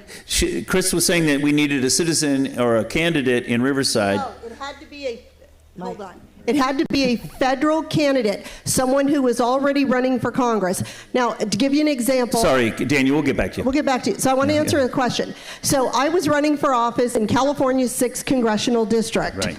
I knew that there was a problem with Prop 50 and how they were doing it. And we had the California GOP with CharLee Money fighting it, but they were fighting the procedure. And the courts don't want to get mixed up in the procedure. I know that's true. And this is why the first thing out of my mouth was Bush v. Gore. Right. Because they started at the county level and they proved that they had standing. When we did this in 2020 with President Trump, they tried to go straight to the Supreme Court. They tried to go to state Supreme Court. Yes. He never established standing. That's correct. And that's Bush v. Gore, and we can't fight the process. They're not going to fight the process. No. But a candidate who was already running in Riverside County or an incumbent who was in Riverside County that was affected negatively by Prop 50 would have the ability to file in Riverside County because that individual, that person Was has harmed. damages. They were harmed. Yep. And that's how we do this. Bush v. Gore. We don't have to recreate the wheel. We just got to follow what already worked. Yeah. Excellent. Thank you. And thanks. I asked Christine. Daniel because he's so good at the Constitution. Go ahead. All right, Daniel, you're up. Okay, so when you asked what can we do, when you look at the state constitution, the sheriff is the highest authority of the county. Yes. And according to the state constitution, as well as because of that oddity, they can't just be fired. And they report under the California state constitution to not only to the AG, but also to the governor's office because the AG the lieutenant governor, the SOS, all report to the governor's office, which means the governor actually has the authority to isolate each of those departments. And under that authority, then the AG can be removed and suspended by the governor, and then the deputy AG could be put into his position if there's a conflict of interest. If the AG is telling a sheriff of the county that he cannot perform an investigation when that county sheriff is the highest authority of the county. And this has already been ruled by the late, great Justice Scalia, who's already ruled over the fact that a federal agent cannot tell a county sheriff that you cannot, if the county sheriff says you cannot operate in my county, then the federal agents do still have to comply because Give him a couple extra because he's my question. Because of their highest authority, and because it's already been ruled in that way, and because they can't just be removed, they have to be removed by the people, which is why they're that oddity and the safeguard to not only the state constitution, but the Constitution of the United States. So yes, the governor can do quite a bit when it comes to this particular instance. Whether or not Sheriff Bianco, who I've spoken to before, wants to press that envelope, my reasoning, the reason why he's not and he's going along with it is because Gavin Newsom, of course, is complacent, and he does not want to go against who does the governor control. The governor controls the militia, the Air National Guard, the National Guard, and can reappoint a new adjutant general. This is why you get a lot of sheriffs who don't comply. Thank you. Well Thank done. you, Daniel. Thank you. So do you guys see the expertise in these candidates?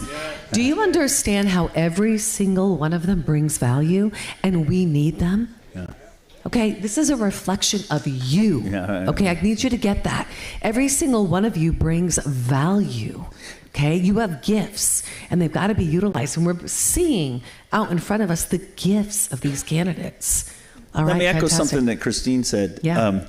We do this around the country. We run candidates on purpose who we don't even think have a chance because then they have standing to challenge the elections afterwards. And we do that all over the place. And because candidates have rights that the normal citizens don't have because they have standing. They were harmed by the election. You can't just sue because the election's bad. You have to show that you were harmed by the election, which gives you standing to sue. So we do that all the time. We run candidates all over the place. It's a clever strategy. But so good. Christine's right on target. Legally, they're a real party in interest. Real party in interest legally. Yep. Good. Yes, so good. Louis Herms. I'm going to need 2 minutes for this, but out of respect, I will defer a minute that I have later, and I'll erase that minute, okay? Yes, agreed. That is agreed upon.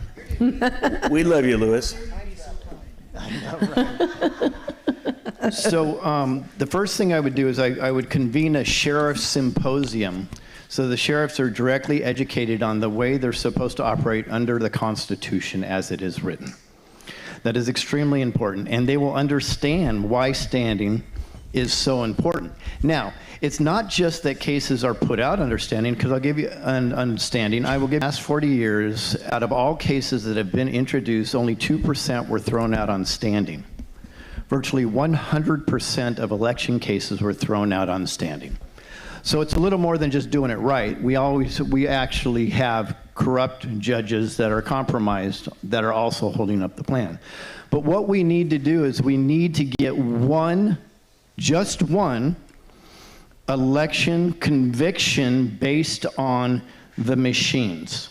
Just one. Here's why. Because under my studying through child trafficking and other things, one thing I found out is judges are cowards often. And judges need, this would be, it's called precedent. A lot of the laws that we have existing today, and we need to expedite some of these things that we have going on. I'm not too well versed on all this stuff, so I'm not gonna play. Glad you're here. We're I know educating what I'm talking you, brother. about. I'm learning a lot of stuff right now as we go, but all this stuff's got to end a lot of nonsense, and we got to get together and terminate this stuff. And I say, start with Newsom. That's the guy. Which county you live in? LA County. LA County. Yes, sir. You came all the way up for today. Yeah, yes, sir. Thank you for being here. Thank you, Congratulations. Maro. Thank you. Maro, Yeah. that's wonderful. Wonderful. And actually, can we hold there for a second? So, Maro, let me ask you. Sure.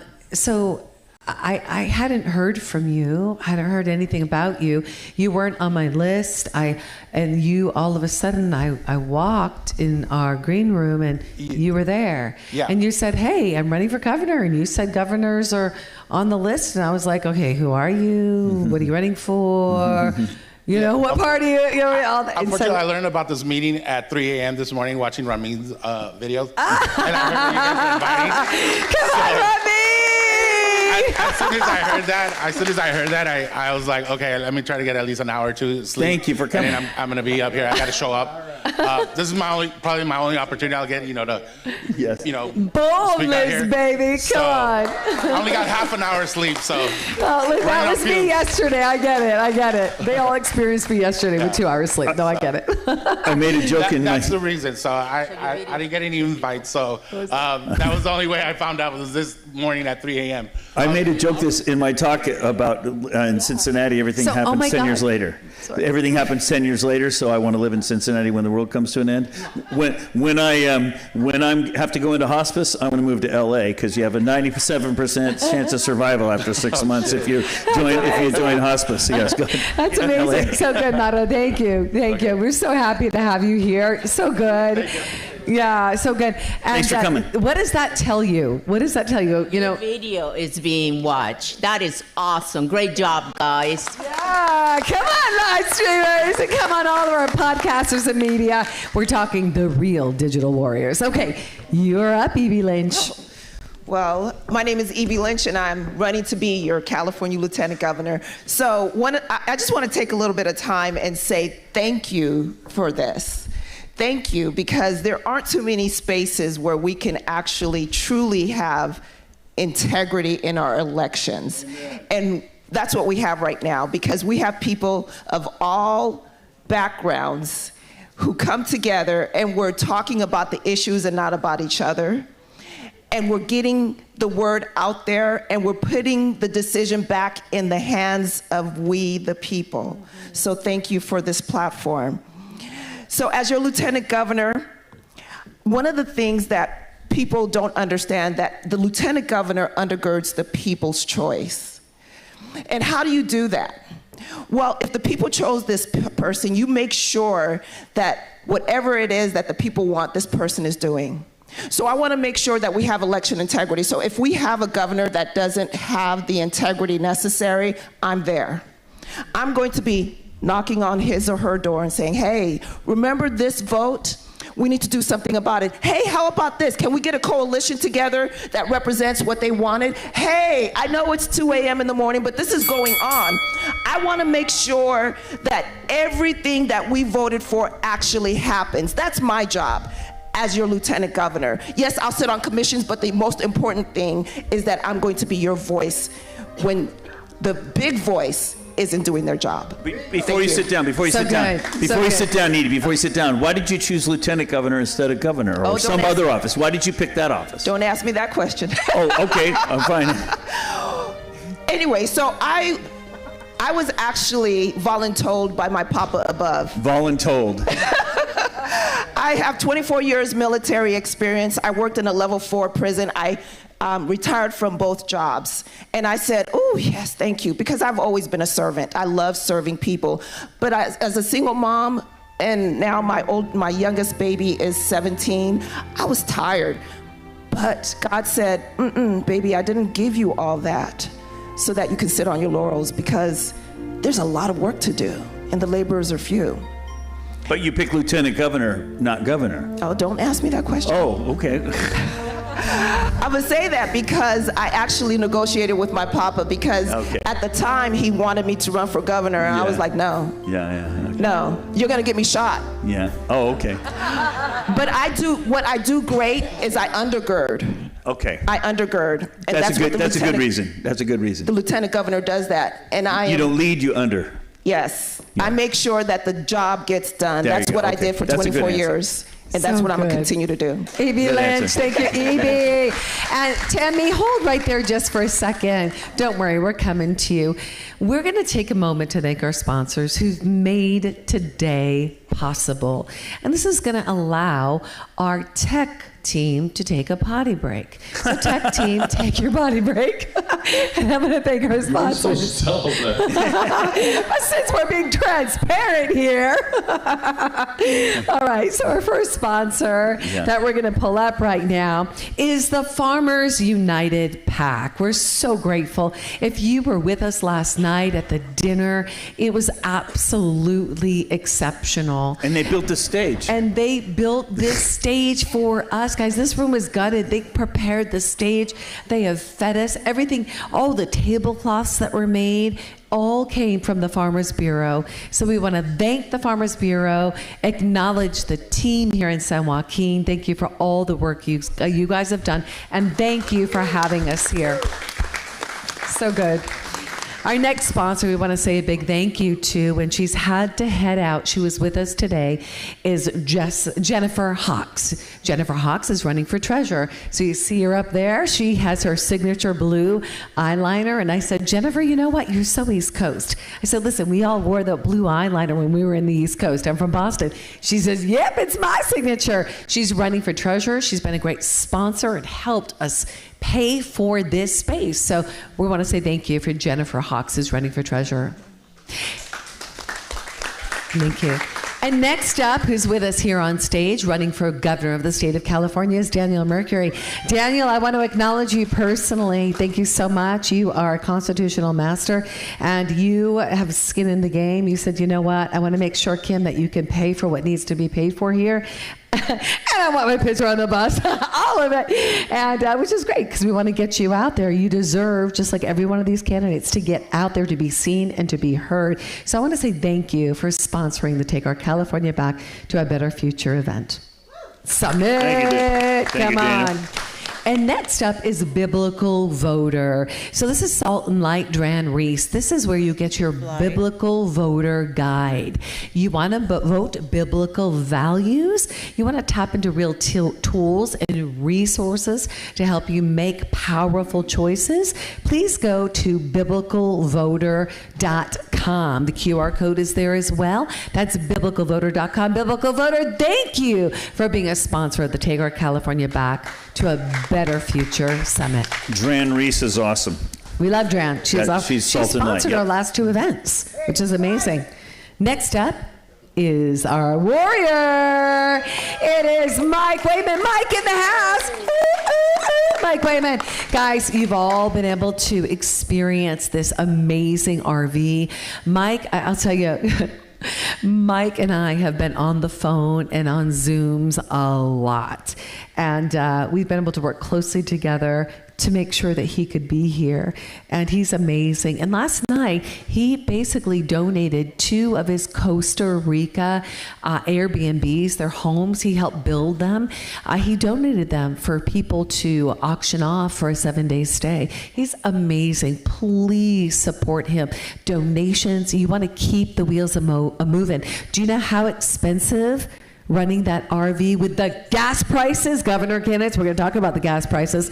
You know how expensive that is. So he's helping fund this movement, and your donations help us pay him as well. So you can, one, support there, and you can also support at takeourcaliforniaback.com. Every donation keeps election transparency and your voice heard and the voice of these candidates. And that's costforfreedom.us as well. And our next up is Dr. Sarah Liu. Dr. Sarah Liu. You met Dr. Sarah Liu last night if you were with us here. She's a fireball. She had a lot to say. She sent me like a whole resume for me to share about her. But Sarah Liu, all I can say is you're a fireball and you'd be great in your position. She's running for senator of this great state. Come on, Sarah Liu.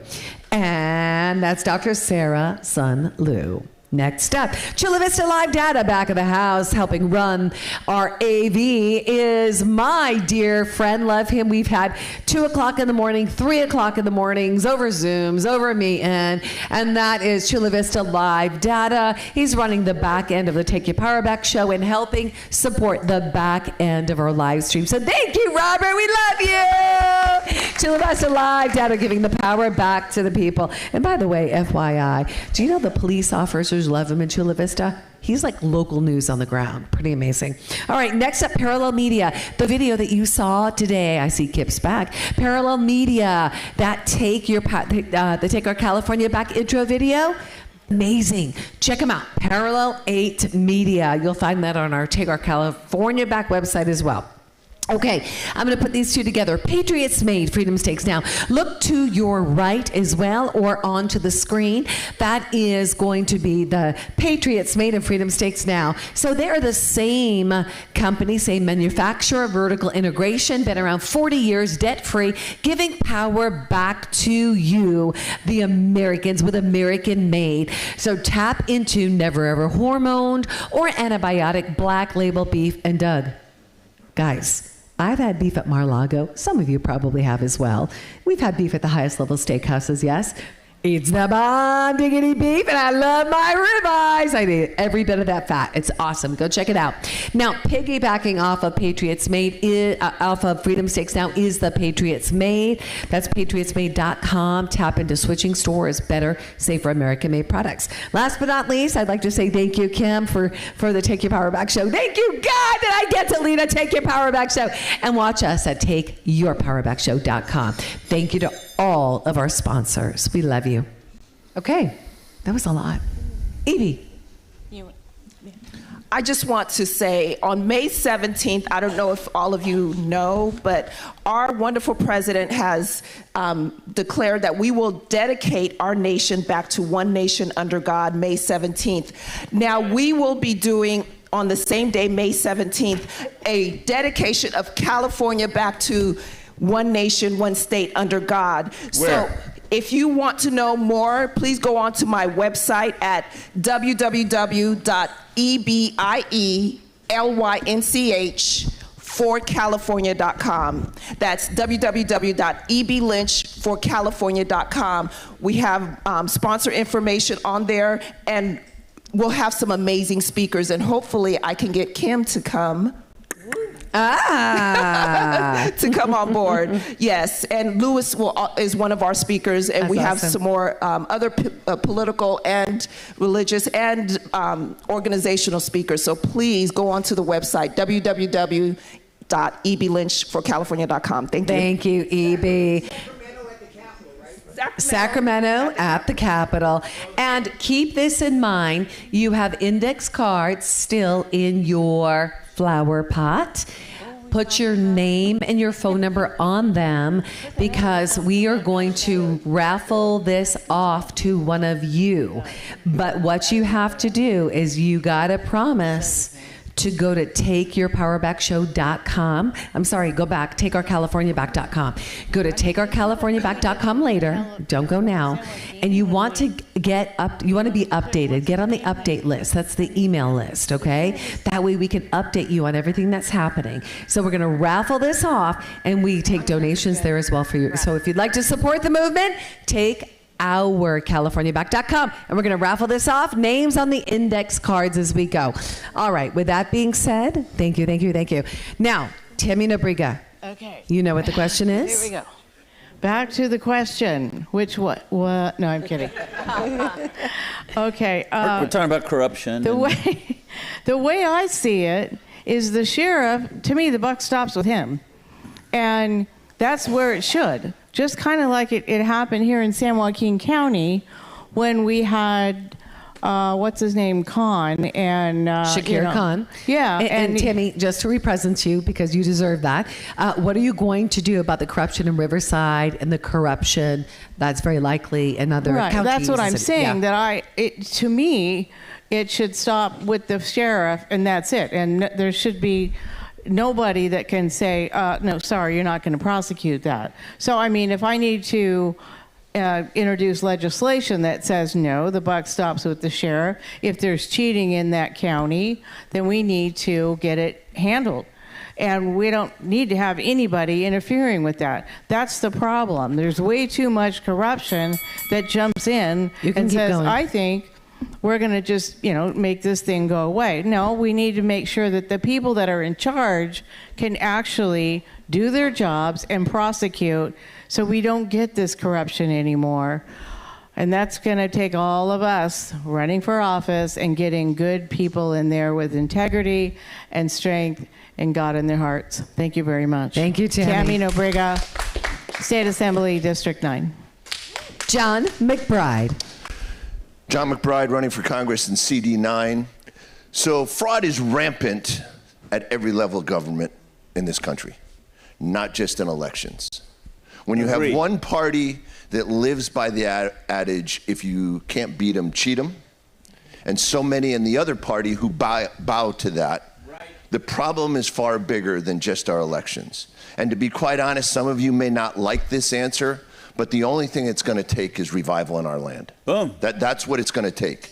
To overcome all the fraud in this country, it's going to take a spiritual revival where we turn back to God. Amen. So like EB was promoting the event on May 17th, the truth is that is what it's going to take for this nation to change. Otherwise, the darkness is just going to bury the light, and that's how it is. And so what can we do? Get as many people as you can to turn to revival.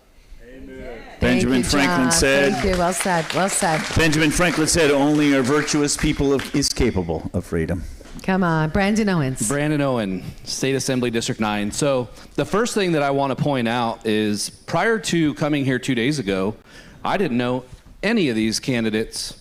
And this has been the most eye-opening experience about the fraud just directly associated with the media and hiding the potential of these people up here. So as an Assembly District 9 candidate, my first step is to work with the candidate that wins. And I want to come up with any solution that we can see from other states, maybe some innovation from other candidates up here. And we need to work together because I will author legislation. I will fix this problem. I demand that we fix this problem, and I think everybody up here would agree with that. So it's going to start by working together on common ground, but we're going to have to look at other states, use some influence from these other states as leadership, because so many times California has been the leader of other states changing laws and legislation, but now it's time that we look at those states for advice and insight on how we can fix our problems, starting with Wyoming. Thank you, Brandon. Thank you, thank you. We made it through that question, did we not? We certainly did. Well done. Can we give our candidates a round of applause? You guys are doing a great job. Okay, candidates, we're going to go into our next round. Are you going to do the thing in here? Are we going to do what? With the guy in prison? Hold on, we're not done. Yeah. Yeah. We're going to come to that. Okay, but sorry. before we do, does anyone need water who doesn't have water? Does anyone need water over here on the stage? Okay. Minnie, could I get water, please? Oh, no, we got it. They hooked me up. I'm good. We're Thank good. you. Thank you, guys.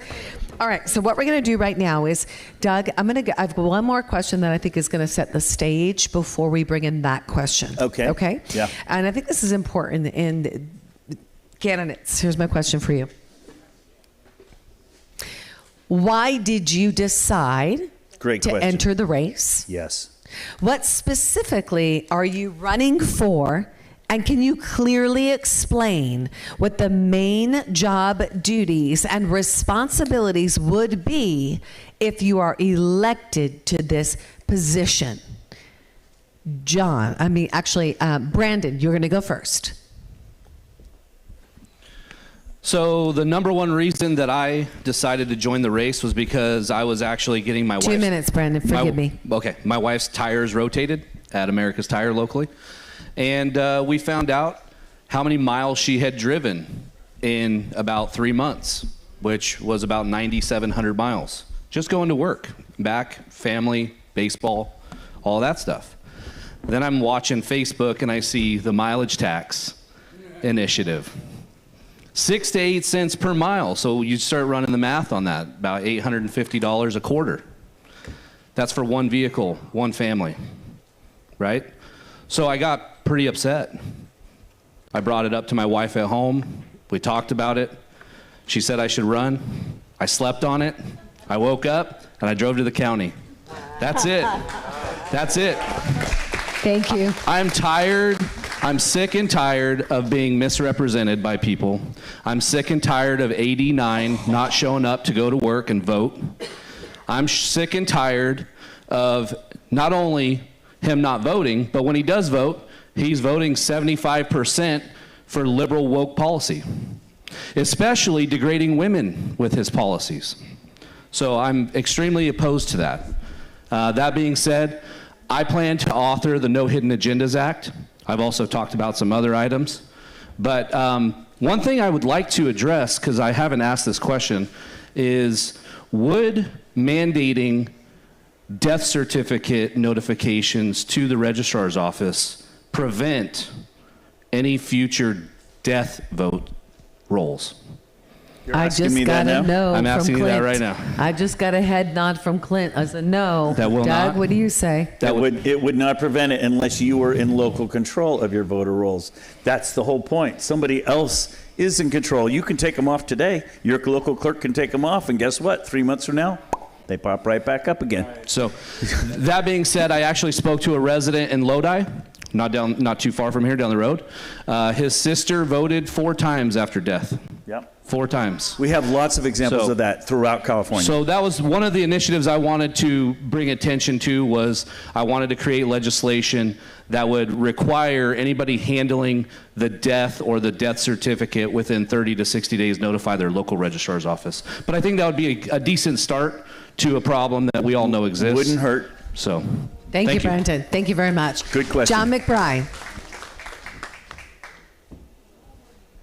Hold it up top. Hold it up top.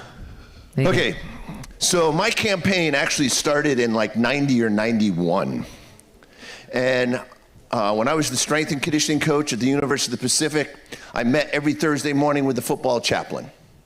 And one Thursday morning he came in and said, "John, last night God told me you're gonna run for Congress someday and be a voice of truth in Congress." Hence, standing strong on my banner I took down, standing strong for truth and freedom. Now the freedom part of that comes this way. Every issue we face today, whether it's affordability, whether it's gas prices, whether it's our food, every issue comes down to our freedom. Boom. If you take away the food from the Central Valley, we lose our freedom to wherever we're getting our food overseas. If you can't afford to live in a house, you're gonna be at the mercy of a landlord the rest of your life. If you can't pay the taxes on your house, you're at the mercy of your government for taking your house away. So you don't own it, you rent it from your government. And you can take every single issue comes down to your freedom. One of my ancestors was a signer of the Declaration of Independence. It was instilled in me, the concept of liberty and freedom. On my bedroom wall growing up was the Declaration of Independence, the preamble to the Constitution, and the Gettysburg Address. It was instilled in me to fight for freedom. I have so many ancestors that fought in the Revolutionary War. I know what it means. I grew up in Connecticut. My hometown was founded by my ancestors in 1670, founded Hartford in 1638. So my history goes way back in this country. So I am a legacy of fighting for freedom. So that's why I'm running today. John McBride, running for Congress in CD9. Thank you, John. Thank you. Tammy Nobrega. Okay, so I'm running for State Assembly District 9 because I was called by God Almighty. And this was after praying for many, many, many nights after seeing The Sound of Freedom. And I just kept praying, what can I do? Sound of Freedom, the movie about child trafficking? Yes. And it's something that just, it hit me to my core. And I couldn't stop thinking about it. And I thought, what can I do? I need to do something to save these children from bondage. And when I found out that there's more children in bondage today than there was when slavery was legal, I can't sit and just stay with that, okay? So I'm thinking, what do? He actually came to me. I'm a conservative Christian. I am very close with God Almighty, and I speak to him several times a day. But he's never spoke back to me before. And he did 3 times in 1 week. And I don't have very much time, but I'll tell you the 3rd time he spoke to me was at 4 o'clock in the morning on a Sunday morning. And he said, read 1 Samuel chapter 17. Now that chapter is about how David defeats Goliath. I went to church that day, and my pastor Paul was talking about when God speaks to you, you better answer, of course. It was my mom's birthday that day. I go up to my mom and dad's, and both my sisters are Christians, and I told them about my week. And they're like, what is your Goliath? And I said, the only thing I can think of right now is I've been praying every single night, how can I save these children from being trafficked? And that's when it was like right there. It was like in my face. Well, that's it. You have to make laws that protect our children.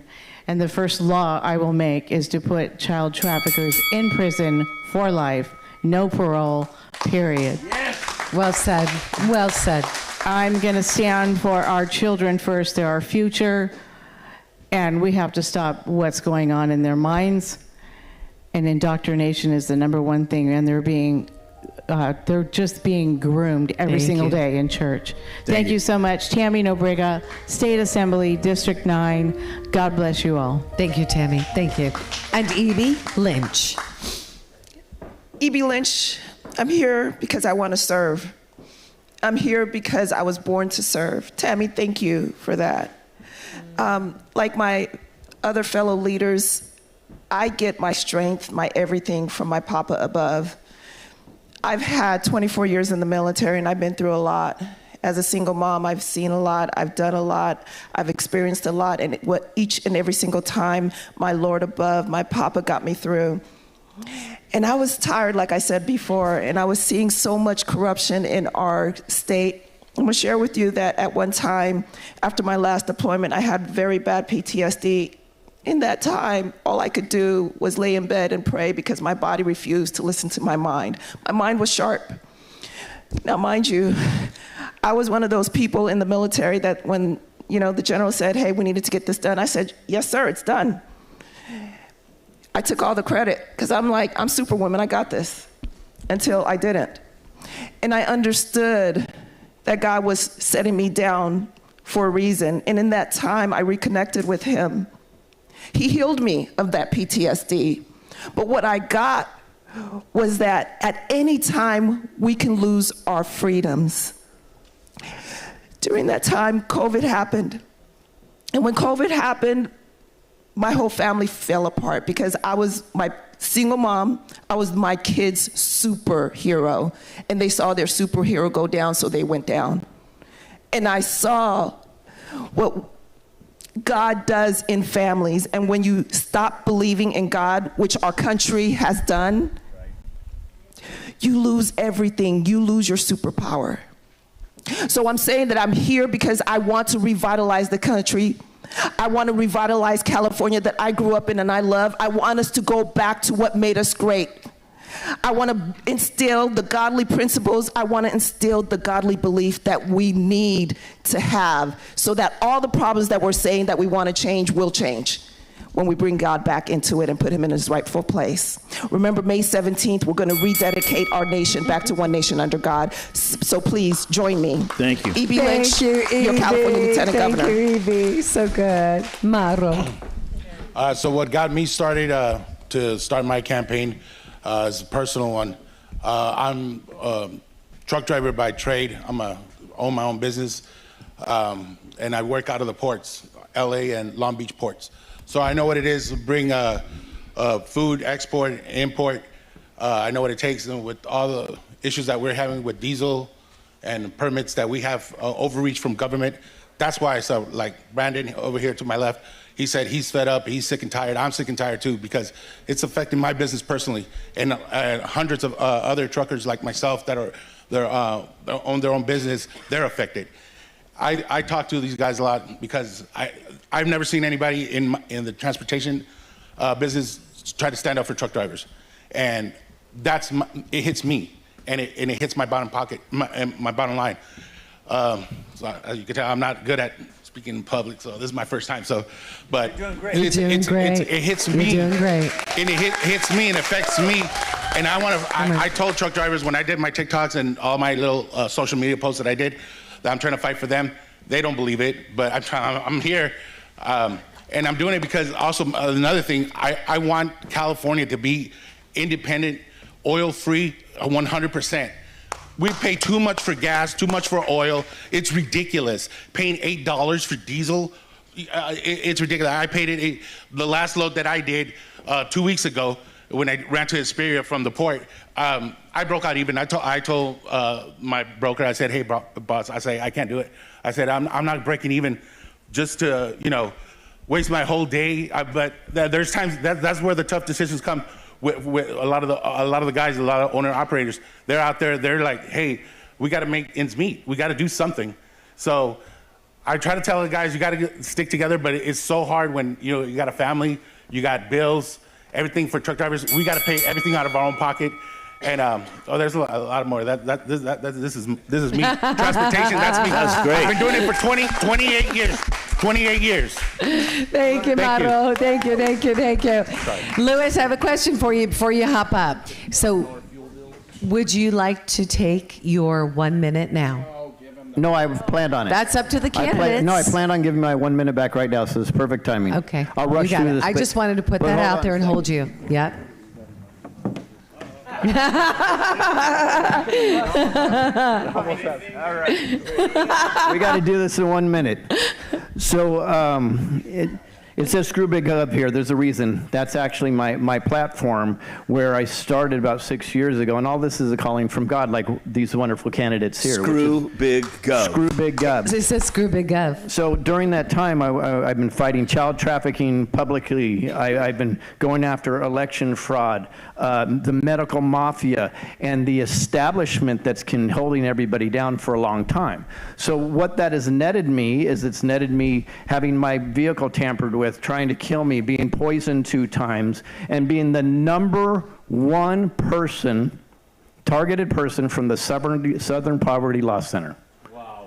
The SPLC has me as the #1 targeted person, and in California, I've been listed 3 times and nobody else has been listed more than twice. That tells you I'm probably doing something right. And it also means I'm fighting as hard as I can for you, and I will do the same thing as governor. Louis Herms for governor, hermsforcali.com. Well done. Well done. There you go. And Daniel Mercury. I always get asked, exactly the question of what made you come up here. So a lot of people, before I started jumping into, running for Congress and governor, people would always ask me on the side, well, what are your qualifications? And I used to kind of laugh about that. So, and this became a habit of everywhere I go. I wrote about it in my book. By a show of hands, how many of you have read from front to back the California State Constitution? Raise your hand. Wow. 1, 2, 3. I see some shaky hands. You can't count my team members. They don't count because they know what I say. Perfect.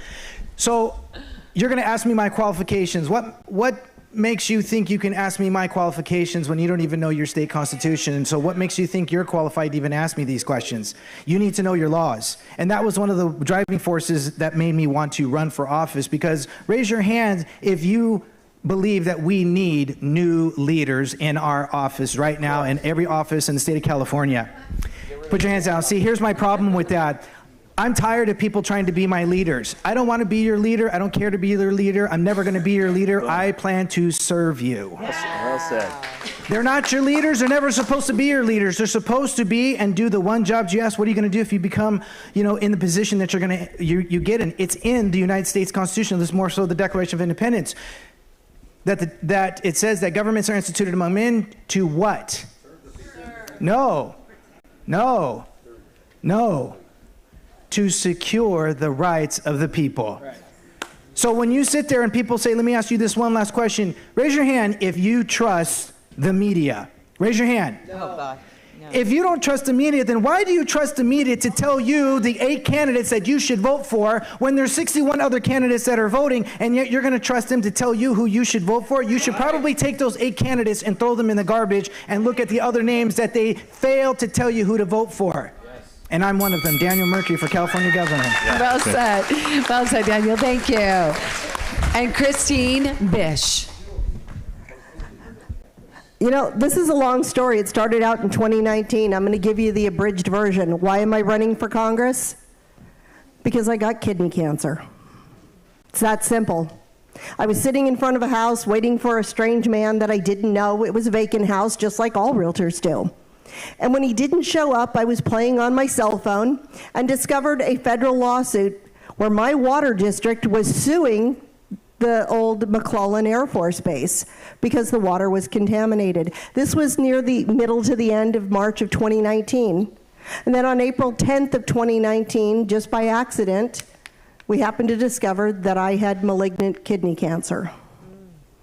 And that the #1 cause of cancer by the contaminated water in my neighborhood was kidney cancer. I called the water district to find out what was going on. They told me that my community was serviced by 10 wells. 7 of them were closed because the contamination levels were so high.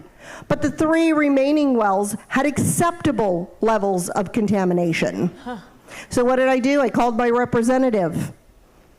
Said, what are you doing? Right? Left a message. What are you doing? Have you talked to the EPA? Have you been on the floor of the House of Representatives?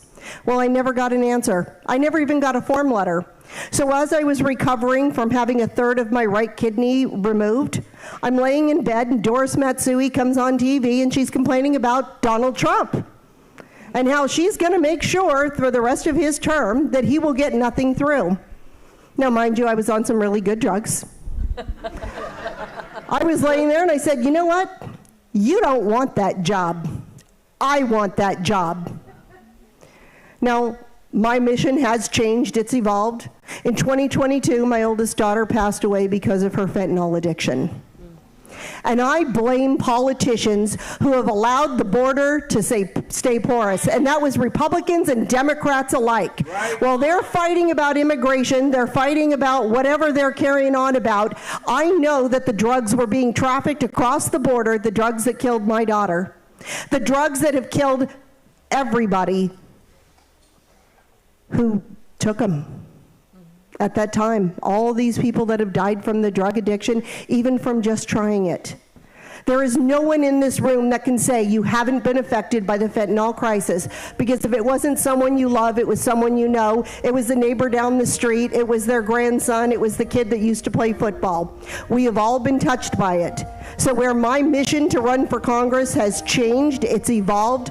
The truth is, we need people who are willing to serve and stand up to the career politicians who are ruining our lives, costing our lives, stealing our loved ones, stealing our jobs, stealing our money, and I'm the fighter to do it. And that's why we're going to send a bitch to Congress.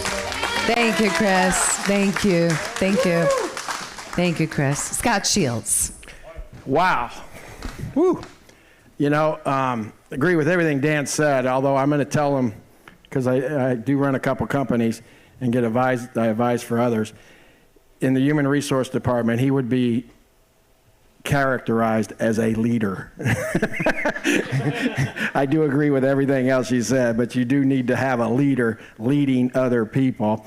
And what the leaders do is they sacrifice for others. Okay, that's what leaders do. Anybody play sports here? Raise your hand. Everybody back here. You'll know the difference between somebody that plays sports, grows up playing sports, and they want to achieve a result and they have expectations, either make money, go to college, or whatever they're going to do. At the end of the day, when they win, they don't have a tear in their eye. You saw tears in my eyes today. Emotion from some of your stories. I'm winning. They're winning.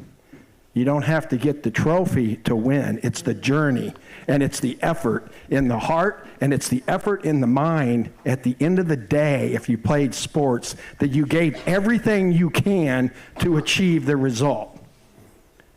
That's where my tears come from. I started with organ harvesting as a human rights effort, and it put a lot of tears in my eyes. And I've been fighting it, I've been winning, and we're going to destroy it. The Chinese Communist Party is here. It does awful atrocities overseas. It does awful atrocities here by brainwashing our children, doing drugs to our children, and everybody that does business over there, whether you're in the farming community, whether you're in the tech business, or any business that doesn't want to face up to the fact that the Chinese Communist Party is at war with us, needs to wake up, because they are.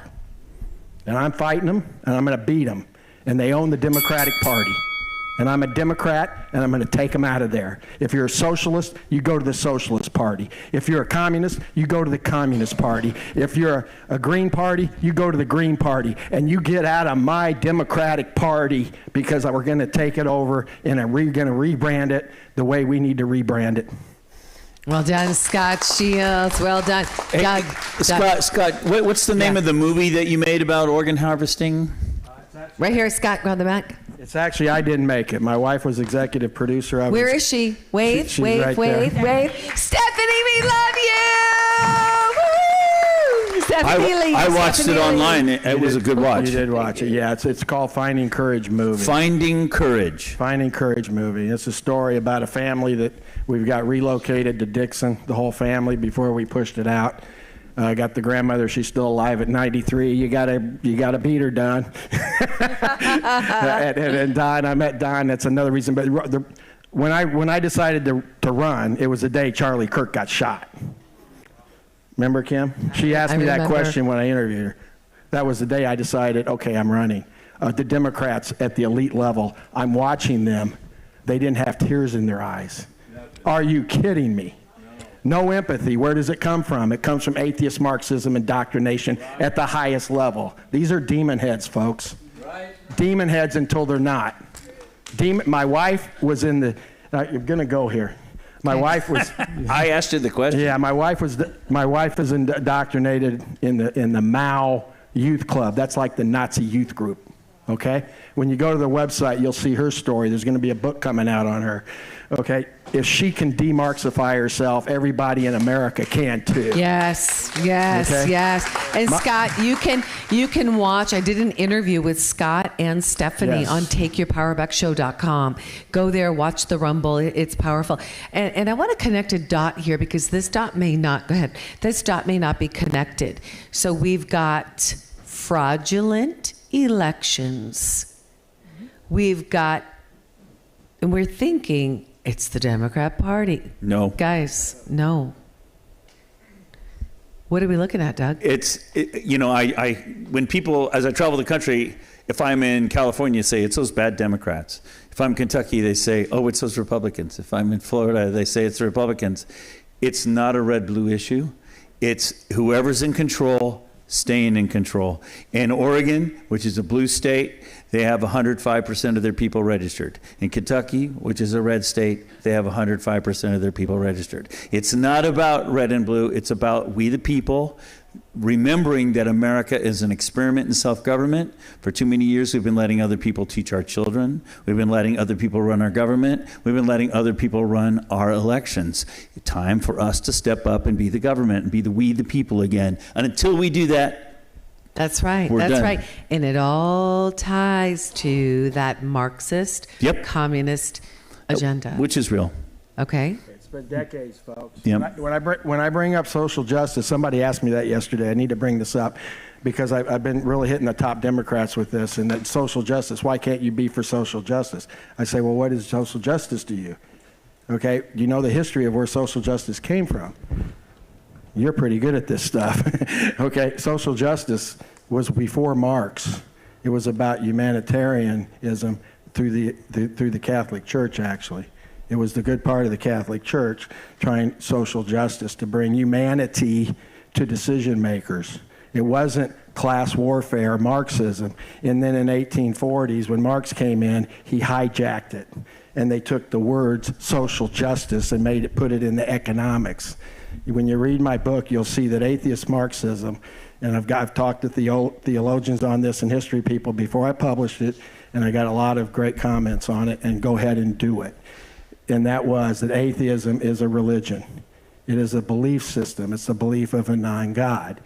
Since it's a religion, there's sects in it. We have Christianity, we have Mormons, we have Catholics, we have Protestants. Islam has Shias, it has Sunnis. They destroyed all the Babs. They would have a lot if they weren't so. It's more of a constriction. Islam is a constriction right now. So, conscription.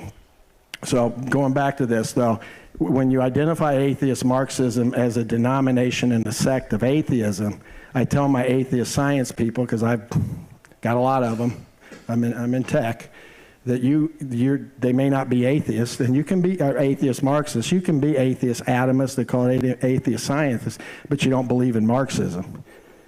You don't go to church, and you don't go to a temple the next day, a Jewish temple. You can't be a Catholic, and this is where in the Latin community, and I love you, I want to get your name, and thanks for driving up. I want to get to know you. You can't be a Catholic. I know a lot of them in my family, a lot of vows, okay? You can't be a Catholic and a Marxist. You can't be. It's two religions. You wouldn't do it. But when they put it in the philosophy department and the social science department, they can indoctrinate you away from your spirituality. And I believe for sure our body, from a doctor that I know, a very respected doctor who very close with Robert Kennedy, our bodies are made up of our anatomy, chemistry, energy, and our spirit. Yep. Well said, Scott. It's called Thanks, ACEs. Scott. Thanks, Scott. Thank you very much. Well said. Thank you. And last but not least, Greta Solorzano. That's right. I am extremely passionate about this because what the guys just talk about it is that if we don't do it, if we don't take care of this country, it's going to be taken from under us. This is a great country. This is a great state. California is rich, not only on people, money, and actual resources. But California is becoming increasingly unaffordable to our kids. I have had the privilege to live the American dream. I certainly have. But I don't know if our kids are going to have the same privilege that we have had. Why? Because we are being run by corrupted, ineffective politicians. The worst part is that they are selling our country to foreign globalist governments. Right now, 70% of our crude oil is imported. That's a big part of our economy. Our refined oil is imported. Our fertilizer is imported. So what is the problem? We are dependent on foreign countries, ideologies. And if we do not own up and stand up, our kids will not have the same future that we have had the privilege to live. So why did I decide to run? Because I asked myself, why do we always have these corrupted people? Why do we have these incompetent people? So God has been very generous to me. It has given me a lot to be able to stand here in front of you after growing up in Managua, Nicaragua, and coming to the United States. I decided that I have the skill sets to actually change things and change the course of what is going on in the United States and California. Thank you. And your skill set is you have a... I am running for governor of California. Yes, Greta Solorzano. You're awesome. So nuclear scientist. Yeah, she and infrastructure specialist. That's correct, and that's what we need to turn around. And we really do. And as a scientist, I so appreciate. I watched her talk to the farm board here in a meeting, and she laid out all the percentages in the water and where we need the reservoirs. That's the kind of a true expertise. I really appreciate it. And there's a guy up in Washington, state of Washington. His name is Glenn Morgan. He's a conservative activist. I really like him. And I was just with him a couple weeks ago, and he said, and you hit on it, he said, a mountain of corruption survives in a sea of incompetence. And so the problem is we don't have competent people in these roles. So corruption survives. So we got to get competent people. That's right. The other thing I wanted to chime in on Chris Bish's comment. We have a lot of drug issues in our country, but as we pointed out in our first night, our first one last November, where we had the Take Our Power Back showdown. Laura Logan and I worked on one of the questions together, and it was a sad, aggressive question. But basically, it said, America spends more on raping children every day now than we do on illegal drugs. The child sex trafficking industry is now larger than the illegal drug industry in our country. So we are definitely depraved as a country, and that goes back to we really need a spiritual revival. We really need, if we don't revive spiritually, the rest is temporary. Well said, Doug. And a round of applause for this round, guys. Excellent job, candidates. Thank you for being authentic. Thank you for being transparent. You really led the way. You guys were amazing. Okay, now. I wish they were our government. I know. Wouldn't that be a amazing? great cabinet, don't you think? I wish they were our government. That would be amazing. Oh my gosh, that'd be amazing. Yes. Don't count. Yeah, here. Evie. I just want to ask a quick question of all the governors. As governor, if you won the seat, and this is all the individuals who are running for governor, will you pledge to bring on the people who are here to work with you on your commissions? Because we've already seen that we have good people and they're needed. Great people. Yeah, so I would say that Take Our California Back panels. Yeah, I'm going to be very authentic. I will lean in that direction, but because I work for We the People, I will evaluate each one separately in a meeting and an interview to make sure they do live up to exactly what they're talking about. Good answer. I 100% agree with exactly what he said. You just have to evaluate people and hold that mic get close. Get to know everybody individually and get to see them face to face. I think that's what you sometimes get to expose or get to see some people's truths. So I think face-to-face conversation, interview suits fine. You should represent the truckers, buddy. Thank you. Yeah. Daniel. I'm going to agree with authenticity when it comes to, for me, if I'm to become governor and I would to grab anybody from this panel or other candidates, which I have talked to on the phone, online, one of the first things is that drives me. A lot of people make fun of me because I constantly talk about state codes and right down to, where it's at and where you can find in the state constitution. But it's because I want you to understand that it's important for every candidate to study and show themselves approved. And that's biblical.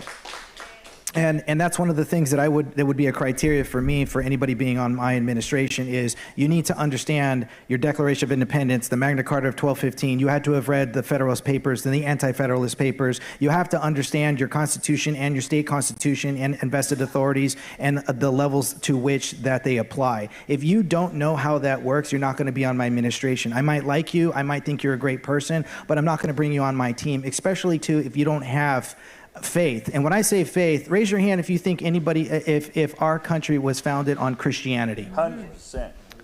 Okay, good. But a lot of people don't know why that is, and that's going to be one of the criteria for me. And I'll give everybody a cheat note, is when I read the Declaration of Independence, our forefathers were genius, and they talked about Jesus in their memoirs. But if you look at the Declaration of Independence, they were smart.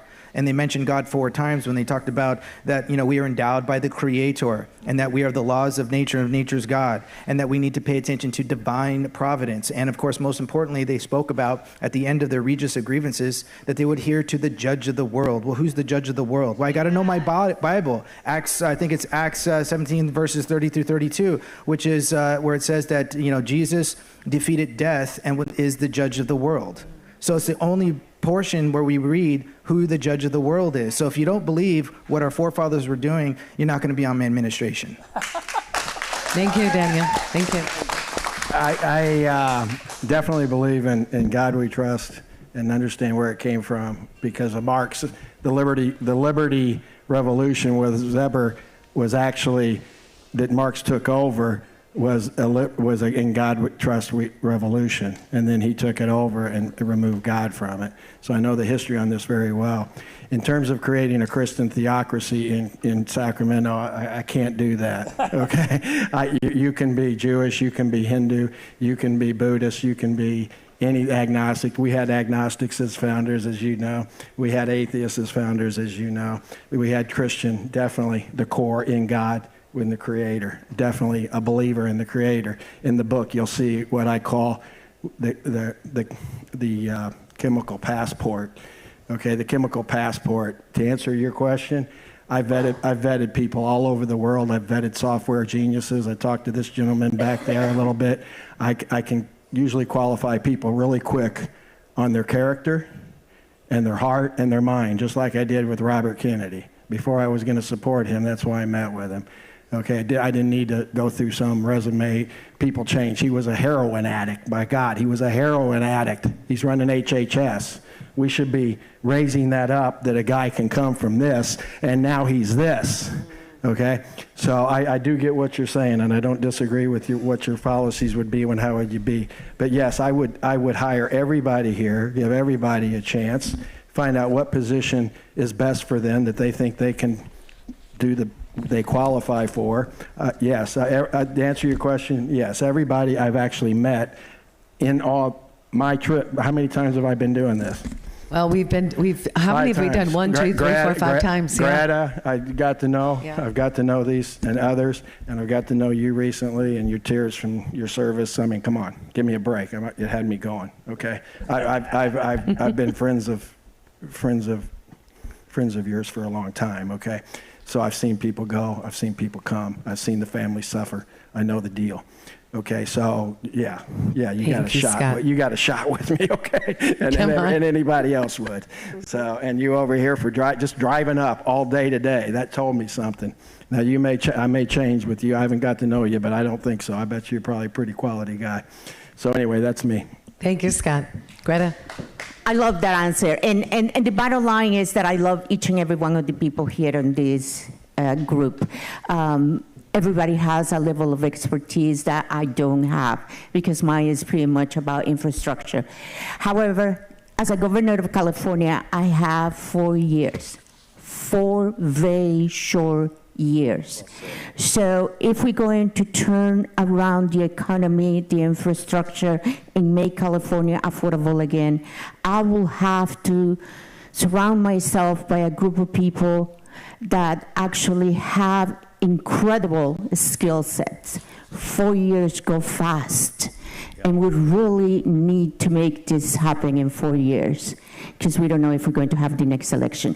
So I will definitely evaluate each and every human being, and I will find the best candidates to work with. Thank you, Greta. Okay, thank you, Greta. Thank you. Okay, so it is now about time to close up. But we have a very important question. Every one of the questions that you guys gave us today are powerful. And I've got to pick one right now that I think is going to make a difference. I think all of them are going to make a difference. But because of time, we can't answer all of them. I was checking, we hit a lot of them pretty well. We kind of did. We hit a lot of the questions. Especially because a lot of them were election transparency for we did the most pretty good part. on it. I think we hit them all. The only one we didn't hit in my list here is the gas tax, but we can always get to that another time. This question. But I think Greta talked about, we've got the natural resources here already. Yes, she did. And our truckers saying, look, if we're going to be economically viable. So we addressed some of the. We certainly did. As a group especially. Excellent job sending your questions forward, you guys. Yeah. Excellent job. Okay, so what we're going to do, we're going to finish with this final question today. Okay? Is the one out there?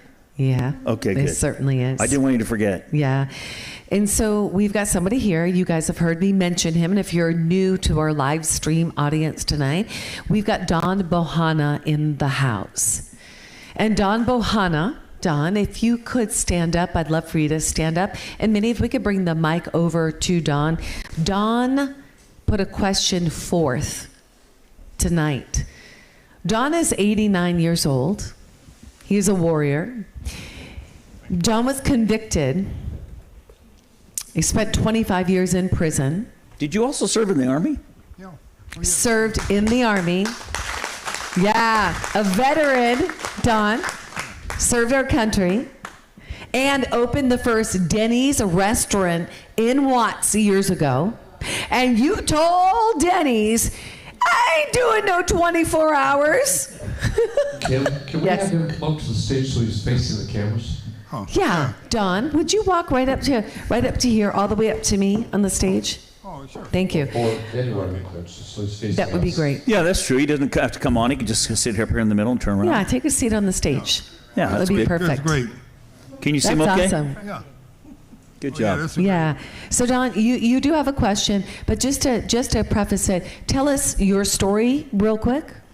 Okay, well, first, thanks for having me here, and I've certainly enjoyed listening to candidates here. I've been on the periphery of political things all my life. I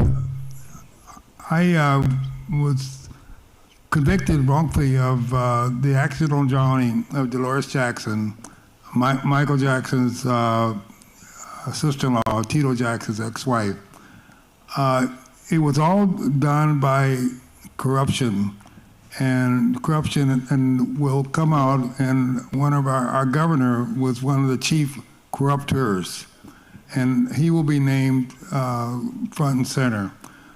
But briefly, so you know a little about me, before I go into the total story. I'm a single parent. I raised two girls. Both of them are college grads. One was an MBA out of USC, the other one an MBA out of Pepperdine. I sent my kids to London, to TASIS, the American school, because I was working in London with the Dory Warren Syndicate, doing reinsurance all over the world. In addition to starting a Denny's restaurant and after the 1965 Watts riots, Kenny Hahn, one of the supervisors of Los Angeles County, had been trying to get a restaurant in the area for about 10, 15 years, and Denny's wouldn't accept anyone. I still told Kenny I would go to Spartanburg, South Carolina, and talk to them. I knew I was cleaner than the Board of Health, so I knew that wouldn't be a problem. So they immediately approved me. I started constructing from the ground up, and I built the first restaurant in Watts from the 1965 riots. I opened it up in 1991, I think in November of 1991. In addition to that, I founding director of Guardian Bank. We built a bank on 8th and Figueroa, and I was talking to someone this morning. We expanded to 3 branches, two in Orange County and one in Los Angeles. We started a bank in my office in California Life Insurance Company, which I had purchased California Life in a leveraged buyout, and we were licensed in 32 states, including the District of Columbia. I was doing business in addition to 32 states, also in London, Germany, Munich Re, that's reinsurance, and Swiss Re. And so I was doing a lot of things. Well, anyway, I met I didn't know the Jackson family at all. I happened to meet Dolores through a friend of mine. I didn't even know she was a Jackson when I met her. I only knew her about a month and a half before she drowned in my swimming pool. I didn't know at the time she was an alcoholic, and I'm not trying to down her, but just the facts of life. And so I later found out she had cirrhosis of the liver and so forth and so on. Now, the reason I was wrongfully convicted, the Jackson family, this accident happened on August 27, 1994. There was ruled an accidental drowning by the Sheriff's Department and by the Los Angeles County coroners. 3 years later, the Jackson family, through their attorney, Brian Oxman, hired a person who I thought there was a coroner, but found out he was not even a coroner, and they somehow changed the autopsy around. Well, at the time, I was indicted, so you can indict a ham sandwich, as you probably know. And so the indictment, and it didn't really bother me because I hadn't done anything. And so when it came to the trial, I'm kind of going over a lot of things. I don't want to take a lot of your time because it's going to all be in the media very, very, very All soon. of this is about to break. Yeah. You guys are getting the lowdown. Live stream, you're getting the lowdown now. Yeah. And can I just insert one thing real quick? Actually, hang on. It's unfair to you for me to have you turn your body around. I'm going to come sit beside you. I get to have lots of conversations with this amazing man. You know, there was somebody when you were in prison, I just want to insert this real quick, that there was somebody that was in a high-level position in the prison, and I'm not going to mention the name right now on purpose, but they had carried a role where they knew that you were innocent, and they went to all of the authorities in that prison and said, this man should not be here. He is innocent. Yeah, I also had an FBI polygraph done by Dr. Edward Gelb. Dr. Gelb, so you know who he is, he did the autopsy on Tsar Nichols over in Russia. They took the body up. He did the, he did the polygraph. Also, the Patsy and Joe Ramsey, he did all the high-profile, Enrique Camarino, who was a DEA agent killed in Mexico. And I came out with the highest score he ever had on a polygraph. My score was 99.9999. Hey, did he beat you, Clint? Clint, didn't you do a polygraph? Did he beat you? I think you guys had the same score. That's amazing. So anyway, I asked Dr. Gelb, I remember after I had the exam and all these machines hooked up in. Mic close. I said, why is it 100%? He said, Mr. Bohanna, you tell the truth. You know, nothing is 100%. Nothing in life is 100%. So anyway, as an example. So Don, you know what I'm going to have you do? What? I don't want you to tell everybody everything. They need to read your book. Yeah. Your book is being written right now. Yeah, a book is being written, and all the names, address, phone numbers, everyone is being exposed. Nobody, there's no unknown. You'll read about everyone's name, rank, serial number, where they work, what they did. And I'm talking about district attorneys, I'm talking about coroners, I'm talking about anybody, the governor, he's just as, oh my goodness. He won't be president, trust me. Anyway, I want to thank you for giving me the time just to tell you, but you'll hear a lot about it within the next 2 or 3 weeks because I'm represented by Dr. Michael Bodden, the famed forensic pathologist out of New York.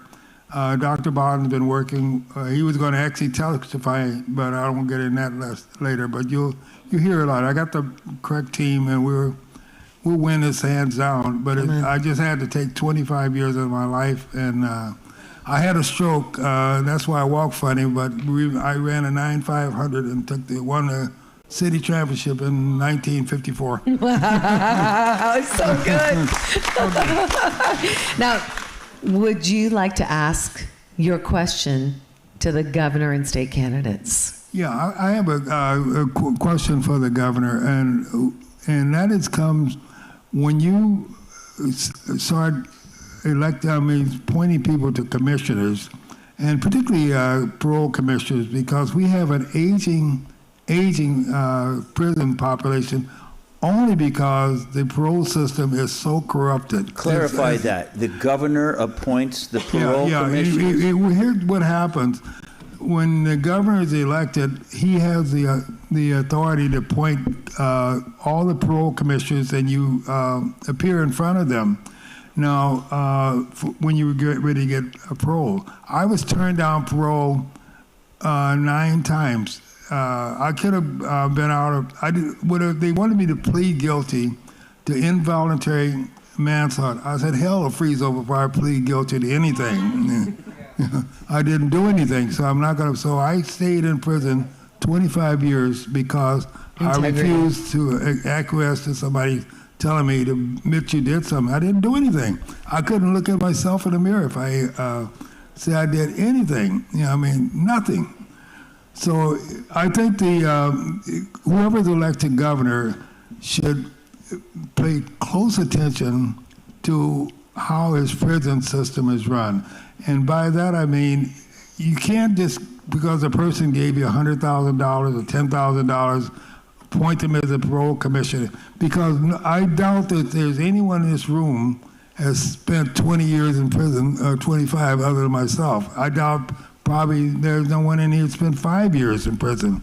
So the point I'm trying to make is that people who are appointed as commissioners have no idea what drove a person to. I met a bunch of young kids in prison over 25 years, and most of them, they were threatened to, if they didn't plead guilty to something, they were going to charge them something. It's so, this system is so corrupt. It's unbelievable. It's unbelievable. It seemed like Asana said, you see all these kids, and all of them know each other. And I said, how in the hell can that be? Everybody knows each other. I don't know nobody.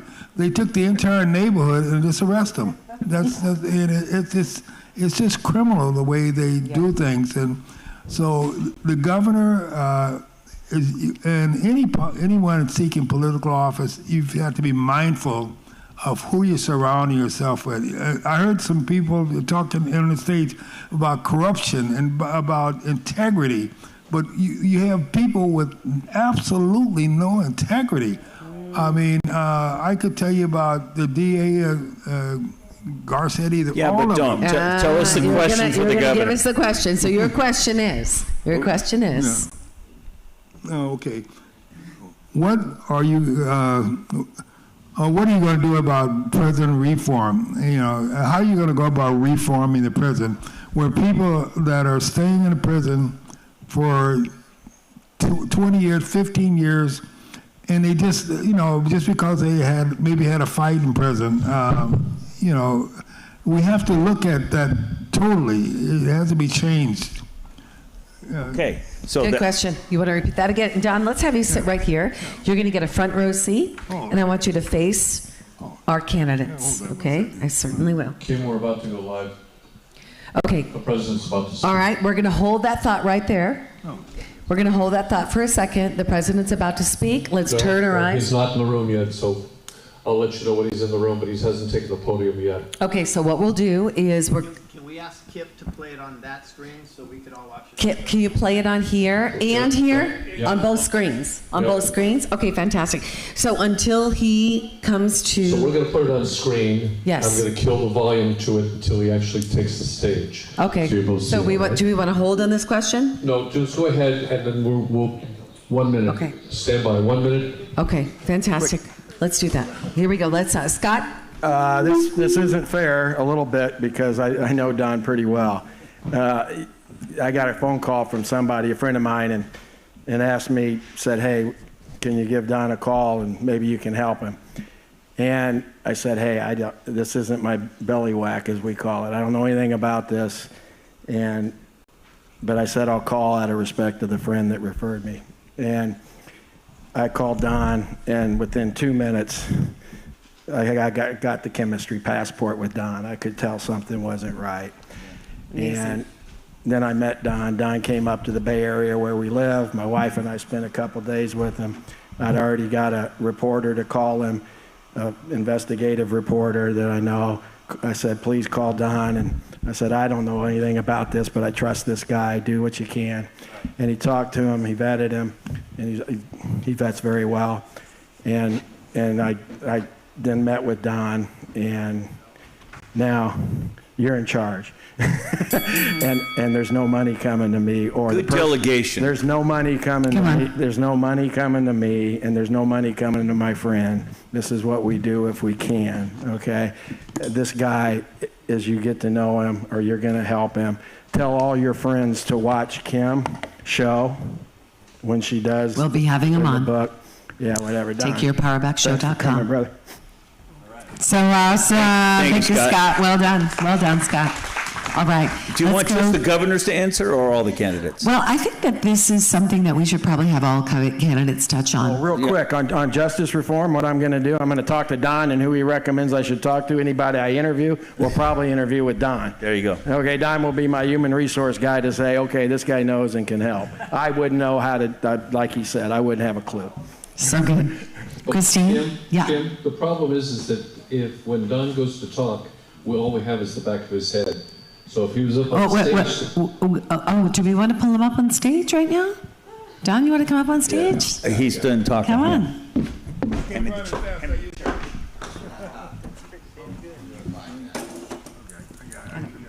You got it. He's got it. Put him up next to Kim. There we go. Thank you. You're welcome.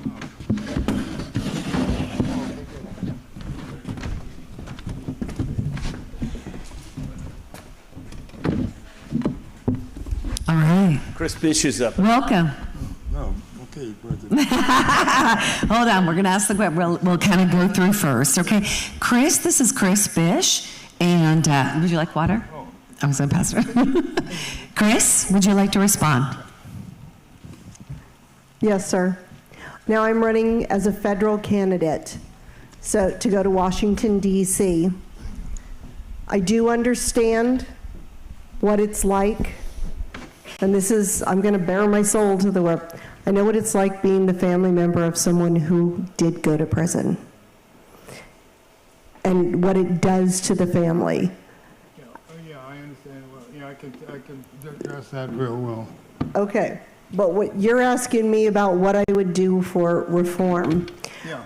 Now, the governors are going to have a different answer. My answer is we need uniform policies. I understand states' rights, but we need to look at the individual and be able to appeal. We're talking not just about you. We just did a big picture outside about Tina Peters, somebody else who was wrongfully convicted and is really a political prisoner. And this is an issue for our Supreme Court.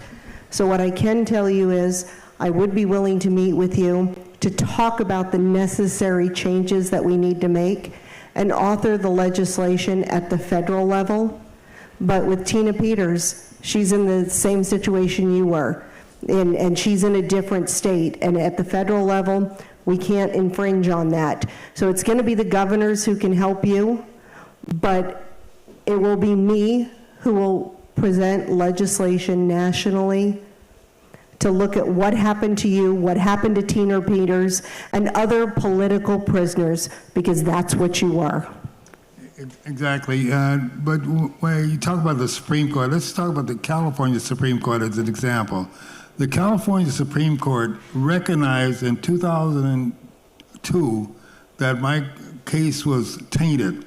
They sent my case down for an evidentiary hearing and threw my conviction out to have it for an evidentiary hearing.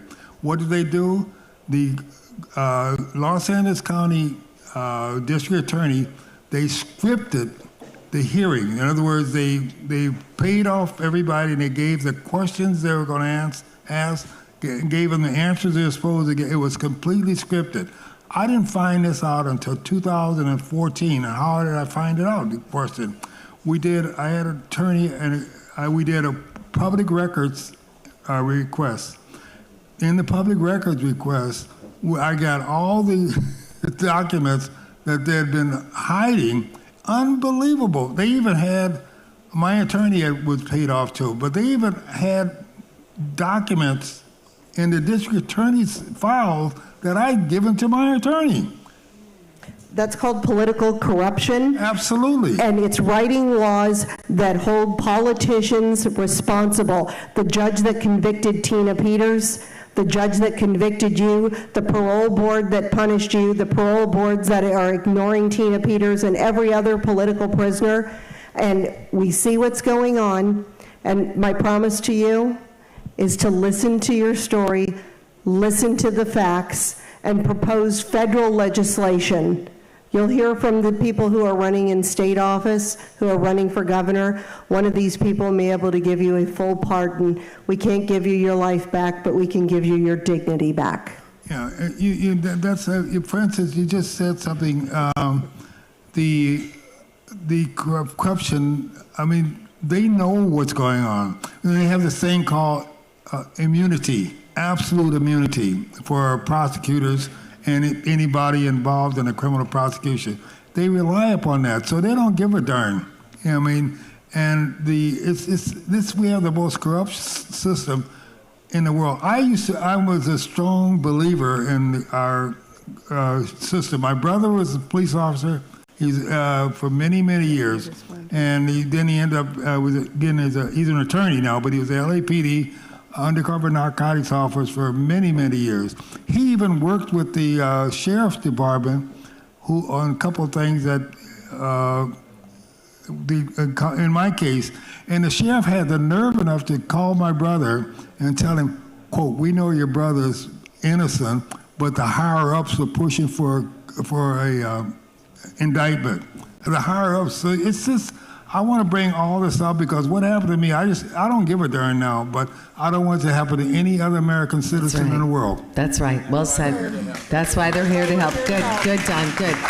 I'm going to hold this right now because Don, you're going to have every opportunity to say everything that needs to be said. Okay? All right. They want to be able to respond to you and let you know how they've got your back. Daniel Mercury. So I think one of the things I'm going to ask everybody in this room again, raise your hand if anybody else has ever been incarcerated. Okay, so go ahead and lower your hand down. So here's the interesting thing about incarceration and when we look at the courts, right? All crime is commercial, so that's one thing that's being stacked against you. Number two, we have the Miranda rights, but when you look at Miranda versus Arizona, which is where the Miranda rights was created from, if you were ever incarcerated, you were detained, you were read your rights, you were read your Miranda rights. Let's talk about that real quick, right? You have the right to remain silent. Anything you say can and will be used against you in a court of law. Stop. They said can and will be used against you. They never said for you, in support of you, to guide you, to maintain your innocence. They twisted the Miranda rights around, or Miranda versus Arizona. When you look at the court case, you'll see that they twisted the word so that when you speak, your spoken words to whoever you spoke to, including attorneys, which is the third stack that's going to go against you, is that your words were purposely being used against you. They're not there to actually maintain your innocence. They're there to ensure that whatever you say is going to be used in a function to ensure that you're incarcerated. And then number three, we have, if you look at American jurisprudence and corpus juris secundum, these are multi-volumes that lawyers and attorneys use. My favorite one that I think every candidate should be looking at is volume 7 of corpus juris secundum.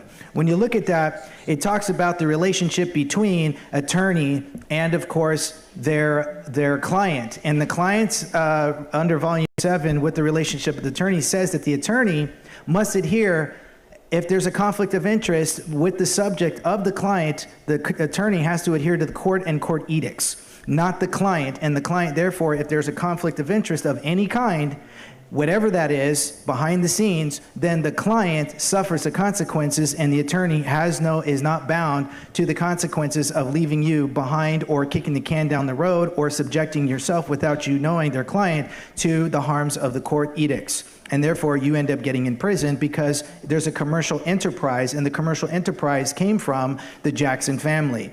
So in this particular instance, somebody like me that knows this is going to fire every parole commissioner across the state. Once you do that, then we can start talking about reform and new legislation that I'm going to ensure that, of course, all laws harmonize with the supreme law of the land first, and, of course, all state laws. And if they're repugnant, well, again, I talked about this last night, it's called the public nullification. And once that's nullified, those people who have suffered under the consequences are released because it should have never happened in the first place. Wow. Well said, Daniel.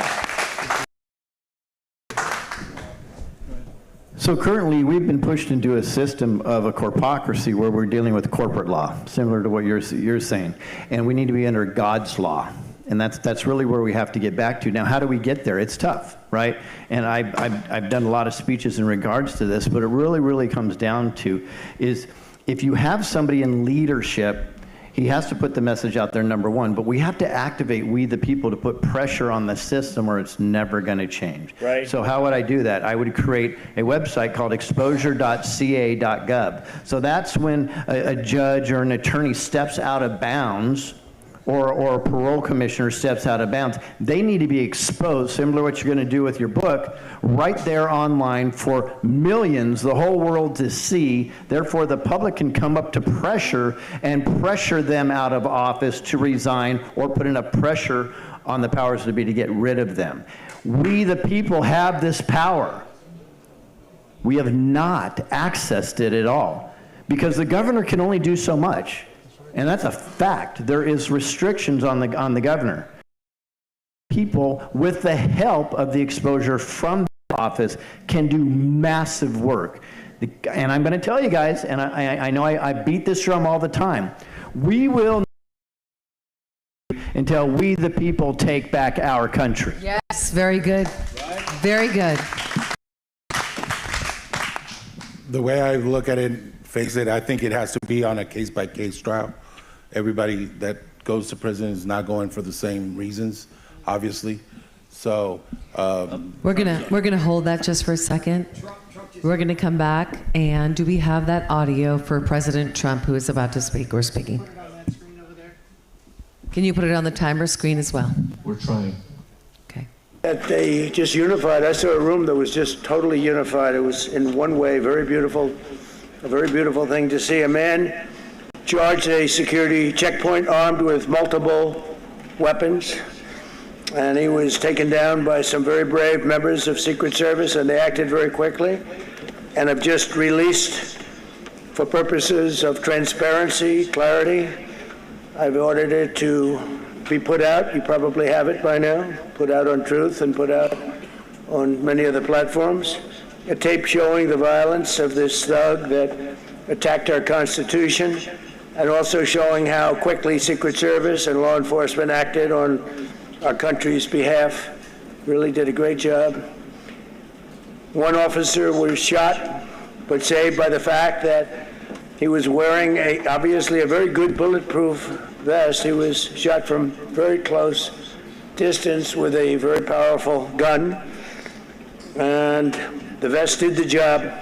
I just spoke to the officer, and he's doing great. He's in great shape. He is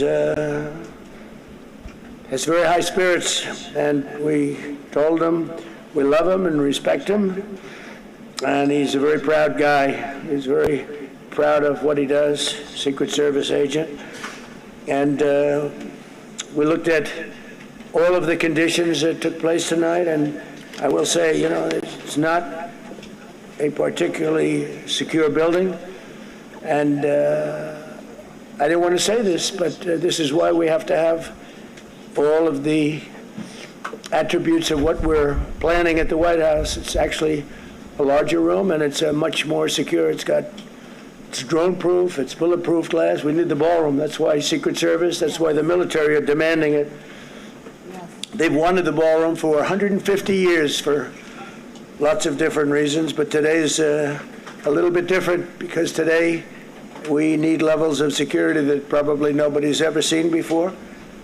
But everyone owes a tremendous debt of gratitude to the courage of law enforcement. The law enforcement and working with the D.C. police, and we just spoke with the mayor, and when we're finished, the police chief is going to take over and discuss it also from their viewpoint.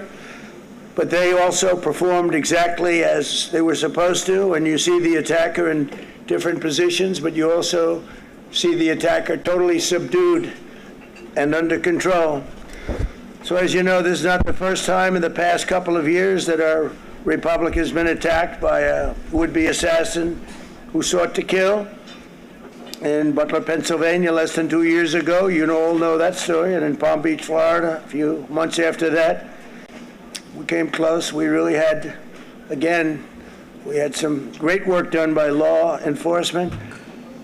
But in light of this evening's events, I ask that all Americans recommit with their hearts in resolving our difference peacefully. We have to resolve our differences. I will say, you had Republicans, Democrats, independents, conservatives, liberals, and progressives. Those words are interchangeable, perhaps, but maybe they're not. But yet everybody in that room, big crowd, record-setting crowd. There was a record-setting group of people, and there was a tremendous amount of love and coming together. I watched, and I was very, very impressed by that. But we were, First Lady and I were taken very well care of, very quickly rushed off the stage. Vice President J.D. Vance, who's here, was likewise beautifully done. He was just saying how quickly everybody acted, law enforcement, Secret Service in particular in this case, but law enforcement. Marco had the same thing. Pete was there. Pete didn't want any help. He didn't want anybody to help him. He doesn't want anybody to help him, but he did get some, didn't you? And I think you also said that it was very impressive. So with that, I'd like to ask Todd Blanche to come up, say a few words, and tell you it's already underway. We'll monitor it back here for what else he has to say, but you can go ahead with what you're doing. Fantastic. Thank you. Thank you very much. Wow. What do you say to that? Yeah, they were at a dinner tonight. Yeah. Well, this was the White House Correspondents' Dinner, and they took the shooter down. They haven't said if he's alive or not, but they took the shooter down. Yeah. And to repeat him, we had one Secret Service agent who was shot in the vest, but he's doing great. excellent, excellent. Yes. Oh, wow. Wow, yeah. Yeah, our republic is under attack. That is exactly what is so. That is what is so. Well, thank you, Jesus, that President Trump is safe. And things will continue to escalate until we, the people, take our power back. Let's move forward. Maru. Okay. Yeah. Back to what I was saying. Yeah, I think those cases, they need to be tried on an individual case-by-case basis, just because of the acts that they're in there for. I think it's tough to me. When I stop and think about it, I think it's really tough because some of these guys become even more hard in there than before they even went in there, because you have to survive in there, and it's not easy. I visited some prisons before because I also I was trying to become in law enforcement, and just to gain knowledge and stuff, try to visit prisons to ask questions and whatnot. But I saw that it's not an easy fix, but it has to be on a case-by-case basis, I think. Thank you, Maru. Yes, so I don't know if anybody else here worked in the prison system, but I worked as a nurse in a level 4 prison. And a level 4 prison is that's the highest level. California State Prison, Sacramento.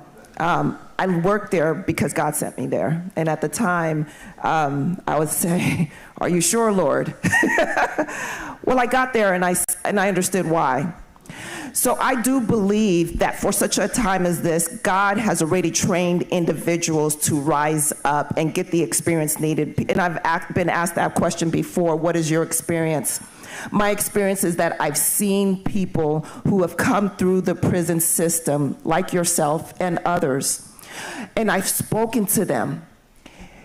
Some of them have been in the system since childhood. Right. They start in the so-called foster care system. And in that system, they end up in YA, in the juvenile system. Then they graduate to the pen. There's one in particular, this young man that I saw who was maybe about 20, 21, and when he came in, and he still had a youthful look in his eyes. I saw a glint of light still there. He seemed savable. And I talked to him. And as a nurse, I see a lot of things. We had in that prison alone, I would say at least 4+ riots a month. And when I say riots, this is the shot callers killing people and killing each other, stabbing each other, for stupid things. Because like has been said, there's a hierarchy and you have to perform. You must perform or they will kill you. So I saw this young man come in, and then a few months later I saw him again. He was no longer the young man that I first saw. The light was gone. And I knew that he grew up in the system he grew up in South Central Los Angeles, where I am also from, and he didn't have a father in the home. I was blessed with a father and a mother. He didn't have a lot of things. He also didn't have God. I was blessed with parents that understood that God came first and God would lead. Our prison system needs a lot of overhaul. I understand because I was even in the union in the prison system, and I say even the union is corrupt. So we have to get people of integrity in every single position. And I know that people say, oh, I will work with anyone. Why? Because that's what we're called to do. However, understand that if you don't understand a person's belief system and where they derive it from, you don't understand that person. I'm telling you that I believe in God, not because it's special, but because I want you to understand where I get my right from wrong. And if you don't understand the person that's working for you and their belief system, then you just tossed the coin up and said, okay, maybe not 50-50.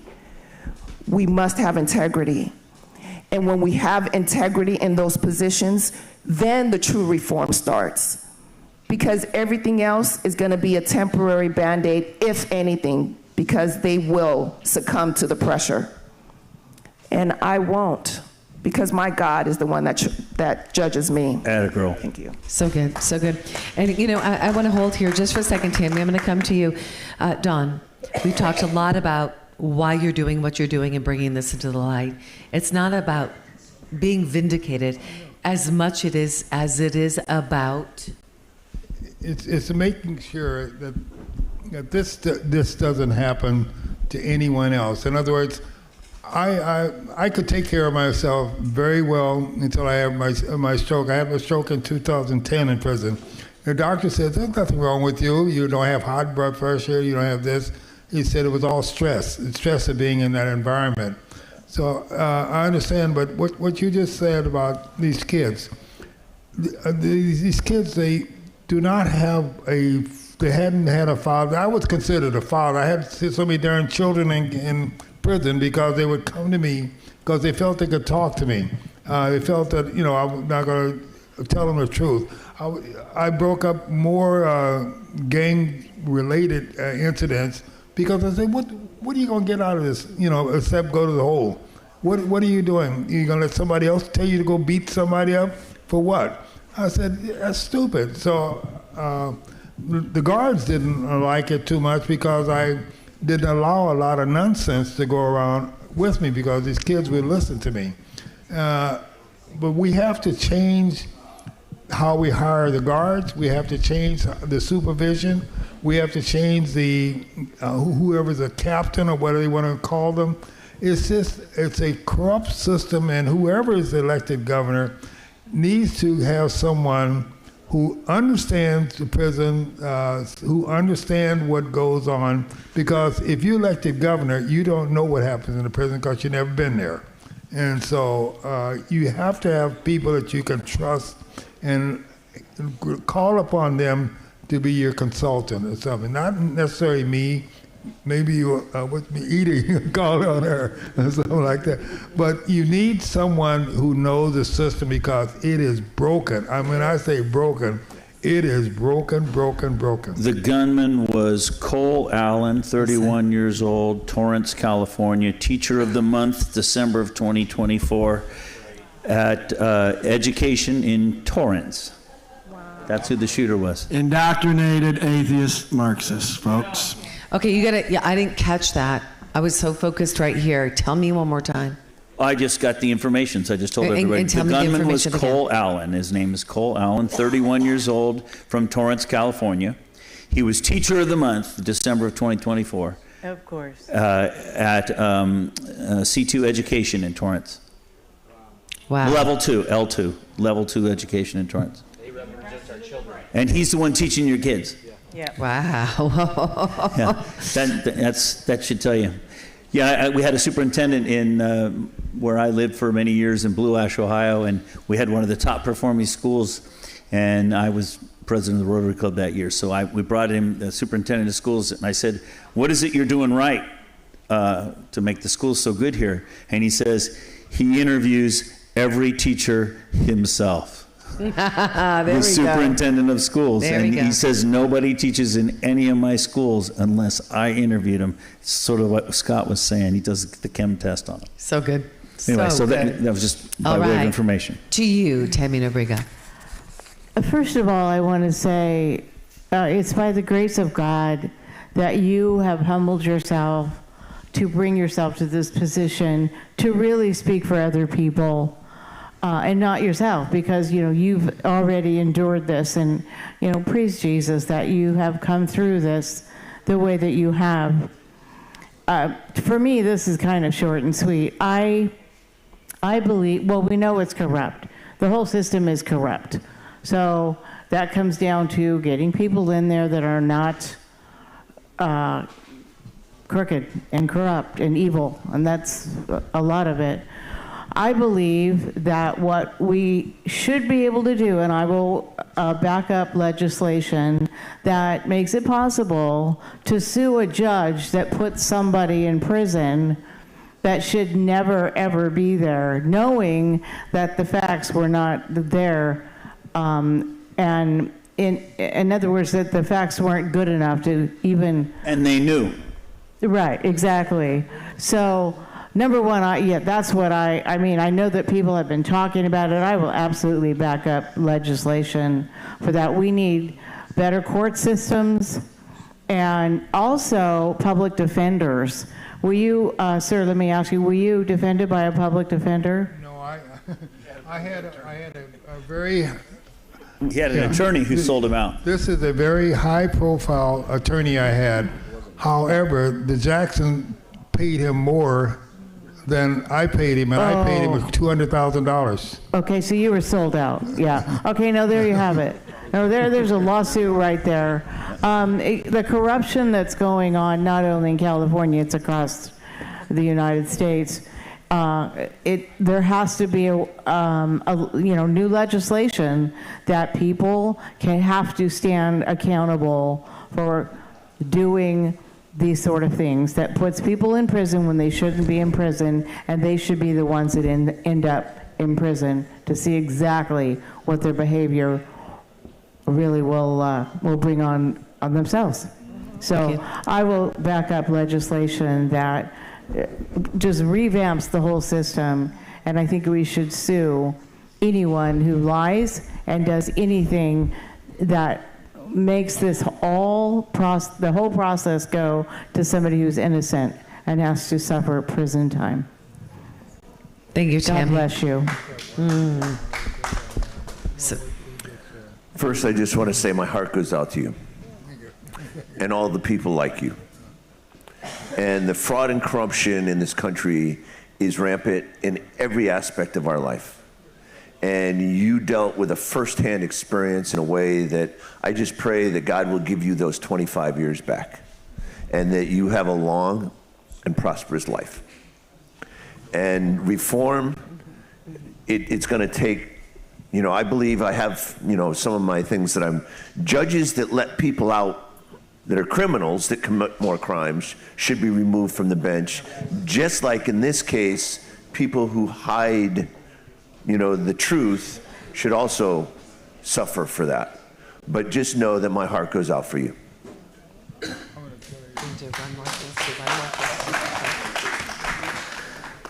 Don, you are such a humble person. I met you last night. We shook hands a couple times.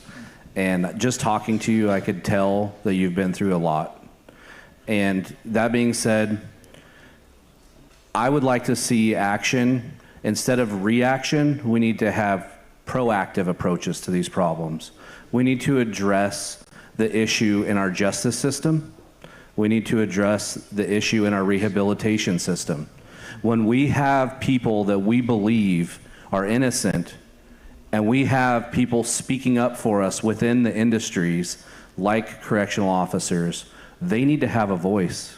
We need to have an outlet for that voice.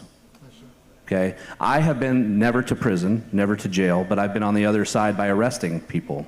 Okay? So I understand that there are people that are wrongfully convicted. I actually have a family member who I believe is wrongfully convicted of a crime. That being said, I truly believe anybody that goes several years after serving their sentence and being rehabilitated and released and still says I'm innocent is probably more than likely truly innocent. And we need to listen. And a wise man once told me there's a time to speak and there's a time to listen. And we need to hear those voices. And we need to approach that as a way that will push us forward with strength and perseverance. And I would like to talk about Tammy's. I don't know that the law will allow us to prosecute a judge civilly, okay? It does. But I do know malpractice of an attorney is only valid for 365 days. And I vow to you and every other person in this state to create legislation to increase that malpractice time, if not 3-5 years minimum. Because you do not deserve to have been bought out by your own attorney and then not be able to come after your attorney for malpractice. That is a detriment to our justice system, and we need to address that head on. Well said, Doug.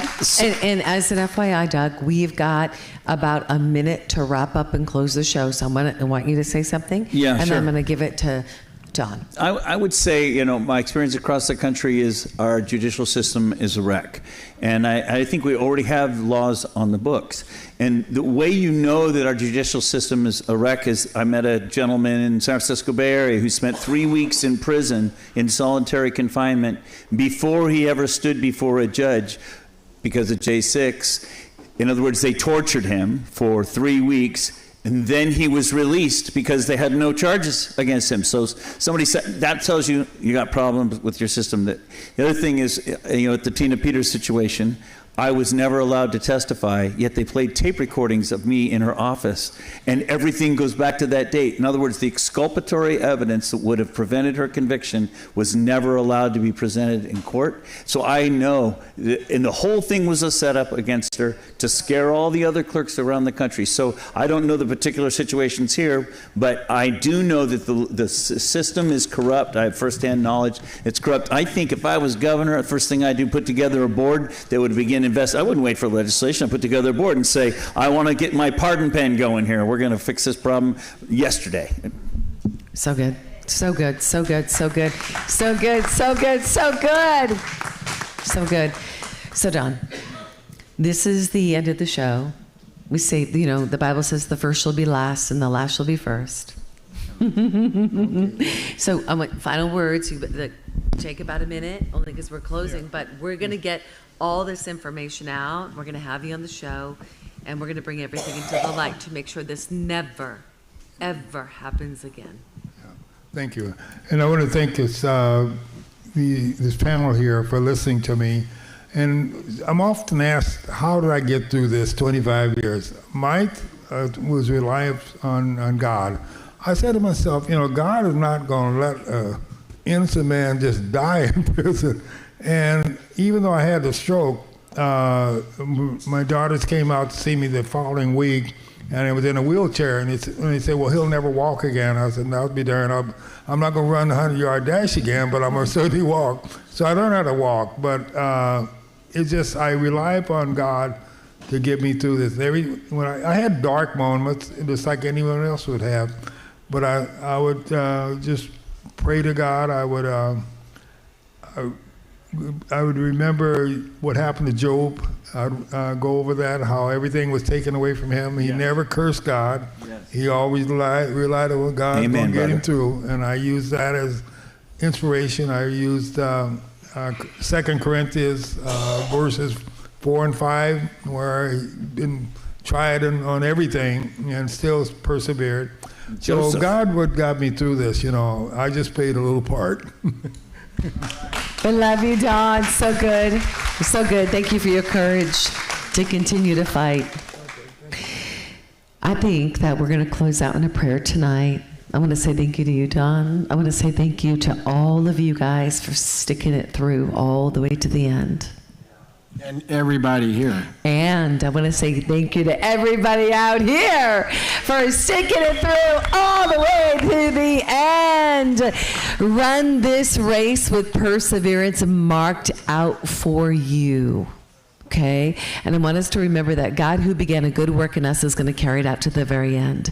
We're going to take a moment to, our sponsors are going to roll through. Again, thank you to all of our sponsors. Thank you to our live streamers. Thank you to our teams.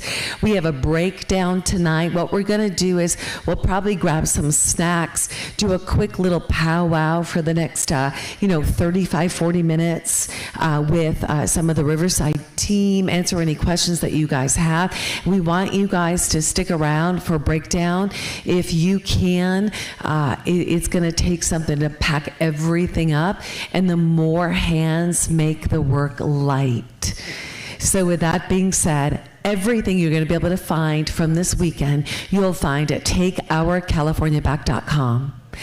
And if you want to keep freedom alive, which I know you do, please donate, support, because we'll continue to move this forward, to bring election transparency into the light, to continue to share the additional election safety feature that you saw tonight, and to make sure that we have water, that we have cherries, we have pecans, we have walnuts, and we can feed California and America.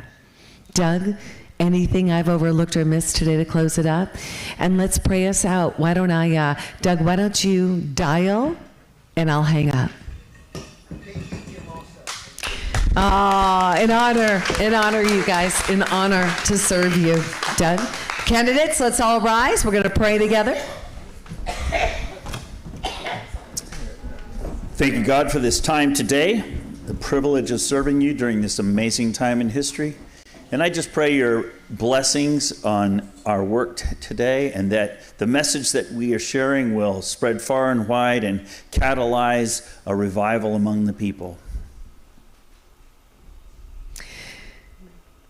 This revival, Father, that you are bringing right now is in the hearts of man. You said, dead bones rise, dead bones rise, dead bones rise. Give them a heart of flesh.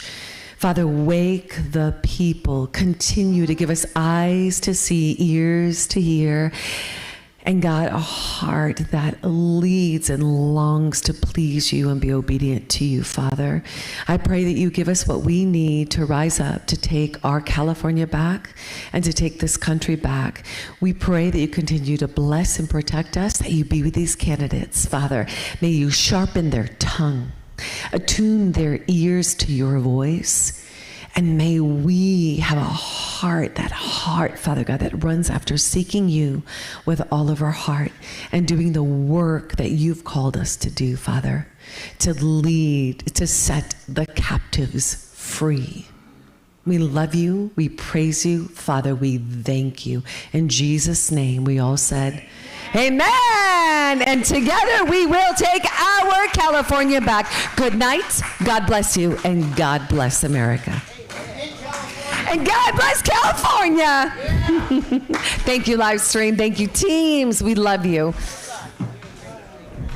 And we'll finish with our video. Something doesn't feel right. Across California, people are starting to question the systems meant to serve them.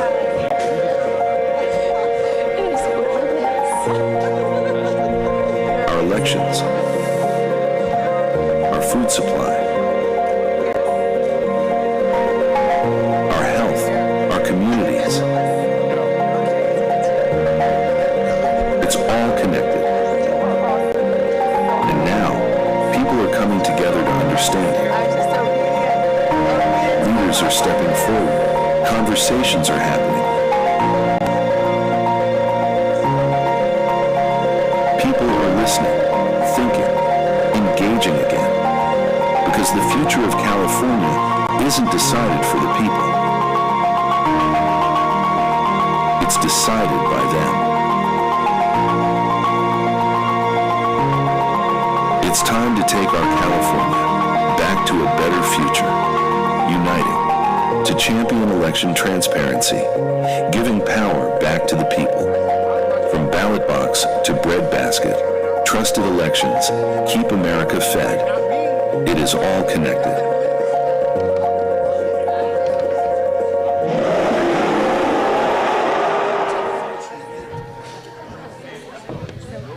Just before we roll the sponsor roll, I want to remind everybody that we travel anywhere you need it. So come back and get a business card from me. We love you, Kip. Kip is amazing, guys. Get a business card from Kip. He'll set up and do exactly what he did tonight in your location. Only with some sleep, hopefully. Thank you, Kip. And keep us in prayer because we're driving over the Grapevine tonight, and it may snow. Oh, no way. Are you serious? God guide you safely on your journey in Jesus' name. Oh. All right, rolling the sponsor up.